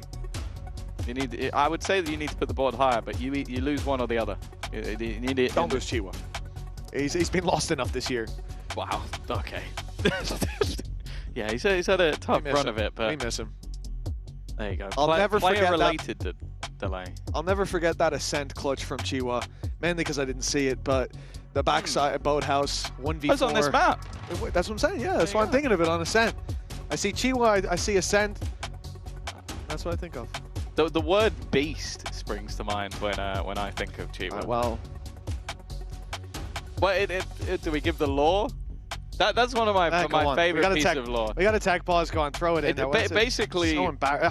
A whole stage of those replays. Sorry, go on. Basically, during back in the olden days of Valorant. I think was it 2021 or 2022? 21 or 2. I'm not sure which one. Basically, online era. Mitch had accidentally used the word beast. I would say 2 or 3 times. It wasn't even the word. It was 3 times. The man's a beast. And it was exactly the man's a beast. I said those words 3 times across an entire stage. 2 of them were with Chiwa. 2 of them were Chiwa. And both of them made it into the intro. All 3 of them. Oh, all 3 of them was made it into the intro of EMEA for the. So every time the show started, it would be a highlight reel where 3 times Mitch said the man's a beast. And in between the series.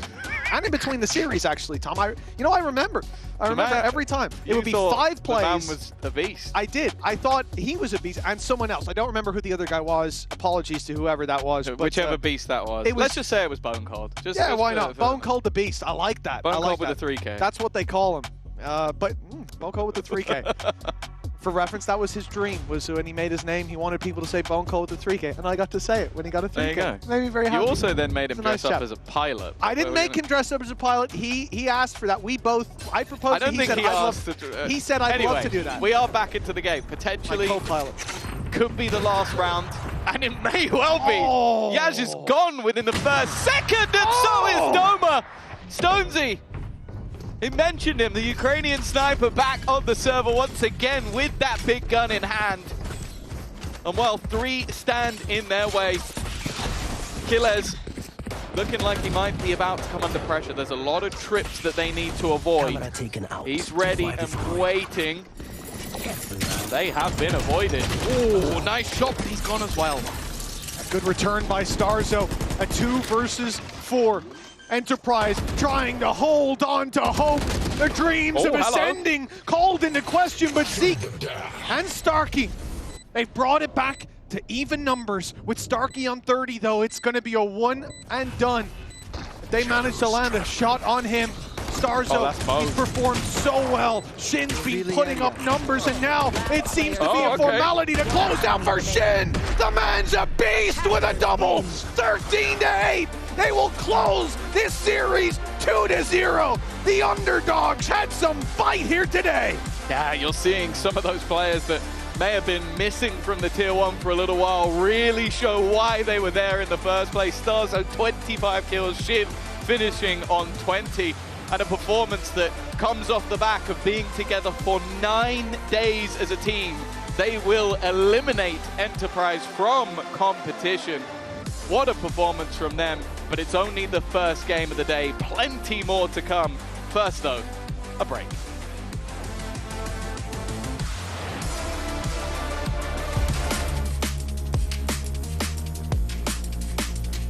It's Ninja that goes lower and lower. Tout seul là-dessus. Ace, oui, c'est... Man himself has been shot.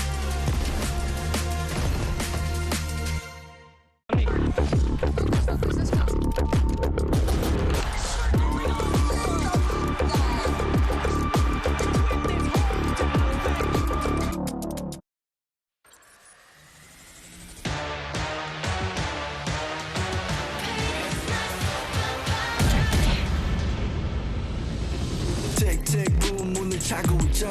이건 데ja vu 이미 와본 걸까. 내 성공을 전부 담긴 그릇이 작아. I can't lose 점수 그건 의미 없는 숫자.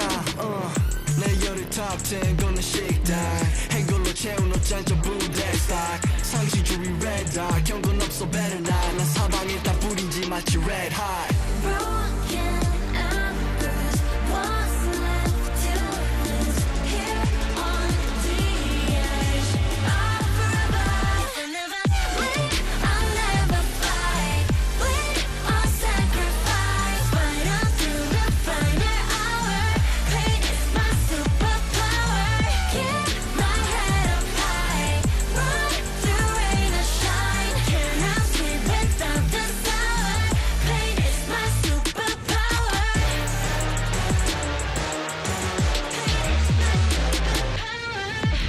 할 말 있음 어서 말해봐. Tough guy 된 혀꼬여서 도망가. 이제는 시시해 gunfight. I brought a blade. They forgot your shade. 날 주세워 맛보게 fade.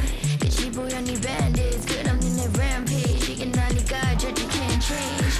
내게 나서 plan B. 요즘 plan A. 바꿔 pain every champion into champagne. Broken and bruised. What's left to lose here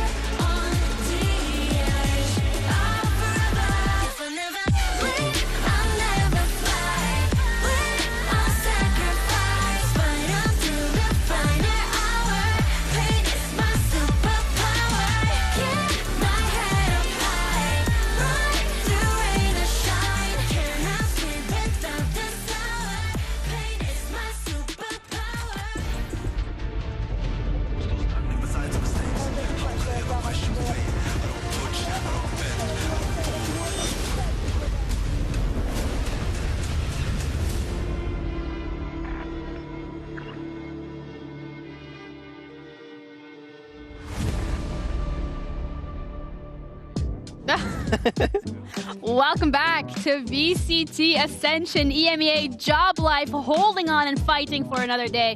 Stark Soul, Kadavra, congratulations to you guys. That was a game, a 2-0 as well. Very, very convincing. I'm going to start off with you. I mean, I'm so happy to win this first game. I think it's good for me and for the team that finally we enter in the tournament with a win. 2 more games now before VCT. So we just focus on it game after game and go next. You had a really good game in general as well. Like today you were locked in. What's the difference between day one and today? I think the main difference is that this game against Enterprise, we were not scared to win round or to make mistake. I think we even did a lot of mistakes, but we were doing them with confidence that even if it's mistake, it can work, you know? So I think that's the main difference. Starkso, you had insane game too. You even took a little nap, you know, because was it just that easy or was that just to mentally reset? Yeah, you know, I love the boys from Enterprise, but it was a bit, you know, boring game, you know, nah, I'm kidding, you know, just had to get some fun, you know, going on stage, you know, I miss the stage, I miss this energy, basically, you know, I didn't have it for a long time, so I was like, why not, you know, I need to be myself back again, so I just was doing whatever comes to my mind, you know. You are bringing so much energy for the team as well. Do you feel like they are feeding off of it too? Do you think like you being energetic is helping them being energetic as well? I hope so. Yeah? I mean, he gave me money to say yes, so I will say How yes. much? 10 euros. 20. No, I think he's helping us a lot, and we are emotional team. We have a lot of emotional players, so we really need this hype and this feeling that, guys, we got this, we're gonna win, let's enjoy it. Just let's have fun, you know, I don't think too much about the result or the mistake or whatever. Whatever happened, but just smile, enjoy. And our performance coach is doing insane job also for that. How long did you guys have with the roster to prepare? I don't know, like 7 days maybe? 7, 8, 9. Do you think that has been the focus, just keeping the vibes good? Yeah, I mean, it's something I said honestly because, like, to be really honest, I was on the desk in Champions when they told me, can you come? So it was like 1 week ago, you know? Pretty good day for you. Yeah, first thing I said was, I guess, anyway, we don't have time to prepare for anything. We are not a team, basically, you know? So let's just be sharp individually, shoot hard, being in shape, enjoy, have fun, be good teammate to each other, be kind, worry about your teammate and everyone. And just, if we keep this mentality, we're gonna smash everyone, and we can really do it, you know. I'm really interested to hear what it's like, Starkso, from your perspective, where you're playing out some of your defense rounds on Haven, and then this guy is behind their entire team for the 3rd time in the map. How useful was that, just having someone like that that's coming straight into the team and just playing with so much confidence as well? I mean, it's nice, you know, obviously as IGL, when you have players that take their responsibilities, right, and you see them, like, actually you don't need to tell them that, hey, this is your timing, you know, you need to push, you know, buddy, you know, maybe you move, but actually we play with balls, you know. That's something, like Kada said, we were missing on the first game. We were missing playing proactive, playing with the balls, playing like not to lose, right? How you say it, right? Like this, I said correctly, right?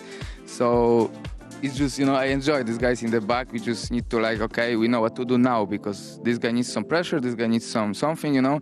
So we help him so he can get kills. It's really nice, yeah. You got a lot of kills. Yeah, the event game was fun. I mean, I know I did a lot of mistakes, but my mentality into this game was like, I don't care about mistake or if I overpick, overhit or anything. I just want to crush them. And that's what we need if we want to win, because we have less game. We don't have strategy. We have nothing, you know? Yeah. We have a bit. I mean, we have a bit. I have something in my head, you know? So it's like, we have to do something, you know? So let's just be aggressive, and that's it. Staying on the topic of preparation, Haven specifically as well, Enterprise has played it a couple of times, and it did feel like you guys were ready for everything that they were throwing at you. So how much prep really did go into this specific map? I mean, not much, you know, it was like, I don't know, maybe like 1 day per map, basically, because we didn't have much time, so we like spent each day on like polishing the next map and next map. We went for Haven because me personally, I feel very comfortable on the map and very comfortable calling against them, because like I played some practice against them and I saw that it's quite easy for me. Like, okay. So we went like, we believe me, we trust my understanding and reads that we have against them. Everyone trusted this, and I think it paid off. No, it absolutely did. You guys now are advancing even further, and you're going to have to play either Ulf or Destiny. Do you have a preference? Start, because I'm going to be spicy at the end. If I speak, I'm in big trouble, you know, okay. But, you know, we take whoever comes our way, you know, like there is no bad teams, no, you know, like we just need to go there, show our potential. Today we show that we can win. Everyone gonna believe more now in ourselves. Basically, we're gonna gain more confidence that we can play high, we can play confident. Nobody, you know, we're not scared of anyone anymore. So we just need to go with this mindset, repeat the same, 2 more games, and win. Right. If I could give all my money to play Ulf again, I want to do it because for me, these guys, they are talking so much and they are just so they're not humble at all, you know. So I just want to play them again, and if we play them again, they're gonna have hard time, I swear. And you guys are a really humble team, yeah. You guys are completely different to that, are you? I'm too old already for this thing. Can I ask, what did they say? I haven't heard anything. It's on Twitter. Gotta go on Twitter. But thank you guys so much for your time. Congratulations once again. I know Mitch is sitting in the back, so right before we head over to the interviews, like, are you waiting on something there by any chance? Can anyone give him a mic? Kadavra, je peux lui donner. Thank you very much. Merci beaucoup. Just wanted to ask. You're not going to out me in front of everybody here, in front of these guys here. Yeah, he doubted you. You feeling hungry, pal? Because I don't know if you know this, Kata. We made a little bet before the game. We said I said you would win. He said your opponent would win, and the loser has to buy udon noodles. So so you won. I will have a delicious meal on him. You give me out? If you want, brother, yes, absolutely. I'll let you know. I'll see you there. Okay. All right? With that done, we're going to be heading over to our next game of today. We have Mandatory against Focus, a little interview ahead of the game. So, Ginny, do the thing.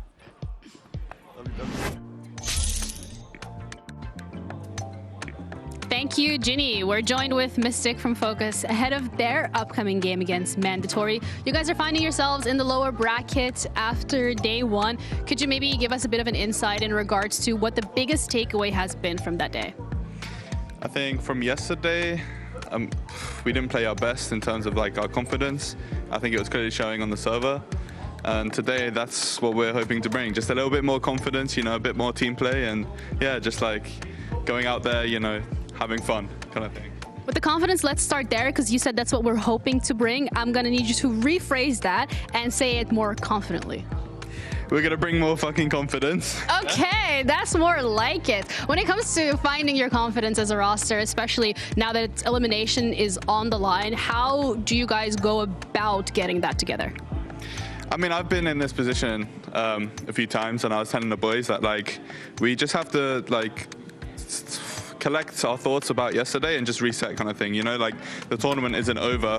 We shouldn't, you know, be too down on what happened yesterday, and we just got to focus on what's ahead, right? So, yeah, I'm just trying to drill that into the boys and, like, you know, get them hyped up, make them, like, show a little bit more passion, and yeah, that's hopefully what we're striving for today.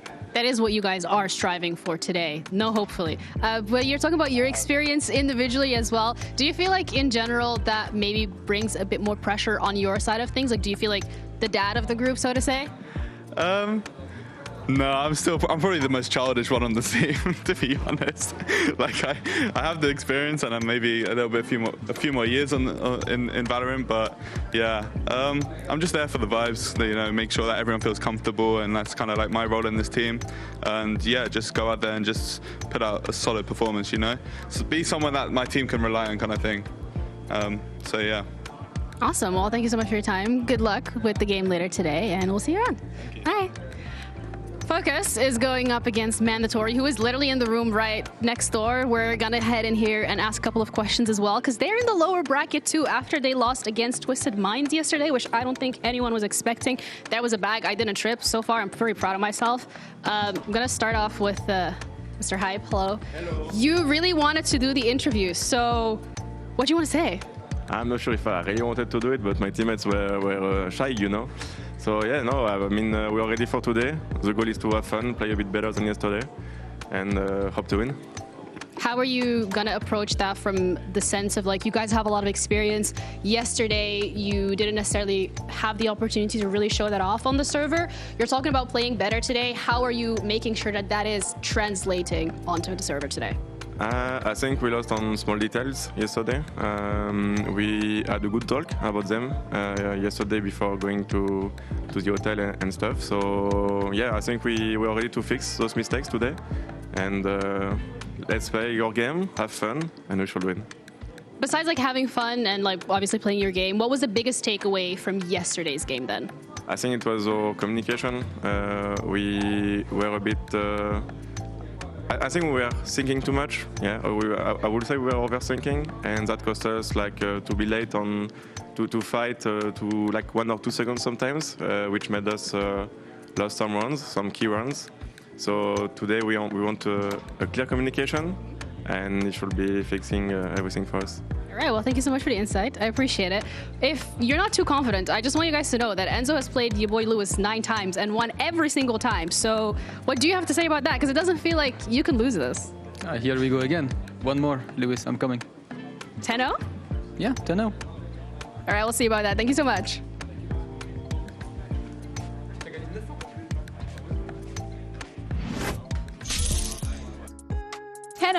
The history between these two players, you know, it's been going on for quite some time, and you're laughing because I try to get Enzo to trash talk. Yeah, it's just kind of a little. It's not some. If it'd been the other way around and we got Lewis saying that, then absolutely would have heard something out of him. Unfortunately, he's the one that's lost 9 times in a row, so he's not really got much ammunition to fire back with. But I do think that's the most confident I've ever heard Enzo like trash talk in that. Yeah. So see, it worked-ish, kind of a little bit. Oh, wait, did I just? He broke on the screen. There's no way. No, you guys are trolling me. There's no way. I was gonna say what lie, just broke the screen. There's no way. There you go. It's back. But yes, the match record is actually insane. Like if you lose 9 times to one player, he's just in your head. Which I think this is going to be really. Ginny, please say that a little bit louder, just so Lewis can hear you, because I know that's what he loves to hear. I don't think they can hear me. But it's just in regards to like the history between these two players. I feel like they are, of course, going to be very familiar with each other and each other's play styles and how they want to go. With the added pressure of being in that lower bracket, is there anything that you think could give either one the advantage over the other player? I think there's a lot of confidence that, again, Focus have in themselves. No matter what, these guys, every single time they turn up to a game, they genuinely believe that they are the favorites, that they are going to win, and that they can go and earn that result in the end. Whereas with Mandatory, I think, again, we've seen a little bit of them. We've seen them be a little bit more risky with some of their veto decisions. Yesterday, picking into that sunset, etc. So they seem to want to try and take some of those risks, whereas Focus are always leaning back on that comfort. So perhaps they've been around for long enough now. They know exactly what they want to be doing. It's going to work out this time. Definitely didn't before. I think for me, Mandatory, like Enzo's a really good leader. Like I've worked with him as a player, and he wasn't the IGL when I worked with him, but he had such good leadership qualities that even like Boaster was taking inspiration from him. And I think he's the kind of player that you're going to want in these moments where back to the wall, he knows that the vibes are important and just like keeping calm. But yeah, it's just the vibes, and I think he's going to keep that motivation there. It's also really interesting that usually this matchup happens a lot later in the stage of a tournament. It's not the fact that we're seeing this happening in the lower bracket, the first elimination match, and with it Focus also being that only doc team. Like this is absolutely incredible. Oh yeah, this is when your team culture really, really matters. This is when that mental resilience really comes into play. How can people actually support each other through the moments of pressure? When we saw these guys play against each other back in stage 1, Focus were in a really, really commanding position and absolutely crumbled towards the end of that series. Are we going to get a repeat of that today? Let's hope not. Let's hope it's a little bit of a more interesting series. But it's that support between friends that ultimately is going to make the big difference. And if you've got a leadership figure like Enzo, it might be great. We saw that. That was the recipe for success for Job Life earlier today. We literally just heard it from both Cadaver and Starkso. But Haven Sunset Ascent is where we're going to be heading to. I guess in this sense, nothing too crazy, but more like you've already lost these maps. What have they changed in such a short period of time? I don't know if they would have changed too much. I think it's just these are the maps that they came to the event thinking they were the best at, and unfortunately didn't get it over the line in their games the past 2 days. And so they're just doubling down and saying that we still think we're good on those maps. And to be honest, they did look pretty decent on these maps. I don't think they were terrible. No. Focus got a little bit more blown out. I think Mandatory are going to be slightly favored in some of these maps, in my opinion. Yeah, I think especially going into that sunset where Focus have struggled at some points, but Mandatory did look generally pretty comfortable on their first showing of that. It's somewhat unique. With that Sage, it's difficult to sometimes actually adapt to that on the fly. So if they have got some sort of unique ideas, maybe they've cooked up overnight that they've got ready to go, okay, they could be with a good shot. But again, that Haven, All you've got to really do is look at how BBL Pacific beat Focus and kind of go, right, we'll take some of that, thank you very much, and do the same thing. But it also came down a lot to BBL Pacific being very confident, very aggressive, and also just it is that Turkish aim that they had going for them. I'm not entirely sure, you know, if Mandatory has the necessary ingredients to be able to replicate that. And considering we're also not seeing really any changes in the compositions. Well, I think Kellogg's and Takas in particular last game were phenomenal. If they continue the form they're in on a comp that has them on both duelists, like, I think that's a very good win condition for them today. Yeah, they are the two players that you would look at to maybe step up and be those high firepower, high impact players to replicate some sort of style similar to BBL Pacific's. But we have seen them also perform really, really well individually, and then their team still loses. Yeah, that's the worry for me about Mandatory too. Like, it's, you know, the win conditions were there last time and they couldn't win. So if they're there this time, what happens? Yeah, it comes down to me for that resilience. Two teams have crumbled in their opening series in this tournament. They're under a lot of pressure, like we said earlier on. We've got these expectations. Both of these, a lot of them have them as favourites. The Dach Last Hope, the French, quotes, super team, given the amount of experience they've got. Right, you would expect this, as you said, to be a matchup that we have much later in the tournament. Right, now your life is on the line. How well have these guys on the screen been able to prepare their teams for today? How much structure is there? Mentally, are they in the right headspace to actually be able to take on that challenge? Yeah, I think they need to forget that they were favorites or their expectations. Yeah. They need to, it's all about vibes today. Good. Well, vibe check is going to be for both of these teams as we're heading into our first map of the series. It is do or die for both Mandatory and Focus. Their last chance to stay alive. And our lovely casters, Haza and Cairo, will be covering the action this time around. That's right. For one of these teams, their dream of Ascension ends tonight. The last team that we saw a full French roster enter Ascension and lose the opening game went on to win it all, beating a super team on the way, no less. I mean, with these two teams specifically, Mandatory and Focus, they have played each other before in an inter-regional competition, the first Challengers EMEA that we've seen. And it went 2-0 versus for Mandatory against Focus. Enzo and Lewis, we've seen this matchup before. Apex versus Focus all the way back. Enzo going for double-digit wins against Lewis. The server lined with history. The storylines write themselves. Both teams doubling down on the maps that they lost yesterday and picking into them. Starting off on Haven, Focus with the defender's side. Samed making early space outside of A to try and flank here, but it's on the B side where the gunfights go down. Indirect trade, Alorante picking up Kellogg's 4-on-4, and a quick flooded back in, Mikey, to even out the scoreline. That's when Alorante arrives with 3 of his own, but Mandatory swing the hammer down. It's a 1 versus 1 now with Takas repositioning. Lewis holding on to the line, but Takas only needs 1 bullet. Mandatory on the board. What do you expect? Of course, Takas comes through at the perfect time. Double duels for Mandatory. I mean, you can see the pace that this roster can give, or that roster of agents can give you. And they go straight for it, straight for the jugular. Mandatory with the energy. First round on the board, able to purchase up, and it seems like Mandatory want to go for the rifles. Yeah, Focus won both pistol rounds on Haven yesterday, so this for them, a taste of their own medicine. Mandatory were looking to build off the back of this. Sus early on is forced to TP away with the hand cannon. But Samet making moves of his own down middle does get noted. Fortunately, Focus pushed back, having to respect the space, with little to no investment from Mandatory as well. Waiting to see if the defense are going to show anything else, and it looks like they're about to go in towards the pack. 4 players for Focus. Just thinking about the dash in, but walks to the smoke, and that's a quick pickup. Samet sliding out into the open eagerly is picked off by Kellogg's on a long. All 4 remaining Mandatory players currently stationed there. Well, Zus wants to try and strip back some of this control. You're looking at Alorante's position in mid, the canary in the coal mine, the first sign of danger, or a potential rotation. And it's Lewis's rifle that's gambled towards the C site as well, hoping that Mandatory are heading that way, but With the L drone being used on A, Lewis has got to get running. 30 seconds left. The audio cue which Zus uses to take his timing. Slowly walking his way through sewers where Hip is still holding on.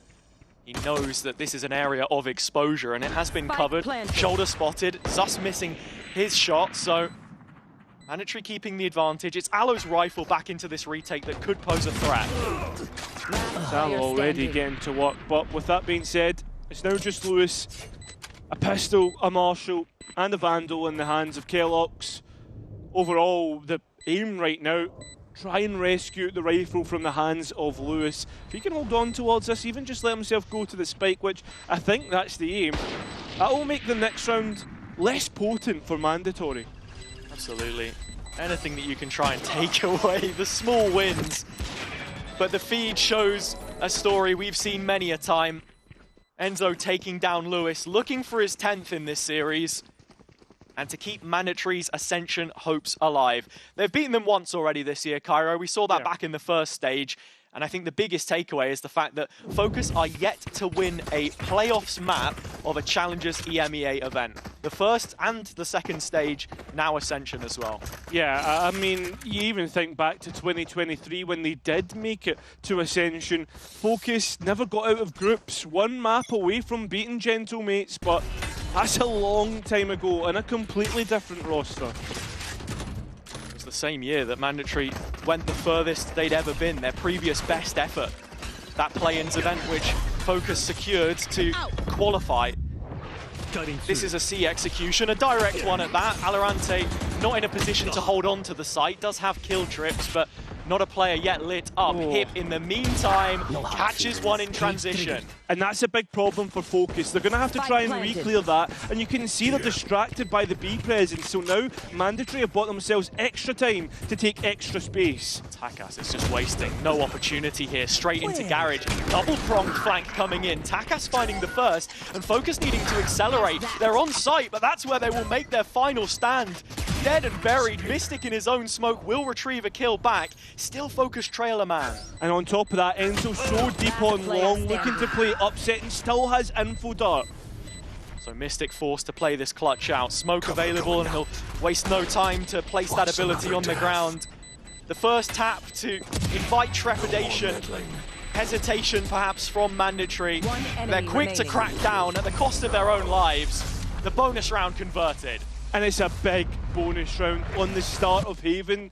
I've seen it so many times when we've casted Haven that it can be few and far between that we see opportunities for the defence. But the fact that both Mandatory from the get-go are looking to constrict their opponents feels as if Focus, in terms of life, I've not got much of it. And this double duelist as well, you would expect it to be so aggressive and energetic, but I'm yet to see it. It's important that you bring that up because that's the next point to really touch on. The beginning of this game, this series, how long does it take before Samed starts to get active? Yeah. Zus as well, actually. He was the most consistent player yesterday, 33 kills, but 36% of those with the operator. If they can build up some early economy here, and you would have hoped that previous rifle landed for those reasons exactly, that's where he's most dangerous. I think as well, if we want to continue the conversation about compositions, I know we spoke about Focus, but Mandatory throughout this year, right, they've played this map 21 times, this would be the 22nd.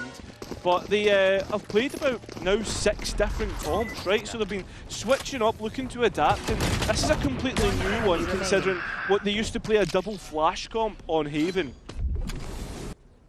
It won't be the cleanest of rounds from Mandatory here to extend their advantage to 4.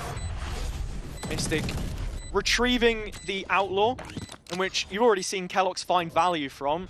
So the Dimensional Drift, the Yoru ult will be up in the next. One away from the triage of Takas, Enzo, and Mikey's own ultimate abilities. It's that Yoru head-to-head that we want to see in middle a little bit more, I think, and Focus, of course, want to be on the winning side of it. I know they can set themselves up for success, though.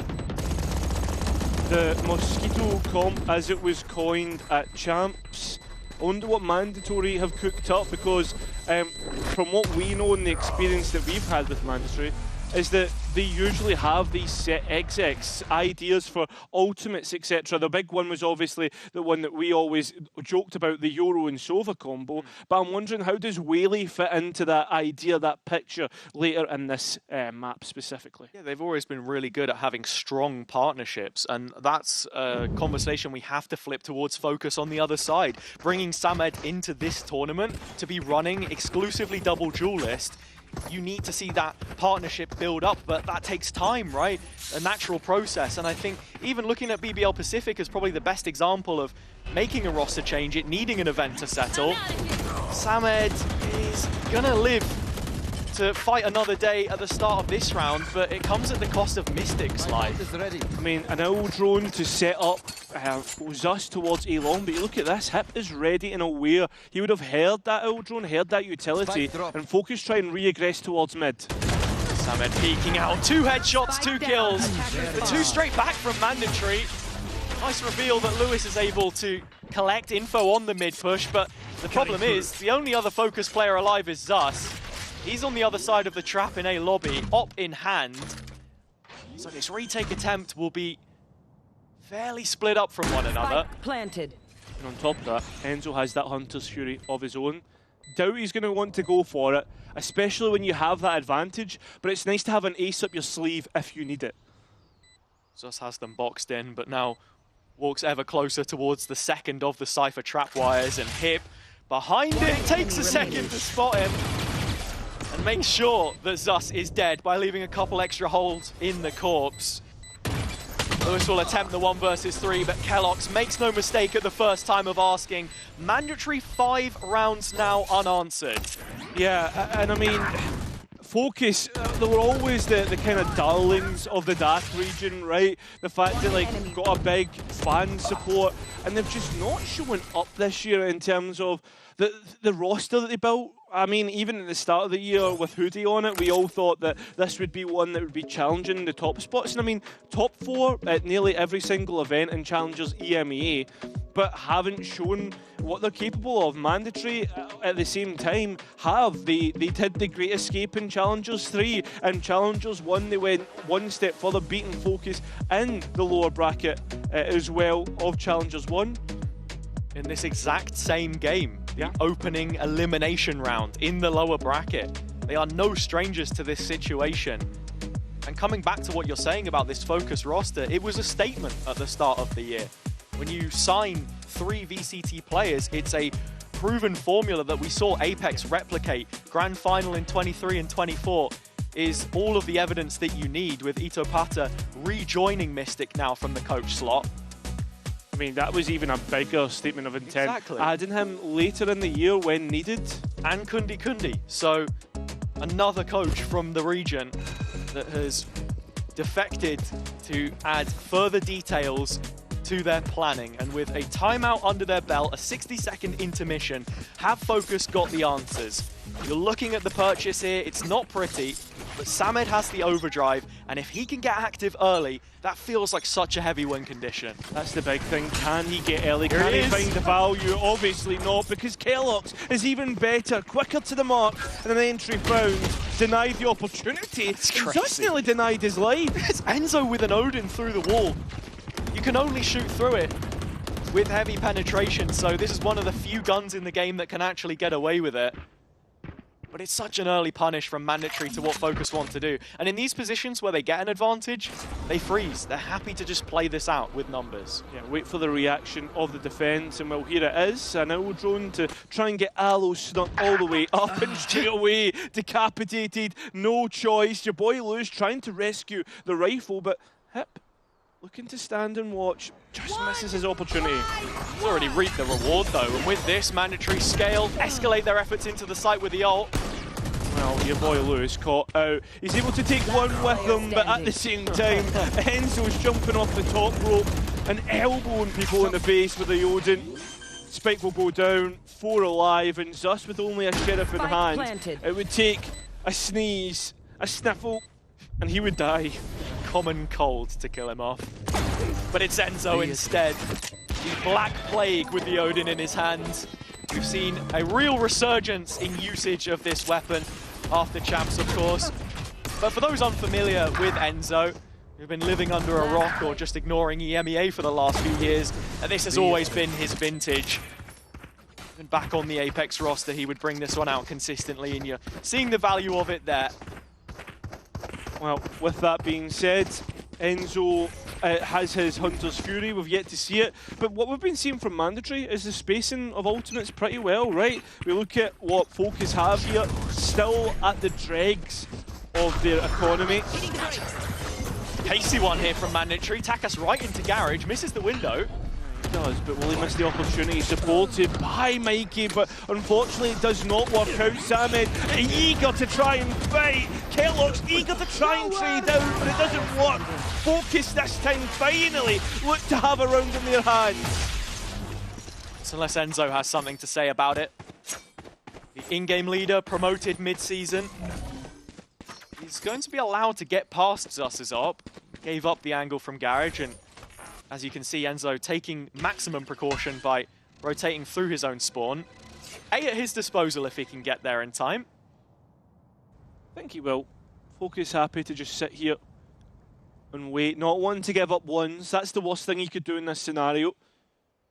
You're seeing even on that round as well, Samed starting to rack up a few more kills here. Started 0-4, I believe, now 5-7. So as long as he's getting the value, especially in those team fights when things get chaotic, that's all you can ask of a player who's 30 seconds only left. just recently joined. But for now, we're on board with Spike Enzo. planted. This 1 versus 3 attempt. Mystic has his ult, and of course, Sus a full utility belt. So there are plenty of ways to check positioning here. Give that a shot dart win. But confirmation of the position. Well, the Odin hearing the steps. It's up to Enzo now to see if he can find a pick in his favour. You know, there's plenty of bullets to spray people down. And the first one is easy enough, but unfortunately that shot finally lands at the wrong time. Mystic getting hit by it, and you can see Zus looking to try and get that operator back. Must have been the wind. But Enzo, they're still with a real chance. I think the Odin might actually be the gun you want for that job, just holding the angle. But yeah, the supportive utility here, just not quite enough to get Mandatory out of Garage, and even with the Hunter's Fury invested, no return, so... Yeah, I like the idea though from Mandatory, right, to play like a much more forward line, use the Omen ultimate to take away space, that Paranoia looked decent. Well, I mean, Takas also missed the window, so maybe he gets that. It's a completely different story, but the fact of the matter is, Focus are on the board. Zus, with this op in his hands yet again, might finally be treated to an A engagement. To be the case, and supported by a smoke to hide from any recon. It doesn't come through at the time, but that old drone looking to try and confirm players' positions. Only one really seen as the destruction of the drone comes through, but Zus still standing. Wait. An engagement looking to go his way. Certainly goes Samed's way, but he can't win out. Zus trying to get the TP. He's gone, and now it's up to Lewis. A player who we know, who used to be the headshot king, but can he reclaim his throne? No, he can't. It's vacated. It's been a long time since we've seen that form. And Mandatory once again walk into an open A site. Much has changed since then. Spike planted. Lewis, self-proclaimed, not losing to Turkish teams, didn't to S2G in that same final where he made a name for himself. But Focus quickly shut out of the A site. 3 bodies dropped in close proximity. Like the idea, but it's just unfortunate. Mandatory put up their own smoke, play from beyond the fumes. And Kellogg's on these entries has been razor sharp as well. 11-5 in first engagements yesterday. Yeah, and that's the big thing, right, about Kellogg's, was we started that storyline yesterday about how Mandatory, when we see Kellogg's get the value on the entries, they tend to play better as a unit, especially when he can survive those entry kills. That's the thing. 49 kills yesterday. 50 against BBL Pacific when they played in the most recent Challengers EMEA stage. The guy's a demon, but just needing the right environment and back in a fully French team, which can be said the same for multiple players here. Enzo, it was 4.5 years since we saw him with his fellow countrymen. Now one of 3 national rosters in this competition. The other 2, the Turkish. Focus back down onto another bad buy. Come into the unknown. Things seeming not to get any better for them on their selection of Haven, no less. Focus trying to create a trap play through A. At least 3 players there, as well as the support of Mystic's Paranoia, but I don't think it's going to come through. The Paranoia and utility used, but there's nothing there to try and attack. Mandatory or elsewhere. It's a heavy utility investment from Focus. So now the question now proceeds to be, what do they do? It's a full concede of the A control, a forfeiture of that space as the Yoruok cuts all the way through to C and the spike arrives thereafter. Absolutely nothing to stop that. And you look at the buy as well, there's 2 rifles in the mix, but at least 5 bodies alive. That's the big thing as the spike goes down. Focus quick on this retake, backside control is theirs. Yeah, there it is, but it's now all up to the engagements, whether they can win them or whether they can't. Space can't win you a game. It's all the kills, all the kill feed, and Samet just gets started as well as Valorant. Mandatory back in the conversation, and it's one they begin to come on! Oh my God! Takas! An unbelievable quad! Raising the roof of the practice rooms. He's up on his feet. And why wouldn't you be? A stalemate in Garage which Kellogg's wins. Be right back. The 2 duelists have each other's back and Takas. If there wasn't any more a fitting picture, the Focus flag falling. As Mandatory raise their hammer yet again. It looks bleak. Bleaker and bleaker. It doesn't get any better. When you think Focus have got a chance on a thrifty round, and it gets even worse into the next. Samed completely obliterated. Zush trying to be proactive through mid, but look at the amount of bodies, the amount of targets he's going to have to try and face up against. TP about to expire as well. He is locked into this one.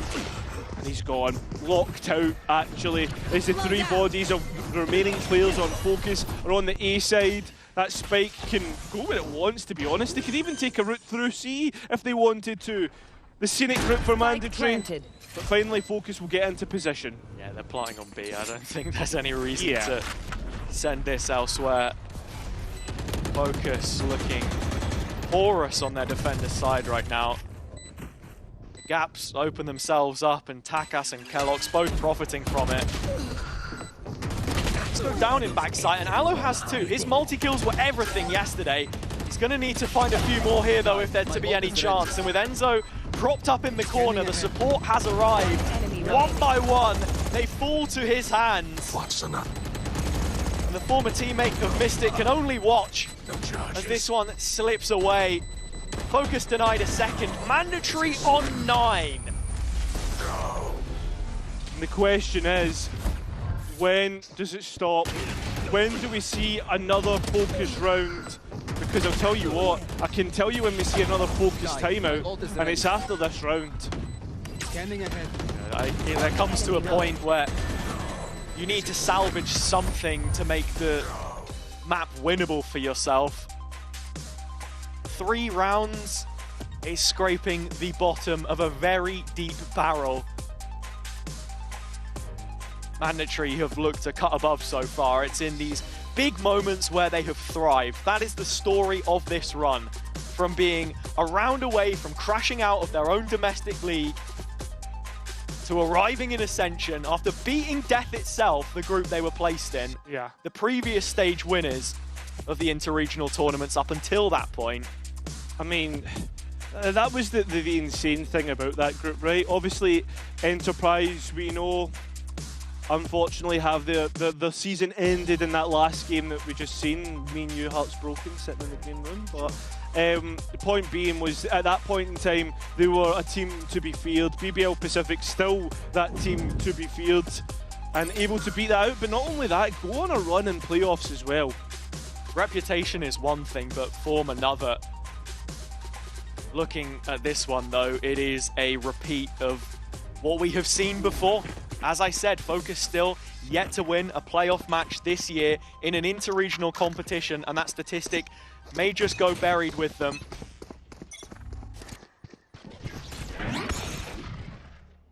An uninspiring obituary, perhaps, and Mandatory continue to hammer home Another nail in the coffin, double digits queued up.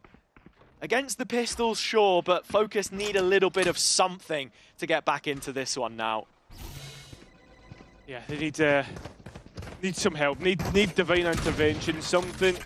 And they're trying to go for something they haven't done before, which is going for a flank. But there is also a player behind them as well. There's Kellogg's there, so that's something to be aware of. But 2 Sheriffs in hand, there's no chance. Just looking at the ults that Focus have, no real chance to build anything more meaningful into the next. Flawless. The 11th round concludes in favour of Mandatory. For those at home wondering, could it get any worse? Well, unfortunately it can, because this is Focus's pick. This is where they chose to make their home ground. I think you look at the maps in this veto, the first 2 are classic Focus maps, so there is definitely overlap here, especially you consider previous teams that players on either side shared. Immediately my eyes going to Enzo and Mystic. When it comes to facing off against each other, Enzo also wins in that regard 2-1. Taking that advantage for himself, of course, the last time they faced. Sus needs an opener, and finally, he gets it. That's the first time in a long time that we've seen Focus actually come into a round with an advantage, but can they keep it? Can they stop Mandatory from getting back into this? Well, it doesn't seem to be the case as we go all even in player count, and Mandatory happy with what they've got. Where is Zus going? Yeah, just chasing this one up, reconfirming the players' positions, and might want to get back on this line to hold the cross with the op. The cage is going to stop that as the players now start to make their way towards A. Your boy Lewis needs to back up and get out of there. Instead, nope, I thought for a minute he was going to try and challenge them. Goes elsewhere, goes to short. Perhaps just looking for his one, retracting positioning, rotate on the way. Cavalry can arrive in time. As long as Lewis can stave off at least one, Mikey's already on site. Yeah, and he's actually caught him off guard, Spike on the floor and something to work with here. Zus's up misses, allows a chance for him to get a kill, but it won't happen. Focus get their second round, and a small chance to survive into the next half. Yeah, the barest of bare minimums for Focus, but they stay alive a little bit longer. We're going to switch over to the Mandatory side, though, and hear from Kellogg's coming into this, how he felt joining Ascension.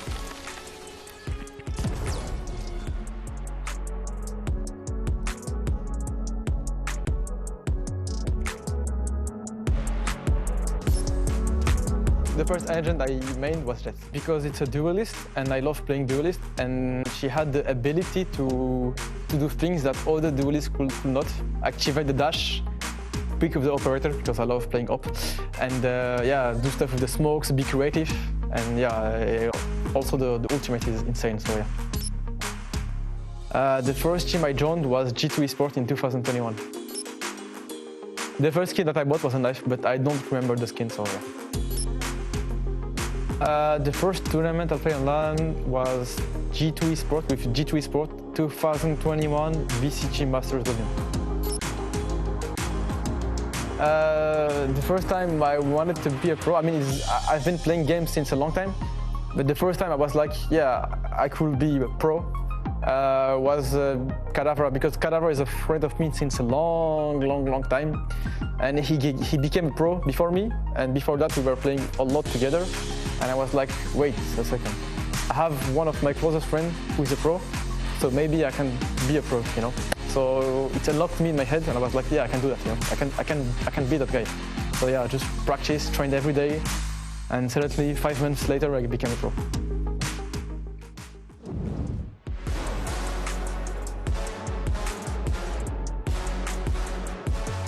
Up until this point, a player who started in the first year of partnerships in VCT with Team Heretics has been across the globe playing as a professional in Valorant, and yeah, it's about getting back to the top for him. The story for a lot of these players, in fact, but Focus have so much work to do here, and I have to say that extra piece of information probably doesn't build any more confidence coming into this second half. Well, the one thing that would is Focus have found themselves at the end of disappointing results before and been able to fight back. This year, though, The one thing that wouldn't strike hope is that they haven't been able to do that.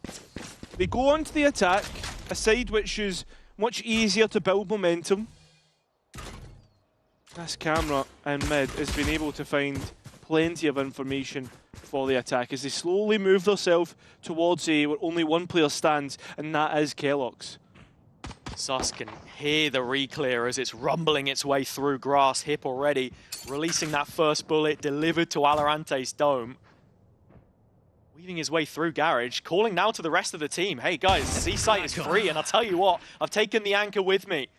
Right foot loose, going in towards mid. That's not where you want to go, mate. That's the Viper's pit, the Viper's dead. And unfortunately, luckily enough, not to get bit as the spike goes down. But look at Focus, they're so far away from the site. Yeah, in an expansive formation, but can they trade from this position? Samer takes a step back and leaves us to the wolves, but in the end finds the kill that he was looking for.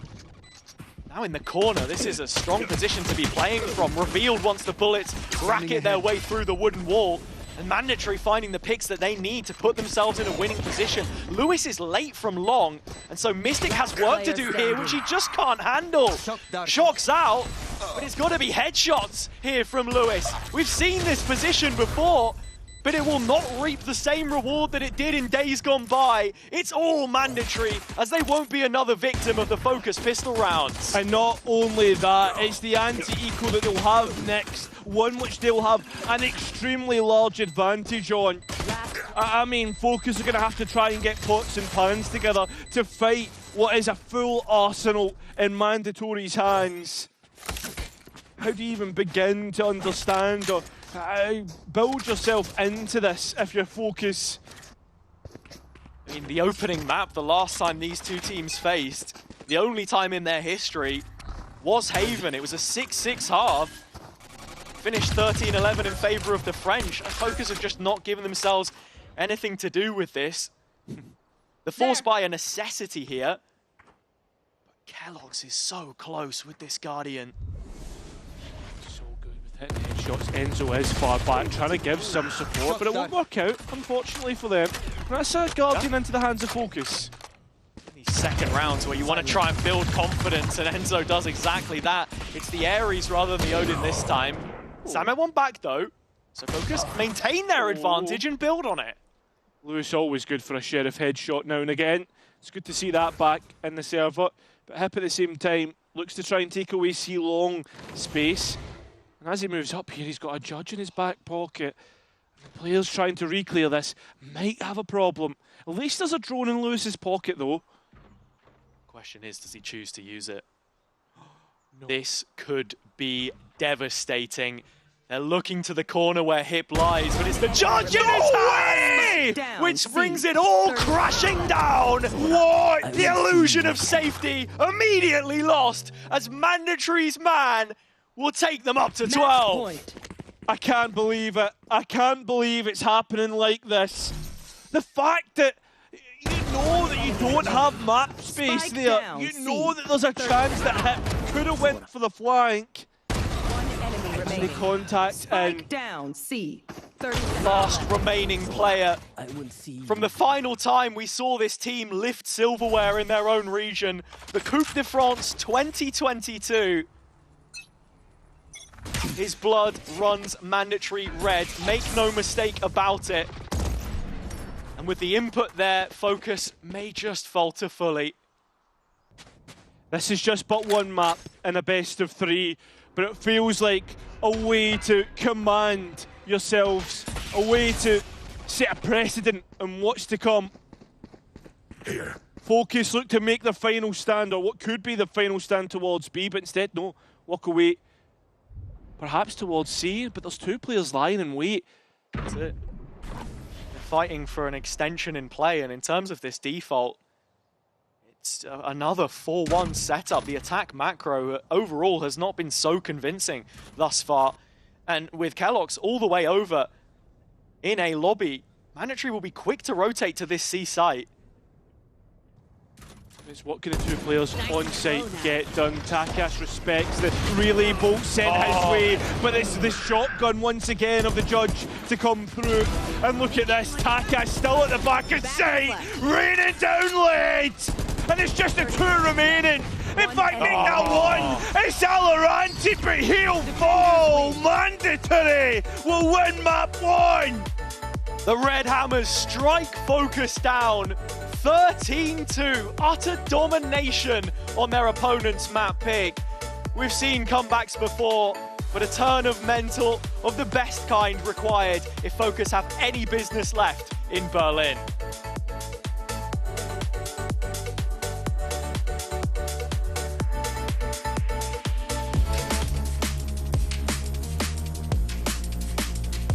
It's Ninja that goes lower and lower. Tout seul là-dessus. Hey, oui, man himself has been shot.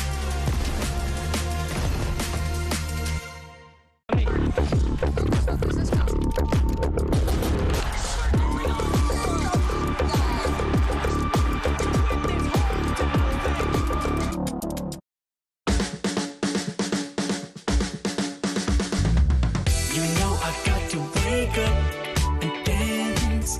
You know I got to get up and dance.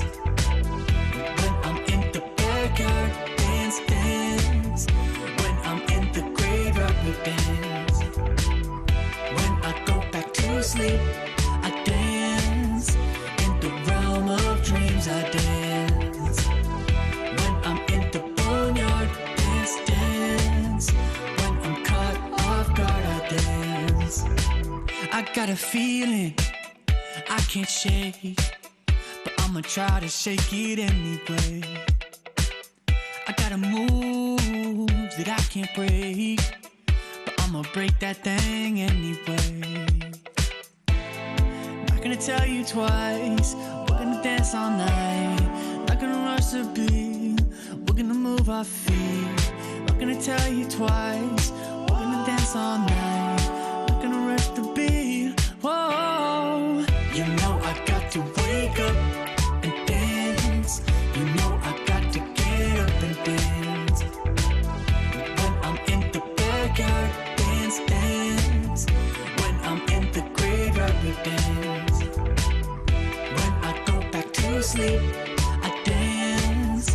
In the realm of dreams, I dance. When I'm in the boneyard, dance, dance. When I'm caught off guard, I dance.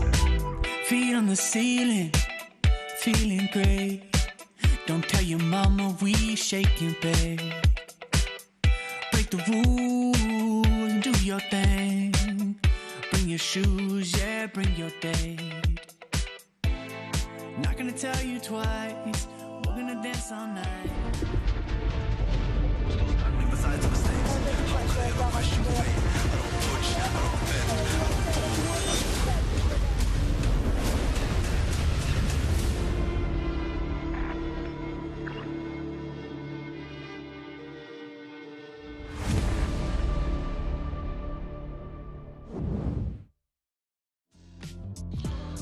You were not able to stop Mandatory's momentum on your map pick. How will you be able to shut it down on Sunset?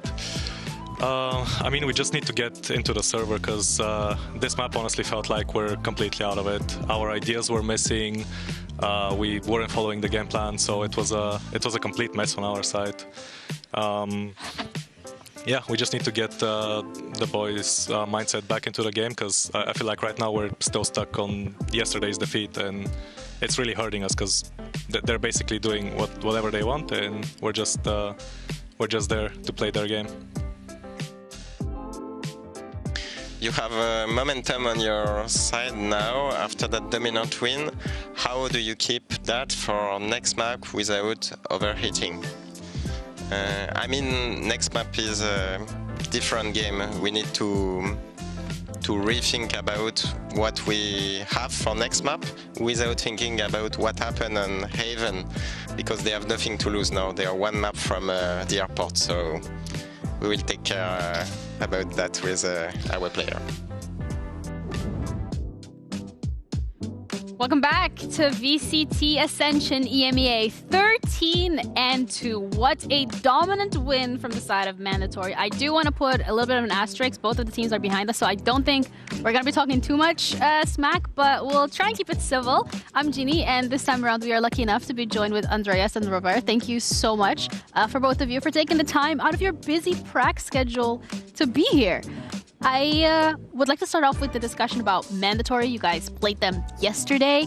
What do you think was the difference between what we're seeing today and what we saw yesterday? I mean, the obvious choice is the fact they play Haven here. I was quite surprised in the veto yesterday, to be honest. I think they have a really good Haven. We saw it in Challenges 3 as well. The Haven they played, we lost to them. And yeah, I like the Haven a lot, actually, the Mandatories. Are you surprised that the Focus picked Haven into them then? Yeah, obviously, yes. Yeah. I don't really understand that, but yeah. Some map that we obviously expect them to play. For example, yesterday, and we didn't. They surprised us with Sunset, and they pick it again today. So let's see what they do today in Sunset as well. What do you think about the composition change? Because they didn't play the Whaler Yoru before. Were you ready for that style if they did play you on Haven? Not really, because of course they changed it from challengers. We had literally no clue, and it shows in the game that we started really slow. Like we really struggled to adapt to the Sage. It's not a combat we are normally familiar to play against, neither in scrims. So yeah, we struggled a little bit. Then we just we started to play good after the first 8 rounds or something like this. That we found how to adapt to them, and then it went good on the attack. Bringing it back to this game for Mandatory against Focus, from like a coach's perspective, which I guess we have 4 of them here right now, which is great. 3. It would be, tired, I don't know. Would be a nice discussion to have in regards to the mental state here, because when you are a coach and you just see your team go 13-2 on your own map pick, what can you really do here, Andreas? You can laugh at it. You can try to honestly just have fun. Like, there's no reason to be mad. There's no reason to even talk about it necessarily. You just have to laugh it off, go next map.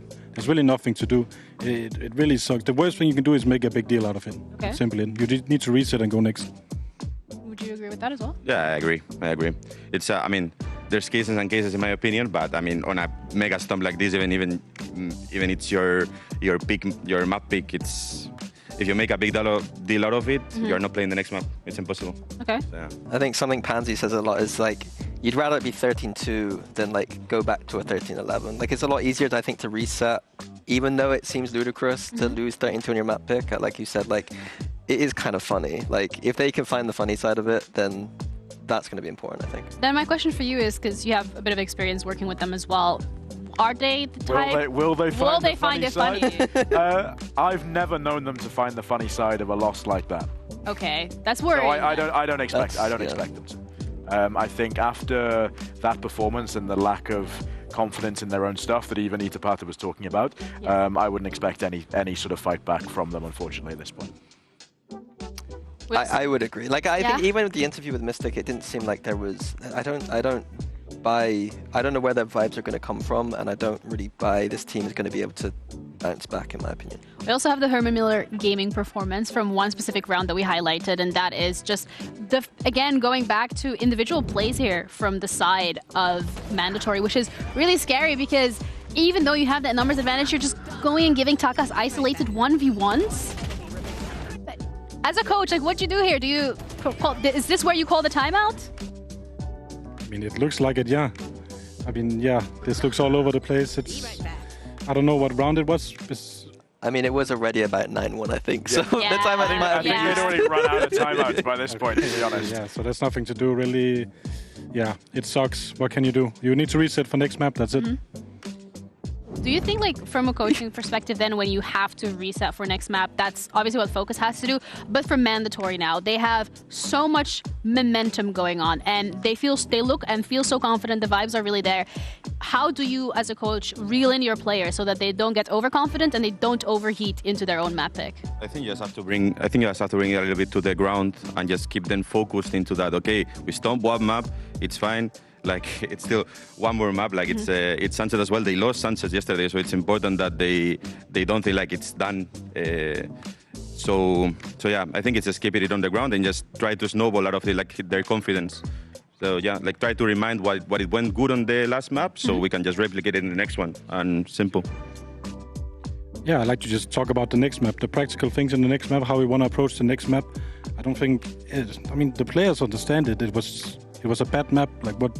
There's nothing I can say that will change it. Let's just go to the next one. Let's talk about the game plan. Let's talk about the pistol round, the bonus rounds, the rounds we want to play, and then yeah, that's it.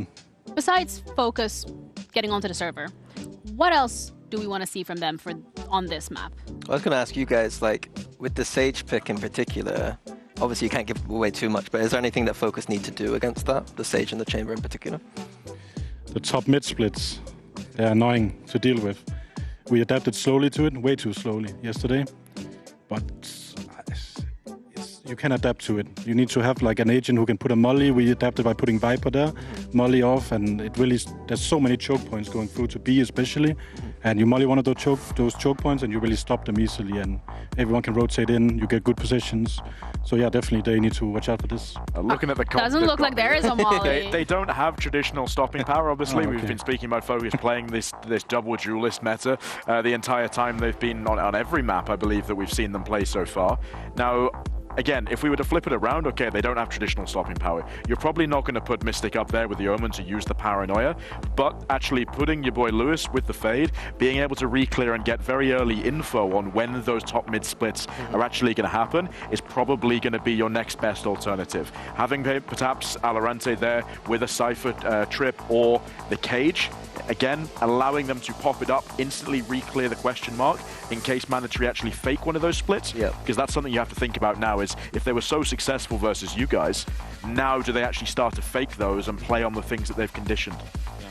Yeah, I think that's perfect, because like I think that they ran like 4 or 5 against Twisted Minds, and I think it's now, do Mandatory, we call it like anti-strat yourself. Like, have they anti-strat themselves to add that next layer? They might not even need it given how much firepower they're coming out with today, but if we were in like a more even state, that's the kind of analysis I think. They watched the game yesterday, they should already watch out on how Takas does pathing on Neon. It was actually really clean yesterday, the way it was moving. And I think if you're ready, you should just bring 2 guys there. We know they're going to do this, punish this guy, then just move on to the next. It will be a good solution as well. Because really, he plays really flawless with it. We'll see whether or not Focus has watched this game. Hopefully for them they did, because 13-2 would be a little bit of a sad way to replicate it onto Mandatory's map pick. This is do or die for Focus, their final chance to stay in the competition. We're going to be covering the action with our casters, Haza and Cairo. The former Focus coach has spoken. Leave it all in the server or go back home. As the only representative from DACH in the competition, the German home favourites in many senses, what a way for them to crash out. Without a playoff win this calendar year, it's Sunset where they head. It's baked into the Focus DNA, and they used to run the Sage themselves as of last year, most recently. So we'll have to see if they're prepared for what Mandatory are about to throw at them. Yeah, I mean, as for Mandatory, they've ran this map only 3 times this year with 3 different comps. It seems like they're going to make sure to settle on this one as they start the attack. We've already heard from the Twisted Minds coaching staff is what to do. Fingers crossed, Focus will have done that advice as the players move up towards top mid. Focus well aware of what they need to do. Mandatory wasting no time in taking this mid control away from Focus. 4 players trying to overload the A space at the start, space which they have since conceded. It's into this phase of the round now where Mandatory will be looking to re-clear. It's Focus that make the prerogative theirs. But peeking out top mid, Samed walking away with just 1. Double dipping solo and going down. Alo's not going to stop though. And that is the equalizer. 3-on-3 now. At least able to recollect the spike. So with numbers even, where does Mandatory want to go next? Faking presence on A, just using hip on this fade. So it's in towards Alorant, and you can see him moving towards top mid. The fog of war just choking Focus out here as Alo tries to collect some information through middle. So much ground to be covered on A. Focus didn't know what was going to hit them, and laying their neck on the line, find it cut clean off yet again as Mandatory move into post on B. Players low. Mikey especially, but Kellogg's up high with a TP to get away. This is the big thing that Focus will have to try and get rid of. An understacker. 2 players on the line. Sus walking into trouble, walking into his own death. And Mystic isn't too far behind either. Kellogg's burying a couple. Mandatory with their 3rd pistol round in this series. The big thing for me with the chamber and that Kellogg's is on, yesterday it took him a while to get started, but it seems with this double, that's the perfect icebreaker you want coming into Sunset. And you'll need more than that, big man. I hope you've got your rosary beads ready because it's going to be a long night if it continues like this. Kundi, of course, coming from Maus, this was one of their best maps. Yes. And I think, having worked with Zus in the past, again, it's about putting him in positions of power on the defense when he can get that off. But now it's the Sheriff, and that's one of the sharpest shots he's hit so far this evening. Clean, yes, Takas gone, but not really recoverable, the weapon that he had. And okay. Walks in towards a stack, and this is beginning to get problematic, but not before Mikey starts to shoo away Focus. It's in these positions now, though, where Focus let things slip. They're in a 3-on-3. There is weaponry to potentially be recovered, but they are just strengthening the A-hold, or so you'd think. Aloe has called for help in mid. A potential re-clear into Kellogg's is what they could be looking for. But they won't find him, because he's going to go back, collect himself up with a stack, and Mandatory start to make their way towards that A site. Yeah, but with how Mandatory's attack macro looks, they play these slow rounds where they're waiting for the re-aggression. They don't know that it's creeping up right behind them as all of this is going down. It's some really nice proactivity from Focus. Can they catch Kellogg's off left. guard with a Guardian in his hand? They'll see him and finally catch him. So that's an upgrade, and it's straight into Zus's hands. An attempt to get the spike planted, but both players ready to fight. The Bulldog trying to fire away, but it won't work out. But we've seen Focus up against the Bulldogs before, up against these anti-ecos and still letting it slip, even from an advantage. And with Hip, full HP, and bullets in the chamber. Unfortunately for him, it won't work out, but fortunately enough for Focus, they're answering straight back. Yeah, and answering back early as well, not wasting any time to get on the board, making the right decisions to spin that one back. And I think the big thing as well, you say about making the right decisions, it feels like they have a direction, you know, and that's the big thing. In previous maps I've watched, I feel as if Focus were directionless. That's what it's got to look like. Someone has to take the reins. Lewis, of course, under the support of Cider in the previous year. Second caller at that point in time, now the IGL again, as he was the previous year, 2023, when he went up against Enzo. And look, if he's not contributing in the kills, at the very least, if the mid-rounding looks better, that's what you want from him. Takas once again going for the same pattern that we were spoke about on the desk, and we're already finding the value. And that's exactly what you need if you're Mandatory. Straight onto the site. And look at how much space they can grow into as well if they need it. The Arsenal immediately growing. Guns back in the hands of Mandatory. In post 5 versus 3. From these kinds of positions with the control that they have, expansive as ever. And the flank watched by the trap. Mystic getting no work done here. Focus might just be playing for exits. I mean, it's taken so long for Focus to even get into position. Did he even walk past? Oh, he can. Okay. A little bit of tech for you, mate. It seems if Mystic does get a target, but it's fleeting. Time still ticking away, so this is realistically going to be exits, especially since Kellogg's already denied towards CT. He's able to get 2. Any more than that? Absolutely not. So it will be Mandatory straight back. Seems like we're just playing a game of rally here. Yeah, I was wondering, were we going to see Mystic's best impression of Forsaken, but it's a homemade cosplay in the end, and those 2 kills don't go as far as Takas's initial contributions. One of the few rifles in that round, I think it was just like 2 Vandals, a Guardian maybe. And they get full value. Focus not shutting down the mid-split, which the coaches from Twisted Minds know all too well from yesterday. Well, it seems as if there's bodies setting up for the mid play right now, especially Samed at the top of mid with Zus and Mandatory with a few bodies elsewhere. That's the difference. It's on the focus side this time. The defenders making their authority felt. And with Kellogg's removed, that's your left side map control lost. Oh, it seems as if Mandatory's response is to just send it towards A, but not so quick. Taking their time, Mikey with all the information needed, but is he fancying this? Kind of just got to stick around for a little bit, stop the gun from exchanging hands. Samed would have heard the swap of guns. Exactly, and so he's on the line, ready to receive. Mikey! And he will find him. It's laboured, but Mandatory now queued up for the A play, have got to accelerate. Yeah, they've been forced into this, but hang on, they've gone elsewhere. Going into Link, it's Samed to slide past. 3 from him on the round, and Alorante cleaning things up. Enzo catching Mystic on the TP. Rez looking to be used. But Zus is closing the net in the meantime as Lewis has bought a distraction. Enzo thinking about it, but caught too late.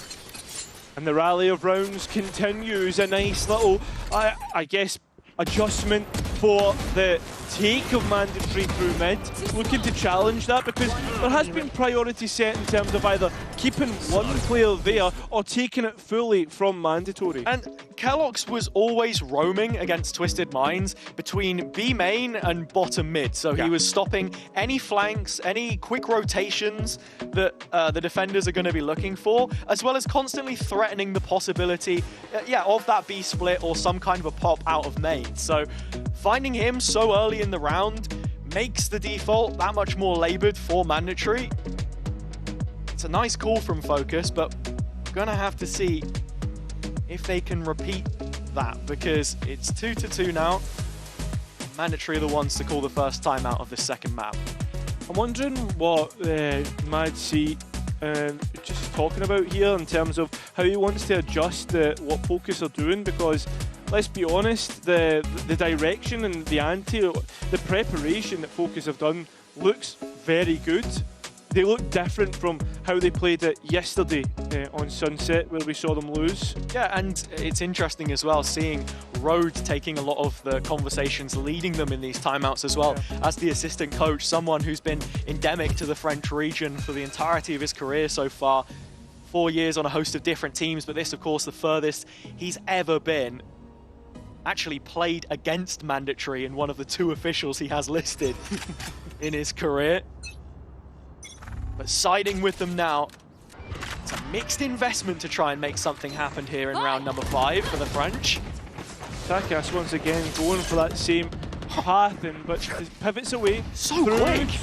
Through market, look at this crunch that's going to happen towards main. Mikey unfortunately can't win out his duel, but it's all about how does Mandatory deal with this main space taken away from them. They look to try and engage, but Samed quick on the mark, and so is Focus to support this. Up to Kellogg's, the head's being hit, but unfortunately he's now under fire, looking to TP away. Josh there collects and gets the round for Focus. I thought we were going to have another vintage Mandatory moment there, but it's just 2 kills into the 1 versus 5, as it was in the end. A tough one. This nice from Samed, though, to get things started. And yeah, 8-4 right now, the newest inclusion to the Focus setup.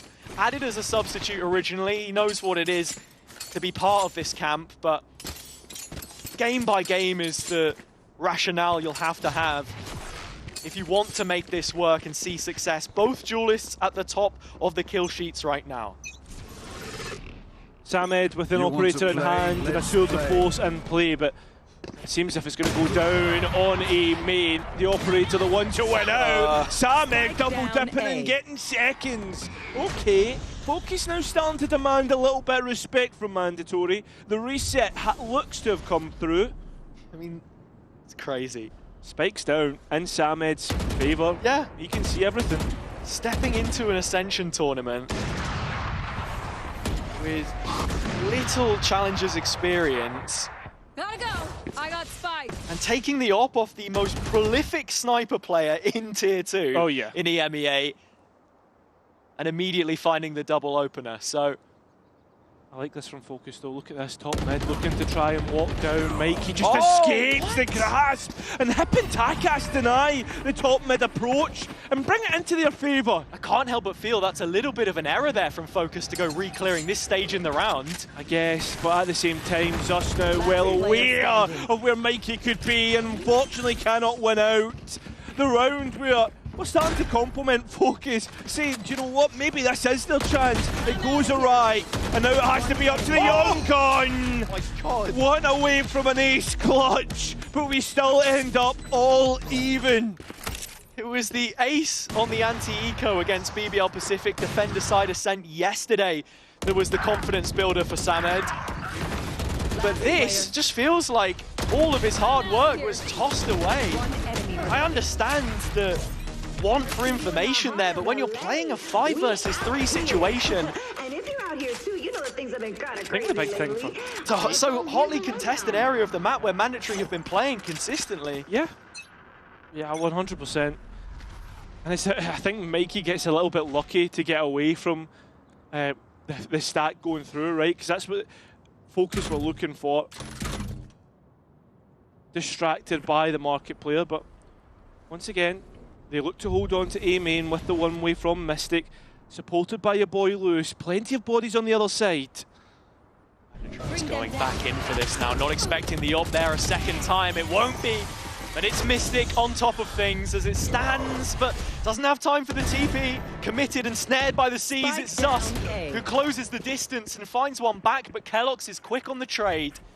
Samed, he knows he can't escape out B main here in the trap. And Aloe looking to try and gamble towards A. Time is ticking. Oh. And Samed has the better of the timing here because of the retraction of that trademark. Need to be aware if you're mandatory, but still they scale slowly, giving Samed a chance. Yeah, 40 seconds. This is what Mandatory have been known to do. It's the slow A play yet again, only just now exploring elbow. 30 seconds left. 2, but Focus have the drop here. Samed right behind, walking ever closer. Kelox starting to think, hang on, I was flanked once before. Could this really be happening yet again? It is, but this time Samed will be null and voided in elbow. Spike planted. Face your fear! One enemy Kelox peeking back out though, and that's where Samed strikes. Trademark offline, nothing to stop him now. Overdrive unleashed, but it's Hip in the clutch. Rotation around, through link, Aloe on spot. 1 versus 1, but this reposition is perfect. Aloe isn't even going to commit to the half either, so both of them stepping around each other's shadows, but Hip knows exactly where Aloe plays from. The German has guessed correctly on this reposition. First couple bullets landing, Hip down to 44, but playing the long game, baiting in Alorante. A duel which he will win though, and with just enough time to take the lead back for Focus on home soil. Confirmation, a big round for Focus to win. And again, they just try to make it scrappy. That's what Focus are doing. You can see Zus getting down mid, just unfortunately not anticipating Kelox and everybody playing a part here. Unfortunately not able to make it look clean up, but you'll take it if you're Focus. Goes here. Calm reaction from the Focus coaching staff. Ito calling himself uninteresting, I'm ready, but Sage. We got this. don't want to overreact just yet. Outlaw in play for Zus, just looking to punish Mandatory on this kind of a purchase. Enzo can say the same himself though. And actually, 3 of the 5 Focus players in striking distance. It's Samed who will hit first. We've seen this so many times that Focus are starting to take away tiles from Mandatory and punishing from that. And look again, Samed just looking to collect kills. This is just eco frag after eco frag. And Focus look to make it 5. They will do so. The duelists dealing damage, not exactly working the map together, but playing such integral parts in terms of how this defender side is functioning. Constantly putting themselves in dangerous positions and forcing Mandatory to check them. Samed up on his feet. Joining the team, of course, as the only other player LTR in the DAC region.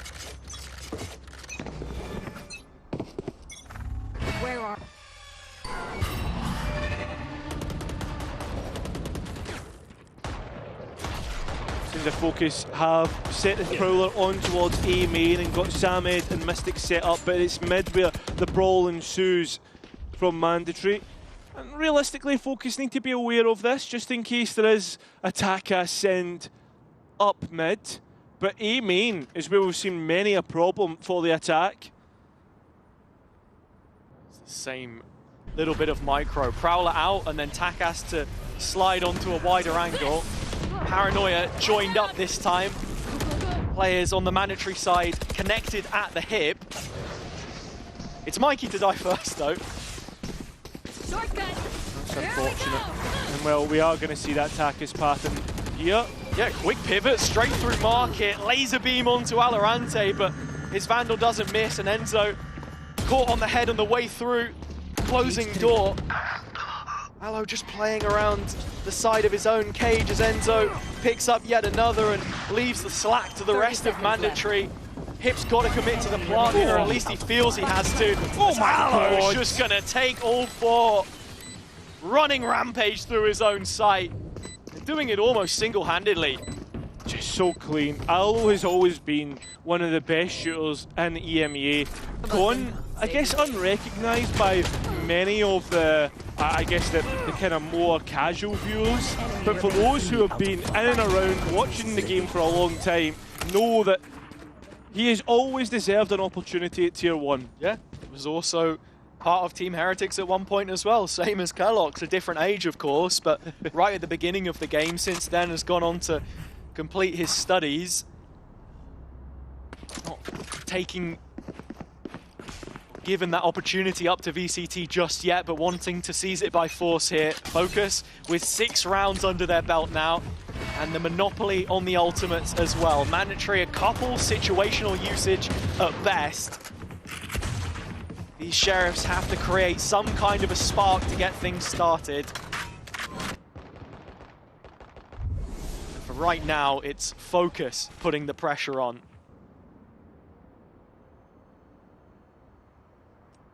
Mandatory, once again, going back towards the old faithful.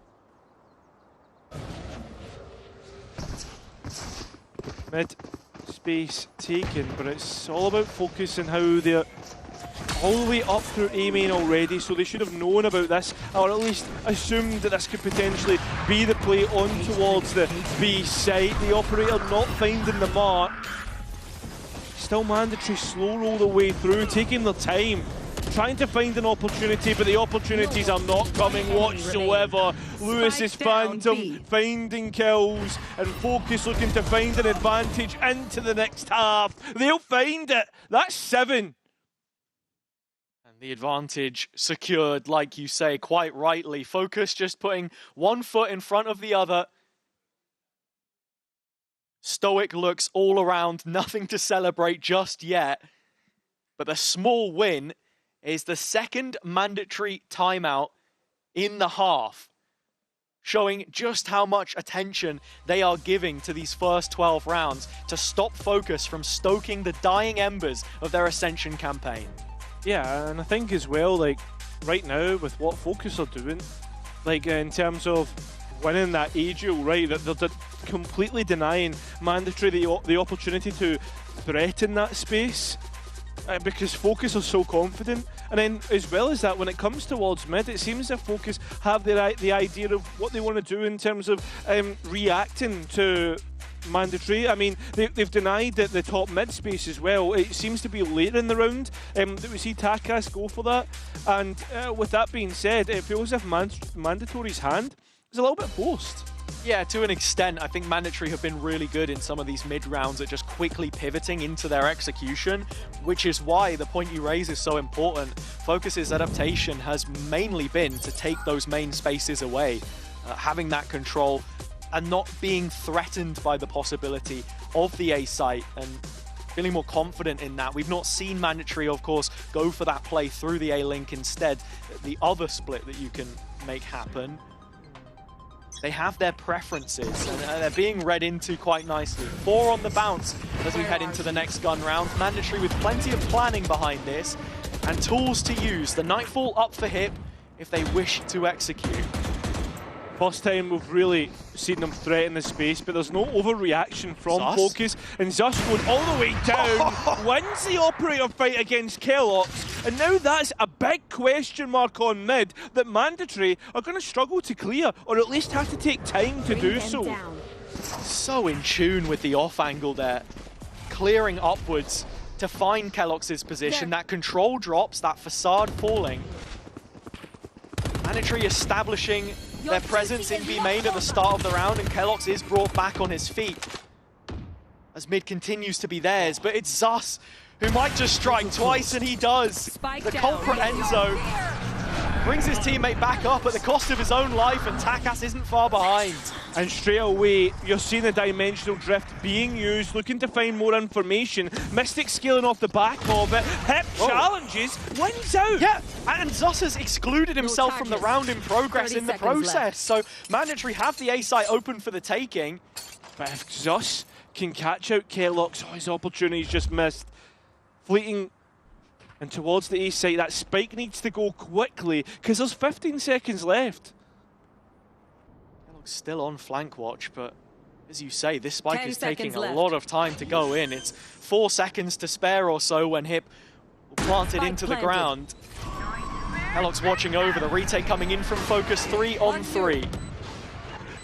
Kellox with that lane is waiting for a challenge to come through. Remember, Zus won it last time. And on site, you've got Mikey and Hip trying to batten down the hatches, hold on. Kellox forced off the angle. He now needs to challenge Zus, but the two players on site are doing their job. They're making sure there's no pressure on the operator. This surely should be mandatory to get 4. Finally an answer back in the conversation, the round straight after a timeout. Yeah, and just Focus looking a little bit disjointed there in that retake attempt. After the Nightfall comes in, they can't get past the smoke. This was such a nice opening pick from Zus, and at the double, you felt like they'd sealed it, but that disconnect showing itself again. And one thing I will say about Zus is, yeah, his utility usage on the Yoru perhaps hasn't been up to scratch as much as another player on the same role. It's the op that you credit him for, something we'll be looking at extensively on their attack. The Zus operator comes through once again, noted by the Haunt, so respects what Mandatory have pushed forward. And it's the same opening round for Mandatory with the exception of Mikey being elsewhere. Mandatory taking B main control for the second consecutive round. This time, there is no Inquisition from Focus in the mid space. Only Mikey here for the time being, but Zus on the prowl once more. Always looking to be dynamic as ever. Leg Takas didn't get the value in terms of a kill, and that a heal on the Sage brings him straight back up, healthy for another fight. This position, Mandatory will just be inviting the pressure from Focus. They know this defender side wants to bite back. In terms of the mid round and what they go for, it's just Lewis reconfirming with his second prowler. Top mid taken. Time starting to tick away. Decisions need to be made. Gunfights to be won. Lewis playing an off angle. Kellox having to clear with the operator. Won't win. Enzo next up. And it's Lewis to win that duel. Zus again. Keeping sure that that operator finds value. 20 seconds. Spike collected, but as you say, time is getting low, and you need to get the spike towards the site. It's not going to happen unless Takas can. 10 seconds left. Oh, I was looking for the first fight and to get out of dodge, but it's just not happening. Focus asserting themselves back into this series. 8-4 half on the defender's side of their opponent's map pick. Through Zus and Samad they go, but for now we hand it over to Ginny, standing by with a special interviewee.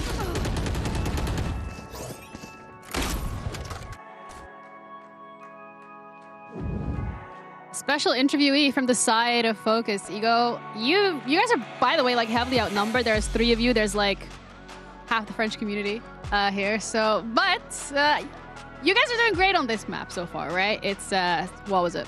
7-4. 8-4. 8-4. There we go. Sorry, my math's really bad. How are you feeling though after seeing the fact that there is some signs of life to Focus? Oh, I'm definitely feeling good with how we played the first map, but at the end of the day, I think it's not enough to play one good half. We have to play a good game, you know, and I just hope that the boys can get this map over the line, and afterwards we will see. What do you think happened in that first map? Because like 13-2 was low. I mean, it's hard to explain in nice words, you know, like we didn't play good, they played good.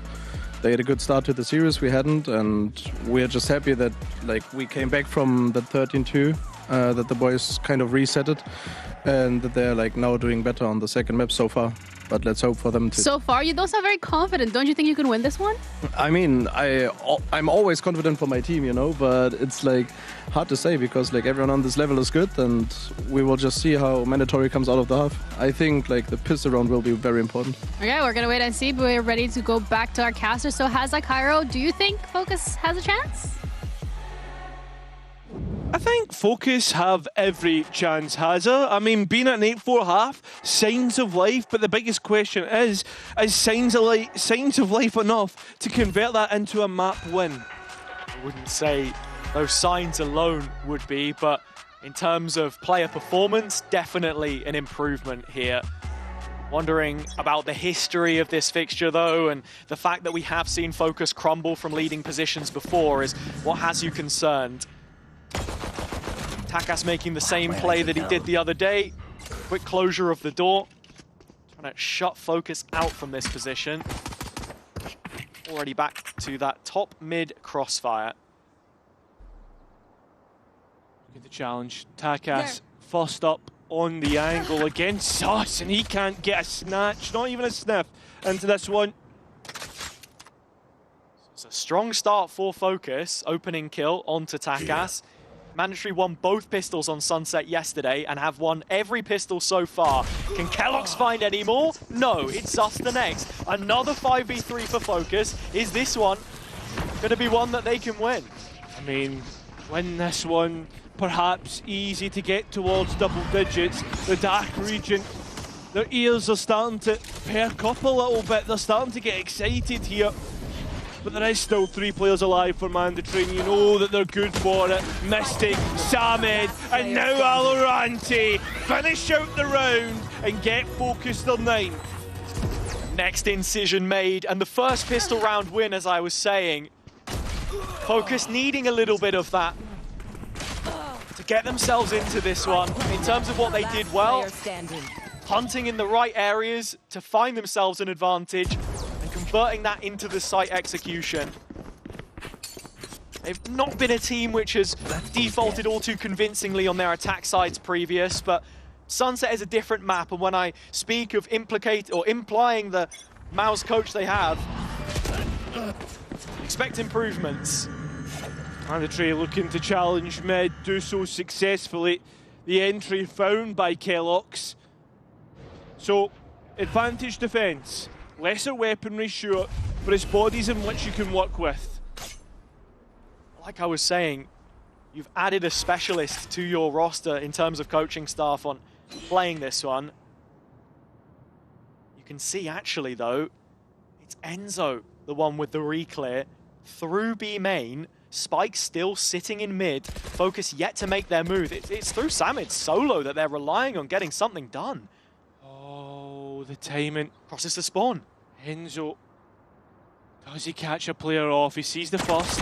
Oh, the trigger discipline. He doesn't quite get the second, but at least he will see the spike. It's the frenzy though. Any other gun, maybe there was a chance. Sheriff, a headhunter, sits in the hands of keloqz, reclaiming the B main space, which Focus expect to be overrun. They can't be too careful 30 seconds left. Clearing into the B site here.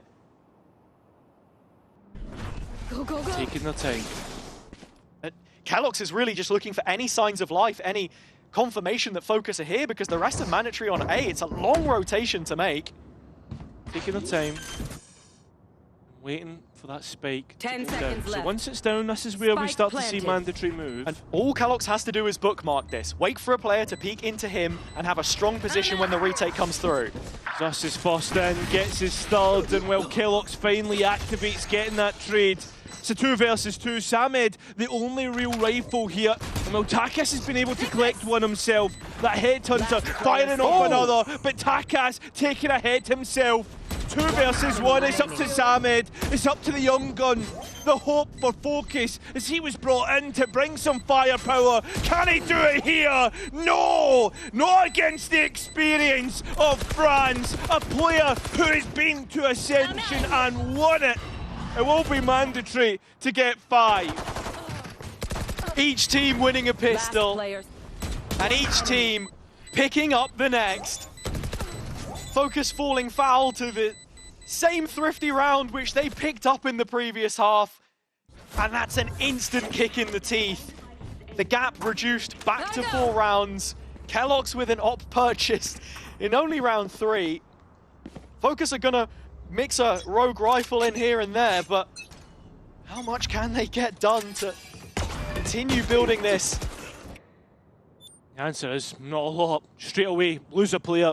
Mandatory now, starting to feel the momentum at their back, and well, that's Mystic caught off guard as well. Mikey playing round as smoke, and well, they get the ice picks out and trying to chip away at this wall. You feel as if their hands forced, right, to go in to be here. It's the decision they're looking to make. The rifle lost on the other extremity. Kellogg's with the first pick through the wall, sizing up the angle to his liking. There's an Odin right behind it as well. Focus on their last legs unless Samet can do something, but Kellogg's is unperturbed. Doesn't matter what rifle you've got, his will kill you in a bullet. And Lewis, with just a classic and a spike on his back, will have to wide swing in towards main and gets caught by Enzo's spray. So we go back to a rifle versus rifle, a flawless round for mandatory. Focus need to be careful that, as we talked about that momentum for the defense, it doesn't start to roll into something of a comeback. The mandatory's economy is booming. They just opened up a new account. They got themselves a stainless steel bank card. They're feeling it, man. They're living the high life. All the guns and then some. But this is Focus's chance to respond. We've seen Samad and Zus individually make big things happen, but together we need a much more unified result. Shadows. Spike not committed here whatsoever. This is just Focus trying to posture, flex their muscles a little bit, show that they have the capabilities to take space away very quickly, but with just getting the dimensional drift out, he's looking to identify any threats. Well, all 3 found in towards elbow, and Focus look to try and respect it. Zus getting 2, maybe even 3. Yes, it will be. Focus open up the A site. Spike can go down. Brilliant from Sus. Catches the set piece just before it's set in motion, and Mandatory will be forced to save. Even with the weapons they have, no reason to give anything over to the offense, especially when you've got a couple different players who are quite happy to take that op on the attack. But it looks that much more convincing. And sure, it's the investment of the Yoru ult. I would still like to see in practice if this partnership between the duelists can deliver a little bit more when they don't have such big investments, such heavy tools, but this is number 10 now. The gap restored. Somewhat. You can always see, you know, that gap be reclaimed, I guess, from Mandatory. Sure. It's 1 round, sure, but can they repeat the successes, Focus? I think the issue also remains to be for Mandatory. With this composition, they are trying very heavily to hold on to the sites and set up to make plays like this through elbow, because you saw how their retakes were yesterday. They really struggled against Twisted Minds, even with the set utility, even with ults. I think of Hip's Nightfall as one of those premiums. Now it feels like we're in control. Now it feels like we're in control. So Ito has done my job for me. Focus are in control, and in this round, it's just an opportunity for them to continue extending their lead. Feels like they're in control. Can they go and prove it once again? On to set up Mikey, on towards this one way. And we've seen last time, Mikey maybe be a bit too extended in his play in A main and get caught out, and it's the same utility from Focus to try and explode towards the A site, and in fact they're going elsewhere through Ivy rather than Elbow. He is the first point of contact, had a difficult day in the office yesterday but could make amends here. The rest of his team have arrived post-haste, 3 players in the site. The 4th is Zus, and as a Focus player, it's the spike heading into the defenders though! Lewis with it on his back, has to move with an air of caution, but Mikey has taken him down. And so the objective needs to be searched out by Focus, but they're getting caught in the back by Hip in the meantime. It's all falling apart. When it felt like they had an in, Zus is left in a 1 versus 3 to pick up the pieces, and Enzo's having none of it. Every time Focus get back to a 4-round lead, Mandatory immediately respond. Feels like control, but the answer is something entirely different. Mandatory can snap their fingers and instantly come back into this.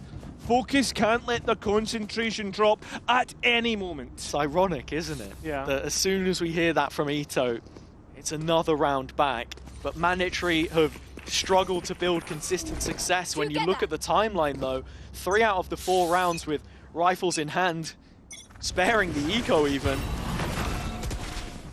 Focus just waiting to be put on the back foot. Like you're trying to claim the orb, but's got to get out of there.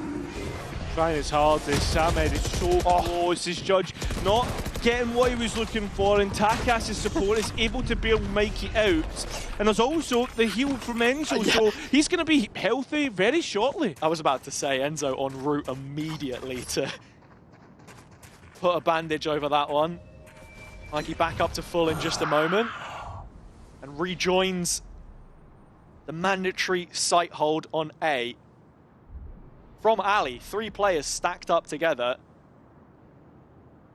But Focus are waiting for something to happen. But they're the protagonist. Exactly. And I don't know how that makes me feel. They're the one on the attack. They're the ones who pull the trigger. Face your fear! Finally, the execute looks to come through, and with the smokes down, probably going to be no real engagements right head on unless it's spams through smoke, but Mandatory very capable of re-engaging at any moment, especially with Mikey still having the paranoia.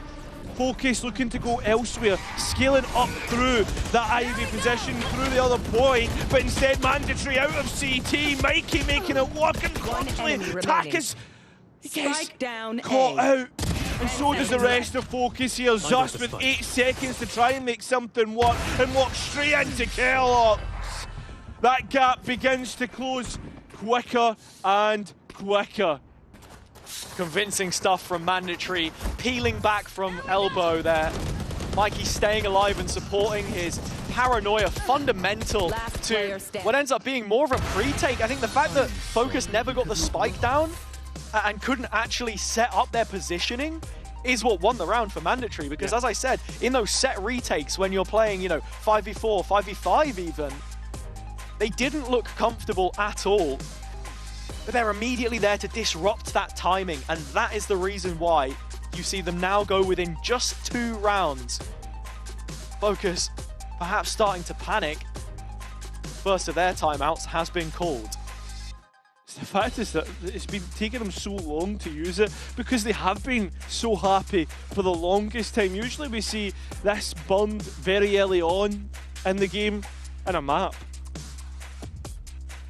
It was both in the first half on Haven, so yeah, Sunset feels a far cry from there, but I have to say, heading into this next round, they're going to be on an eco. Yeah. Any plans that you can devise here are essentially voided for the next. I think this, right now, this position that we're in, is basically what came through from the coach confessions, right? What we're hearing from the Mandatory camp. They said, we need to be careful because Focus have nothing left to lose. They are 1 map away from going to get their flight home. There are no second chances anymore. Mandatory at least have the safety net of Ascent, but it feels far away right now. Focus not yet out of the woods. You cannot stress that enough. This is Mandatory's prime opportunity to bring us within 1. The full purchase, of course, up against a set of Sheriffs. Focus go back to mid with 4 players. Zus holding on to this flash. Mikey elevated angle, saw it yesterday. How does the setup look? Well, there's just no one to capitalize. No one at all. Mikey missed out last time round. Can Samed make it work here? It looks like it's not going to be the case. In fact, confirmation through Enzo with Odin, and it continues to ring off. Lewis would have heard that many a time from his stint in North when he played up against Enzo, and it continues to get worse. Alorante tries to get through main and hit so close by. Does Alo even clear him? Does it even matter, Cairo? I don't think it does. Enzo on the Sage, making himself a nuisance. Such a comfort pick. You slow the game down to a crawl, and that's where the Odin, said them both at once, is going to play at its best. Do not fight. We are within one. We are within one, and that's the most important thing to come out of that round. Sure, the fact that Focus didn't really have much of anything from that round, right? But this is the most important, for Focus to either get 11 or we end up all even. And as we've been harping on about Focus's defaults as well, the Sage just makes it that much more difficult, especially when Enzo is so consistent with this wall, forces you to interact with it, change up your plans perhaps, and then Kellogg's is the other side of it. Controlling A, another opening pick. It's Lewis offline with all of his utility. The worst part about that spam as well afterwards is the trap got destroyed, but Focus tried to move up mid. Oh, and it's Tak has to strike first. Enzo right behind him. And at the double he goes with Hip to close it out. Flawless number 10. It's a tied game. Focus in control no longer. And it's all come after that coach replay. And we're going to get the coaches coming back into the conversation one more time. Another timeout coming through from Focus. And that's the worst part. The fact that we've seen Focus be in control of what seemed like a veil of control, but it was all a lie. 4 in a row now from Mandatory. Just looking at the streak here, Focus have got to try and find some answers. Just 2 rounds on their attack side so far. Feels utterly damning. Thrust back into an eco, Mandatory in a prime position to take the lead for themselves, and you can see here, Kundi sending out his orders to the players. I already mentioned before, this is one of his maps, but you're just not seeing the improvement right now in terms of performance for Focus. They've taken their foot from the gas pedal, and just slowing down into a crawl. They can't shift out of that first gear. I mean, again, is it overconfidence, complacency, or is it just Mandatory finding the right answers that they needed? I just think it's a lack of a solution from Focus right now in terms of dealing with what this defense is asking them, interacting with that setup. A fast A play might actually be one of the better reads that we've seen from them, but Enzo's already thinking a step ahead. He'll be stationed here with his utility and the support of a player either side. Odin already out on the prowl, and the reveal is huge! He's gone one further, one step better. 3 on the round, and a chance to try and escape. It won't work out, but at least Takas is there. Zus just managing to get away. Wait, how's he got that kill? I don't know, but I tell you what, Mandatory will be happy with that round win. 11 to 10. Why wouldn't you be? The French smiling ear to ear. As they can feel it, we can feel it. Everybody knows it. The writing's on the wall. Focus are falling away from this. Right at the very end of their season, this could be the conclusion. But Hazza, this map feels like the story of Focus all year. Exactly. And just from winning the pistol round and failing to convert that anti-eco, we come into the most important rifle round of their campaign so far. Their 2025, down to Kellogg's op. It will miss for the first time. Enzo up close is still a problem. He's got the wall to try and escape or at least buy him some time, but it's just all the way forward. The Odin once again striking, and it looks as if Mandatory are ready for this! They're looking to deny Focus any chance back into this series! It's Mandatory with map and series point! Grey clouds gathering in the Berlin skies for Focus 2025 attempt. We all felt it there. Mandatory looming above their heads like a guillotine. And finally they drop the blade. 12 rounds reached. And Kellogg screaming through the walls to make his thoughts known. 4 ultimates for Mandatory to finish this one out. 2 chances. And Focus with what seems like no solution. So in the corner again with this Odin. Get past him and maybe there's a chance, but soul bound to the site. The only way in is a bullet through his brain. When have we seen Focus get by the Odin and the string of rounds that Mandatory have been able to put forward? Takas is here. Kellogg's close by as well. Enzo even holding on for the TP on the off chance that Zus wants to green light his own demise. As Focus now the masters of their own destiny, playing yet another slow round, not wasting a single second. But where are they going? Such a fragile feeling in their camp. That's the question we all want to know the answer to. Movements made towards A, but the Spike's still committed to the B site. Trying a fake, trying something different. We haven't seen this so far from Focus, and it's got Mandatory interested. They're going to try and react towards this, and it's just a chance to get on towards B. Kellogg's here though. Full rotation, all but one. Kellogg's is upgraded to a tour de force. Speaking fluent French, right back to them. 10 seconds. The gun in his hands flicks upwards and finds Mystic. One at a time, they fall. Salmon to try and do everything. The sub stepping into the side to make it all happen. The VCT veterans that went before him. But it means nothing if he can't win it now. 1 HP, Decay down, knows not where Hip comes from. And so Mandatory will make it a 2-0 and send Focus home, finishing their year. Mandatory keep the hammer hot for one more game, and that game is either being knocked out or all the way to a chance to VCT. A big, big win coming out for the French side, and Focus, I mean, I can't help but say it, it's a disappointing way to close out your year. Yeah, not a single map won in an elimination setting, a playoff setting for Focus so far this year in Challengers EMEA, but for Mandatory, they keep on moving forward. That's exactly what this is, a movement forged on big moments, and they take theirs yet again. We'll have to see what the Desk thinks about this performance.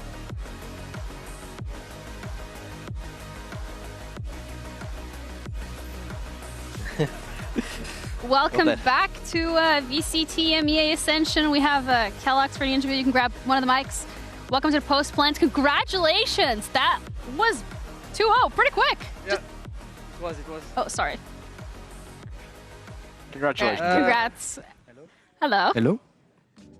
It's fast. The interview is fast. Yeah. We just won the game. Game was fast, interview is fast, everything is quick today. Neon is fast, Euro is fast. Stage walls, Odin, you know what I'm saying? I'm still in the thing, you know. We just Yeah, take a breather. My heart is beating pretty fast, so yeah, I need to chill a bit now. You were screaming against the walls. Yeah, Do you think they can hear you? Yeah. 100%. Yeah, 100%. 100%. Could you hear them? We had to show them that we are in the game, you know, that we had the momentum, so it's very... So maybe at round 1 we smashed the wall a bit. but then they told us, hey, don't smash the wall, and we stopped. Did you hear anything back from them? No, I think once, yeah, but not as much as us. Game 2 we heard them a bit, but we made sure we win that battle, you know. I think it's part of the... I think we won. I think we did. Do you think that's a reason why you guys were better? Like I set this up as like in this kind of moment, like you guys need the vibes, you need the energy. Like, do you feel like you just had better energy, better vibes? I think it was part of why we won the game, but I believe there's two games at once. There's what happens in game, and then there's the psychology stuff and us screaming at them that maybe played a role a little bit, but not much. I see it as two different things. So with some of the in-game stuff, we were talking beforehand about potentially you guys watching yourself self-anti-stratting and preparing, because we didn't see as many of those sort of top mid splits as you were doing previously on the attack side and stuff, okay, changing up some of the positioning on defense. How much work in sort of, since you played Sunset very soon before, actually went into doing that sort of stuff? We did less B-split, that's true, because we knew they would anti-strat us and get ready for that. There is a second part of the anti-strat. It's that many times they locked A as 2 and not only 1. And I believe that's a consequence of anti-strat. And I anticipated it with the coaching staff. But there's you cannot do many things about that. Maybe you can B-split more, you know? That's one of the things you can do. But maybe you can use more tools to retake A if you need to retake that space. Like an Omen Flash, for example, or like a Neon Stun in a different way. Like, yeah, we had it in mind, that's for sure. It didn't come down to it. Instead, I mean, they did have the lead at the start of things, but you guys were able to switch it around. And you also had a lot of confidence and a lot of momentum in that first map. What was the difference between the mandatory that we saw today and the one that we saw yesterday? Because it felt like today you guys were more locked in, more ready to go. Sorry, just Enzo. No, we like each other. You should. No, we like each other. I think there's not much of a difference, to be honest. But yeah, for me, yesterday was the clutch. Like the biggest difference between today and yesterday was the clutch, and we were more in shape today than yesterday. So yeah, I mean, we struggled to get in the event. So now we're back, and yeah, I just can't wait to play them again. Play them again. You think they're gonna lose? I think they lose against EMEA Pacific. Sorry. They were on the couch earlier, and they were surprised that you didn't play Haven against them. They said your Haven was very good. Is that something we might see against them next time? Maybe next time we play Haven. Yeah, I don't know. Who knows? But we will cook something for sure. We have to.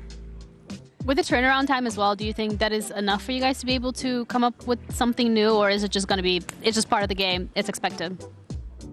I think we have time to do whatever we want because we have the qualities to do so. Like we have the players that can adapt to any situation. Look at Sunset, I'm playing Sage. Hip is playing Fade.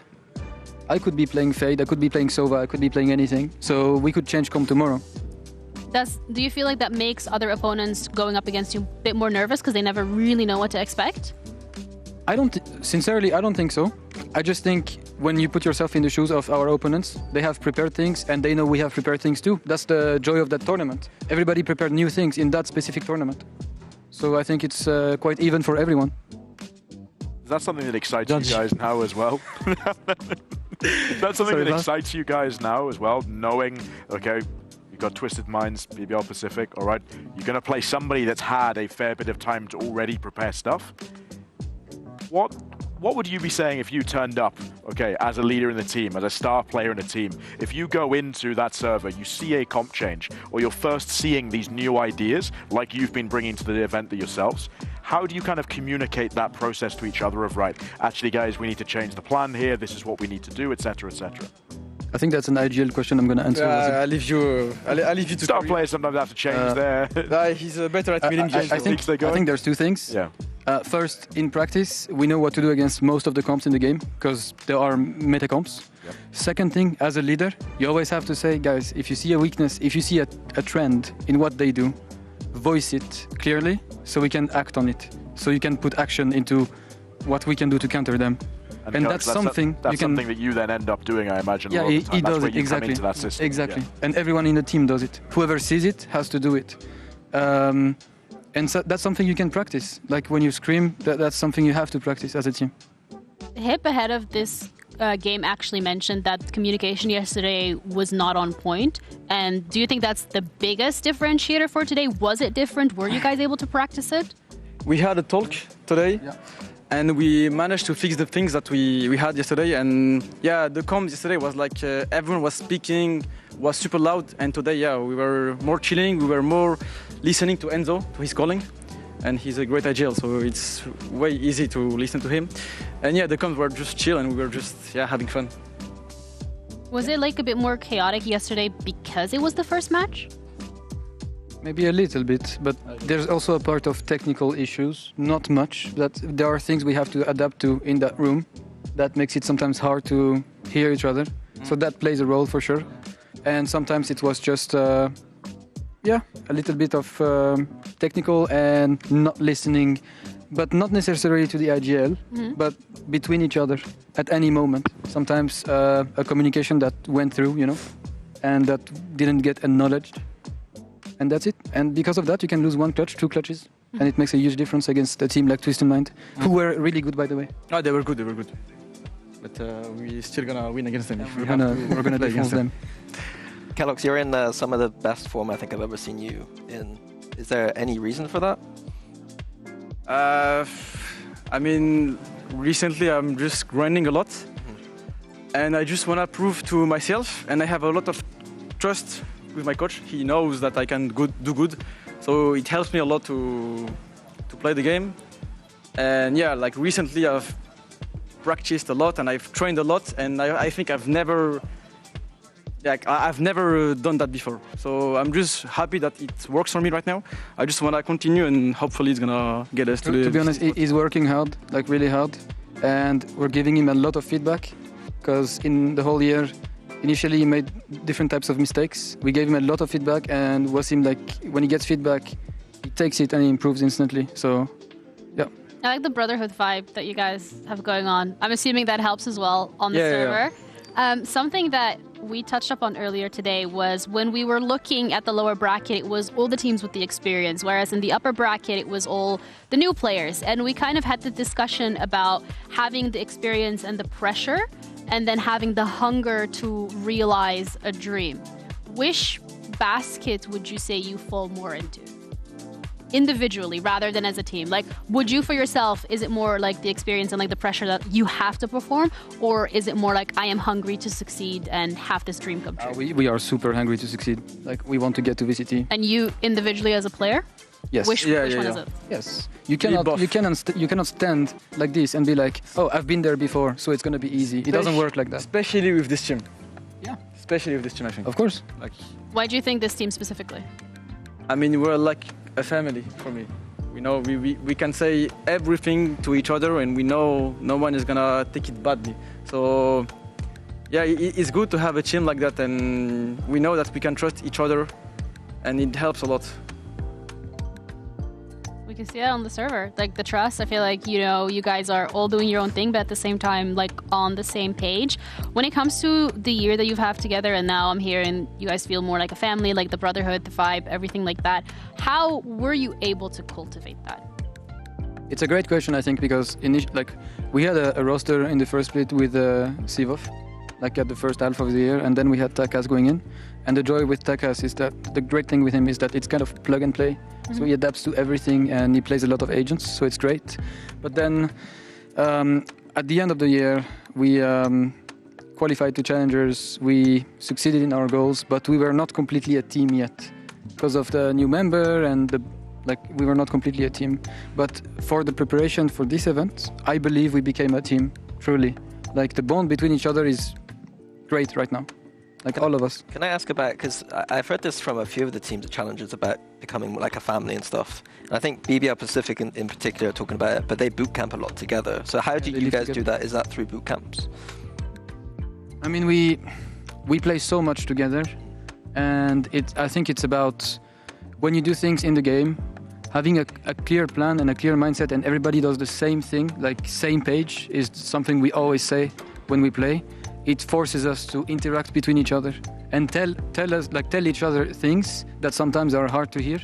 But the way I see it is, if you get a feedback that sometimes could be negative, you should actually thank your teammate, because he's taking care of you, That's the way I see it. And I think seeing it this way makes a huge difference, because then you can just trust each other and move on. As long as there is respect in what you do, you can just move on and improve, and it creates a bond between each other. I can say anything to Wasim, like always. Was that something that happened instantly, or is that something that's had to kind of develop over time? No, you have to build it over time. Okay. You cannot do that instantly, ever. There's a lot of what you're just saying there in our conversation the other day about ultimately it comes down to coordination. Can you get everybody doing the same thing at the same time in the same way and genuinely believing in that? Just from you quickly, Kelly, how does a man like that build that culture within the team? How does he make you feel that everybody is on the same page in the server doing the same thing and believing in it? The things with Enzo, I mean, it's kinda easy because the way he talks to us, I need to think because I have the answer, but I didn't practice my English, so. No, you're fine. But yeah, the thing with Enzo is that he says the things to not. Comment on dit? Dis-le en français, je vais essayer de traduire. Même en français, j'ai tout oublié là. Non, mais en gros, le truc qui est sympa avec Enzo, c'est qu'il te dit les choses d'une manière à ce qu'il te brusque pas, qu'il te dérange pas. Ok. Et il fait toujours gaffe à ce que tu ne prennes pas mal les choses entre guillemets, même si nous on prend pas mal les choses. Et ouais, enfin même dans la vie de tous les jours en dehors du jeu, genre on s'entend trop bien, c'est mon frérot et même l'équipe ensemble, on est des frérots. En vrai de vrai, Takas, Mike et moi on se connaît depuis très longtemps dans la vraie vie, du coup de base dans l'équipe on s'entend super bien et Hip aussi, c'est un amour. Donc ouais, dans cette équipe c'est vraiment, comme je dis, le mot que je devrais employer, c'est la famille, c'est vraiment la famille. Family. So he's basically said that the way that Enzo communicates things when there is feedback, he gives it in a very great way so that you don't take it personally and don't take it offensive, and he never makes anyone take anything personally. Besides that, they also know each other for quite a long time outside of the game as well, which means that they've cultivated that relationship as a brotherhood and as a family over time, and therefore they can play the way that they do on the server. Very good, Ginny. I was really hoping he was going to force Enzo to compliment himself on broadcast. Actually fluent, I didn't know. Surprise! That's insane. But either way, we also have the schedule because you guys win, and with that, you are advancing further off into the bracket. That is tomorrow's game. We have Destiny against Ulf, and then Twisted Minds against BBL Pacific. You guys have a day off. I'm assuming you're going to be watching. So yes. When it comes to your predictions, who do you think is going to be going to that final? Who's playing tomorrow? BBL against Twisted Minds, right? Yes. BBL, they're going to win, I think. And Ulf Dynasty. Dynasty, I think. You think Dynasty? Dynasty over Ulf? Yeah. Okay. Yeah, I think that could be quite even. Yeah. I think 2-1 for I'm going to Dynasty. say Ulf, but Dynasty can make it. But Ulf is insane, like really insane. But I think Dynasty will win. At this point, everyone is. Who's going to trash talk out of those two teams in that matchup? Who's going to trash talk the other one more? ULF for sure. Yeah. They live for it. Absolutely do. All right. Well, thank you guys so much for your time, and once again, congratulations on your win. You get to live another day. That's all from us here for today. We're going to be back again tomorrow, same time, same place. So make sure that you tune in because we will be sending one team into the lower bracket and the next into the finals, for which you can also buy tickets, by the way. We're done though, but we're going to leave you guys with the Herman Miller end of day gaming highlights. Enjoy those, and we'll see you tomorrow. Bye. Last player standing.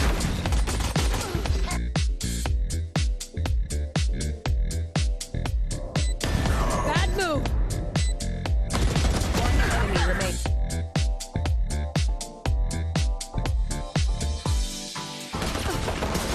One enemy remains.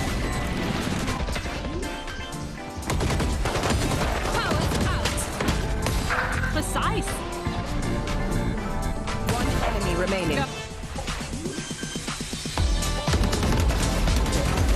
Spike. I lost job live. Let's go.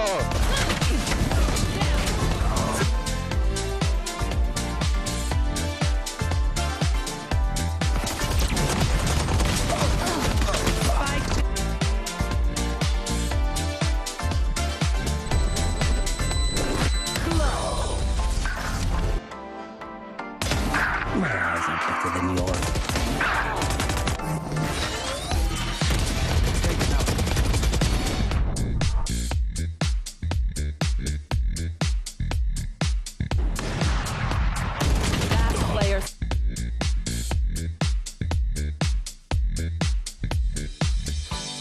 Revealing area. Last player standing. One enemy.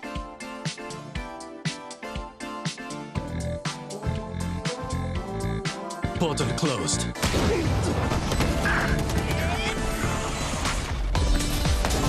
Done. Be right back. One enemy remaining.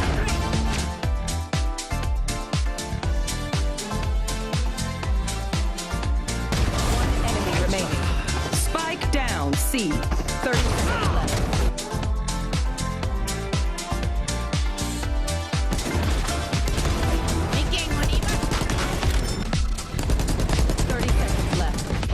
player standing.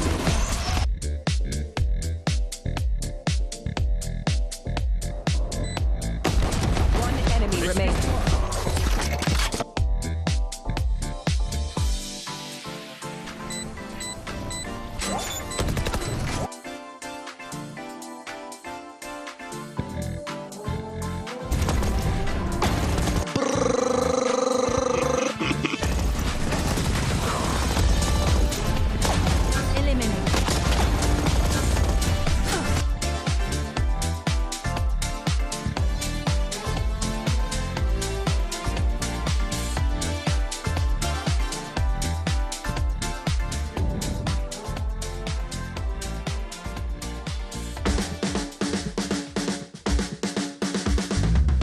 You know I got to wake up and dance.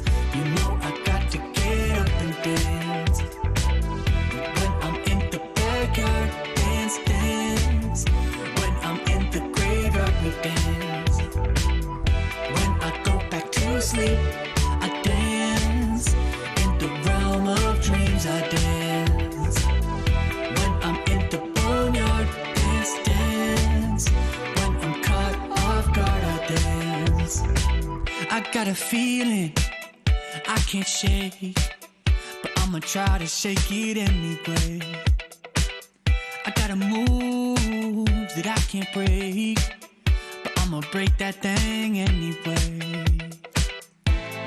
Not gonna tell you twice, we're gonna dance all night. Not gonna rush the beat, we're gonna move our feet.